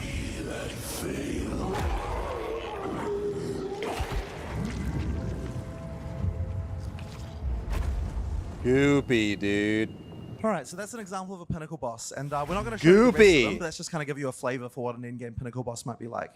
But just like all of the pinnacle bosses, when you defeat them, you're going to get points for the Ascendancy tree. Sorry, not Ascendancy tree, for the Atlas tree for that particular content. So this is the Breach one here. Now, the idea is that you kill the boss, you make the whole league more difficult, and then you can beat the boss again at a higher difficulty and get more points. So the first point here you're going to see is +1 to Twisted Domain difficulty, which is going to effectively make Breach harder. It says here, difficulty causes monsters to have increased damage and toughness, as well as making them grant more experience to drop better items. But there's also effectively specific nodes that will give you interesting changes to that league mechanic. So for example, classed hands in your maps have a 25% chance to be guarded by a pack of magic monsters. Breaches in your maps have 50% more classed hands. Those things are effectively like breach chests that you find as the breach expands there. So that's like a bonus that you might choose to pick. There's lots of other ones here that you could pick as well. And as I said, each of the different types of content all have their own trees here that you can do your own stuff with. So that is, actually wait, there's one more thing that we forgot to tell you about, and this is kind of important, which is tablets. Okay, right, I should have gone over that earlier, so we'll just do it now. So effectively, right, when you do a breach in your maps, one of the things that you might find, and this is kind of important, are tablets. Now tablets are items in your inventory that you can use with these towers. If you open your inventory there and have a look at just find a good place. So when you play breaches, you might find these breach tablets. And what this does is effectively adds more breaches to maps in the vicinity. So this says add 8 maps in range. 8 maps in range contain breaches, and breaches in your map spawn an additional rare monster. So if you open a tower, it gives you this interface. You can put the tablet in there, and then when you use it, it affects the local area and adds a bunch of breaches around the place. So what that means is that all the content is self-reinforcing. If you want to play breaches, then you're going to find these tablets. You're going to use those to add more breaches to maps in the area and also boost what the breaches are doing, and then which will get you more tablets, which will get you more and more and so on. So it's effectively a way to, if you're choosing breach is the thing I want to be doing, then that means that you can effectively self-sustain breach for as long as you want to, and sort of effectively turn your map into that. This is true for all the different mechanics that you can find on the Atlas. You know, you've got ones here for Ritual and Expedition and Delirium right there. So, all right, so that's kind of important. So what we've covered here effectively is, okay, obviously, actually, one thing I, of course, failed to mention is that, you know, there are uniques you only get from that Pinnacle boss, of course, and so on. There are uniques you only get once you get the difficulty of that Pinnacle boss up to a certain level. So, of course, once again, each endgame grind has to have a way to expand it, a way to make it more difficult, a way to specialize into it, a way to, you know, get rewards that are specific to that. So, next, let's talk about Expedition. So once again, we've done another sequel to A League from PoE 1. This one's Expedition. We'll put a map in here, and just to make it a little bit easier, we're not going to actually do the rest of the map, we're just going to do the Expedition part of it. So what Expedition is effectively there are some Khalgurans, a group of people called Khalgurans, who are trying to dig up some old burial sites from their ancestors, and the goal is try to get Verisium relics that are left over from their past. If you've played PoE 1, the mechanic is quite similar. Effectively, what you're going to see is all of these markers here on the ground that are going to tell you whereabouts things are buried, and they're going to dig these things up using explosives. So effectively, you have to choose carefully where you're going to place the explosives in order to be able to get the most amount of bonus. There are also these things called remnants here that give you both bonuses and downsides for doing them. After you blow up the remnant, all the future monsters after that point will be stronger but more rewarding. So effectively, Octavian's going to place down some of these dynamite charges in a string, and then once he's done that, then he will be able to detonate them and spawn things. Now he's choosing carefully which remnants he wants to use based on his build. He wouldn't want, for example, to make all the monsters immune to ice, because that would completely destroy him. Now there are lots of interesting things to find under the ground. There's like chests, and there can often be caverns and things like that. Once you get to the end game system, the pinnacle content for this league, there's going to be bosses and so on to find and things like that.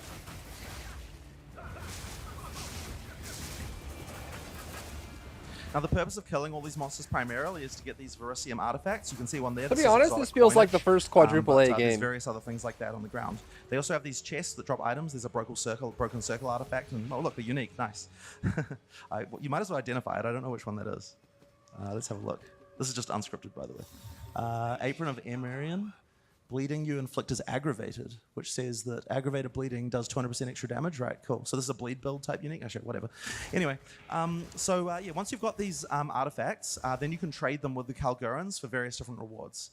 And once again, in the interest of time, I'm not going to go into too much into this, but probably one of the more interesting ones is using crafting with a guy called Rog. We'll do that one here just so we can have a look.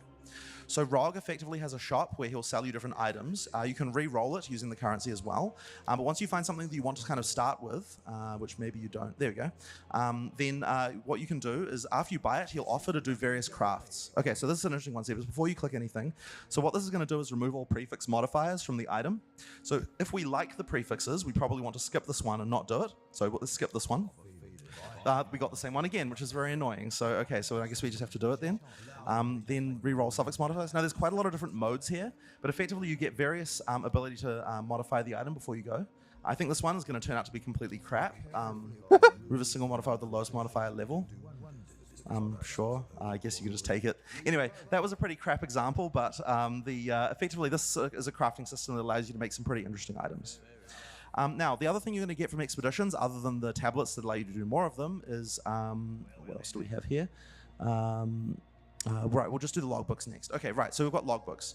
So if you can get a logbook, it effectively allows you to do a like super expedition, which is like an area that has only expedition. These logbooks have various mods and things as well, and then once you go there, then you can do an expedition that has a lot more.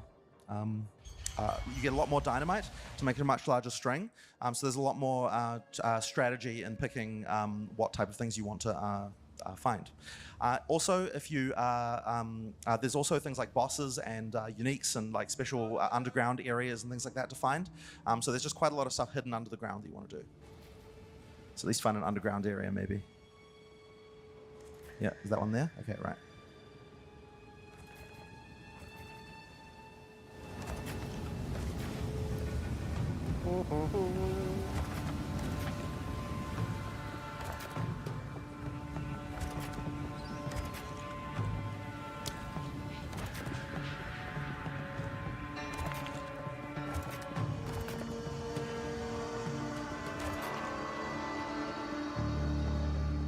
And then when you detonate it, you're going to get the string of monsters, which you can try and keep up with.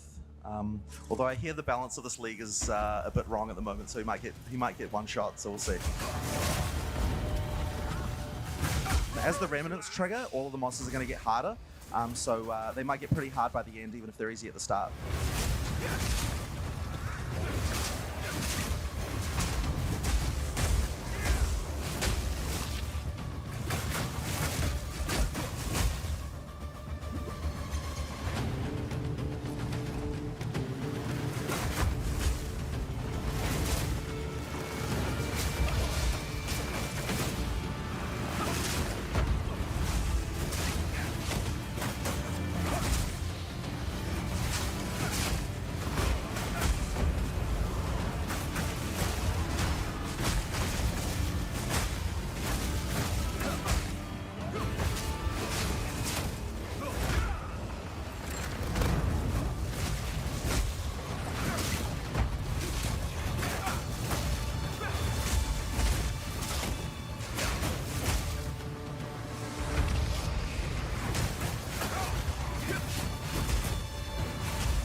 Right, so rather than keeping on killing those guys, we'll just quickly show you one of the things that he found. So there was a sub area down here where called Hidden Aquifer. There's quite a lot of variety of different things like this. I'm not sure what's in this one. But yeah, as I said, some of them contain bosses. They all contain interesting rewards that can be unique just to them. So yeah, there's quite a lot of things you're going to want to find.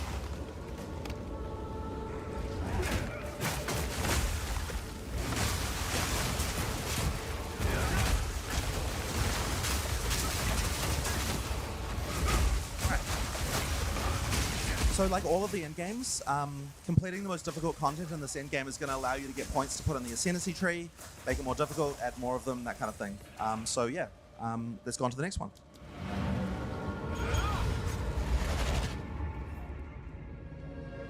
Oh, you might as well show the Atlas tree as well.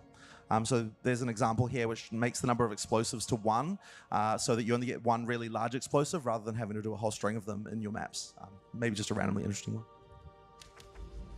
All right, let's have a look at the next one, which is Ritual. So Ritual is one of the other endgame grinds. When you enter a map with this mechanic, you're going to find these ritualistic circles through the area.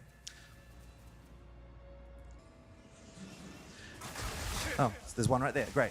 So when you kill monsters inside them, it effectively grants the monsters as tribute. And so when you summon the ritual, all the monsters that you killed within that ritual circle will spawn again.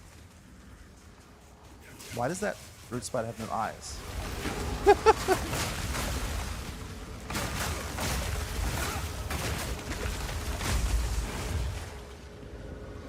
Oh, it's breach as well. Okay, whatever. Just don't worry about that. Now, of course, because the league mechanics overlap, you would be able to kill breach monsters inside the circle and summon them again by the with the ritual, I believe. All right, so when you use the ritual, it effectively closes you off into a small area, and you have to fight all the monsters that you killed in that circle again. But the key thing is that there's it empowers them. There are multiple rituals through the area, So after each time you do this, you get a type of points called tribute. Why does it keep zooming you in can on then spend audience items. members? But if you're willing to risk it and make the rituals even more powerful, It's so you can weird. go to another ritual circle, kill more monsters inside of it, and then you'll be able to make the it'll summon both the ones from this circle and from the subsequent circle as well, making the rituals very, very tough by the time you get to the end. Oh, there's one last monster over there.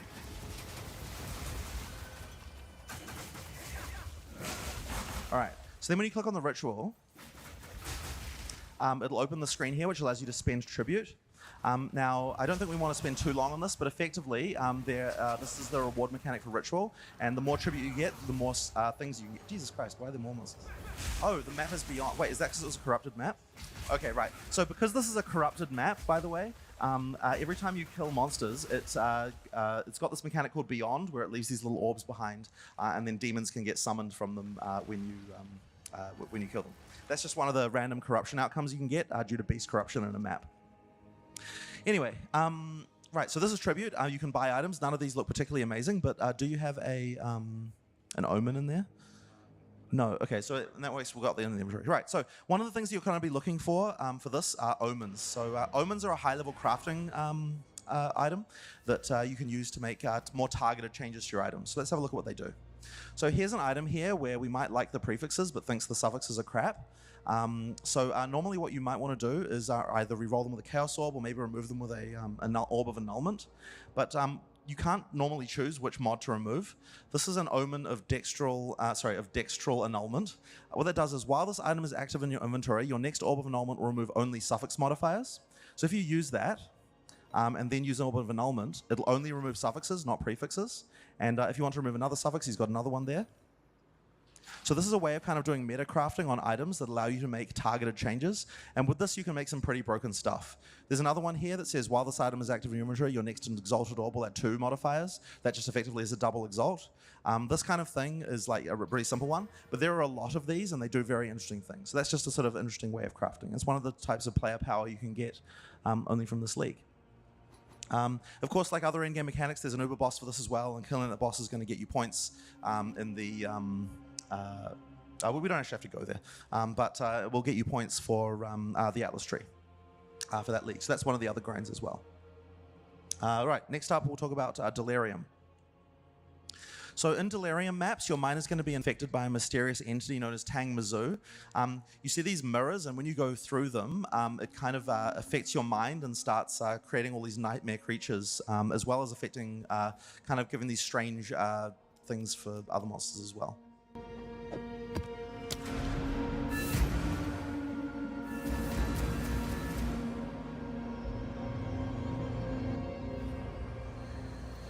Good old backwash. So there's the Delirium right there.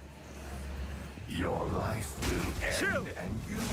So as you can see, it infects your mind, and you get this like mist, mysterious mist that goes to the area. It both spawns new monsters as well as affecting the existing monsters in interesting ways. Now the main thing you're going to be looking for in this league are called Distilled Emotions. Hopefully one drops, and we can have we can show you what they do. But if not, we've got one in the inventory.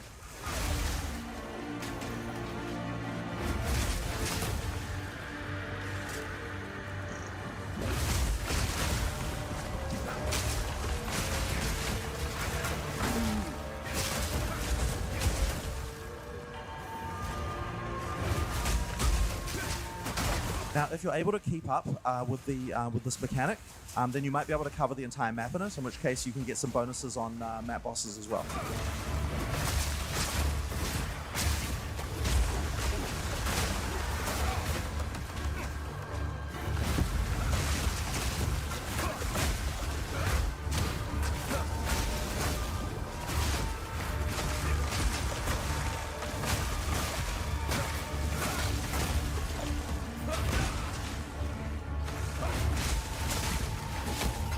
Alright, so there's some distilled emotions. Got a lot of content, Borzel.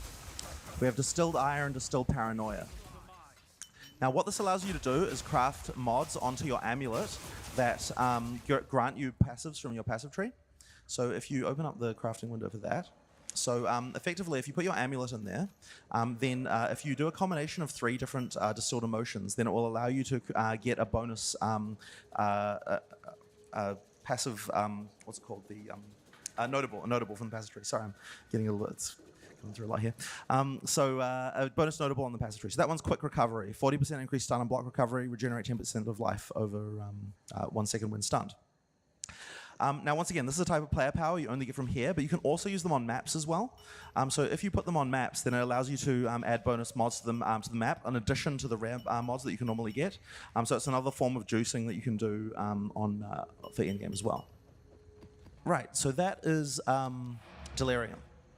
Now, all of these different mechanics from the different in-game grinds kind of can be added with each other. If you open up the map, you can kind of start to add multiple mechanics overlapping with those towers. You can juice maps with, the thing like mechanic we just said. You're allocating points in the Atlas tree. Effectively, altogether, it allows you to really boost from the bottom of the Atlas to the top of the Atlas to really improve the content that you're doing to the point where it can get pretty crazy. But there is one more. In-game grind, which I'm not going to really talk too much about, but it relates to that that little object there. So effectively, this is where the Uber Pinnacle boss is, and we can travel to the entrance, but we won't be able to actually get in because we don't have to meet the requirements yet. But effectively, there are around the map various ways to get keys to be able to enter this area. It's kind of mysterious, and this is the hardest content in the game. When you play the game, you'll have to try it out. But effectively, inside this area, you'll don't actually go in there. Don't actually go in there. It's probably not ready. Be able to fight the Uber Pinnacle boss as well. For the sort of hardest challenge in the game, that is something that I think players will really enjoy. So this is a sort of basic overview of how the end game works. There was quite a lot of information there, quite a lot of sequels to leagues from PoE 1 as well. But you can sort of see, I guess, the beginnings of a system that we're going to be expanding a lot over time. As we add more of these PoE 1 league sequels, and as we add more content that's leagues to PoE 2, we've effectively got a lot of space here to be able to add as much to this in-game as possible. The Atlas tree, with all its different little, what you might call, the ascendancy kind of cluster type things for all the different content. All of these things, adding all of these things, we're going to add one every time we add a league to effectively allow you to scale this stuff. And so that means that there is a large capability to have a lot of content here. So that sort of shows you, I guess, as a quick rundown of the content in early access. Even though it is early access, there's a lot of content here. There's a lot to do in endgame. There's the campaign plus the crawl version of the first half of the campaign plus the crawl version of the campaign. And all of that is, I guess, going to be coming out on December 6th. So how do you get access? Well, the answer is to that is that we're going to be releasing a bunch of supporter packs in the relatively near future when we announce all this content. And the lowest supporter pack, the $30 one, contains a key to get access to the early access for Path of Exile 2. So if you buy one of those, you'll both get points, which you can use to spend to buy, whatever it is in the cosmetic store that you want to buy, as well as get access to PoE 2. And any of our existing supporters who have spent more than, I think it's around $500, basically the highest tier supporter pack in the past, will also get access for free as well.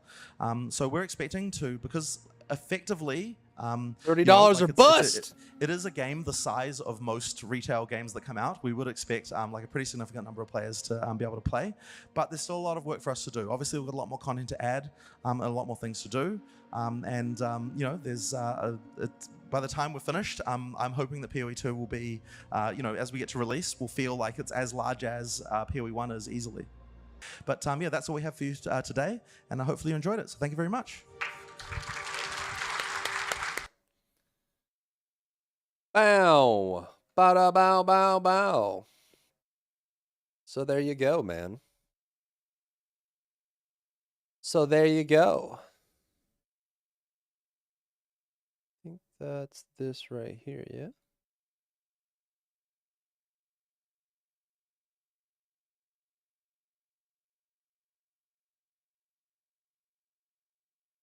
LA event. Pretty cool, man. Pretty cool indeed.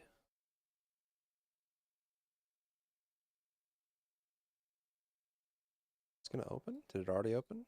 Oh, I see. You get to pick between. Yahar. Crazy, crazy, crazy.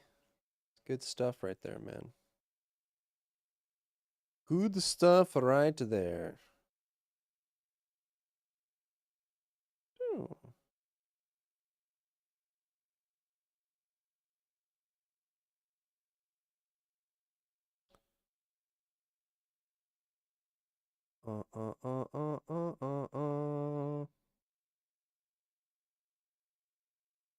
Yeah, Path of Exile 2, number 2 on Steam sales now. Crazy, man. That's wild. Good for them. That's pretty awesome. All right, well, chat, I think I'm going to drop off there. I'm going to go work on some stuff, and then we'll be back on the morrow. I do have an appointment in the morning, so it'll be a little bit later of a start, but we will be back tomorrow. GG's, have a good night. Peace out.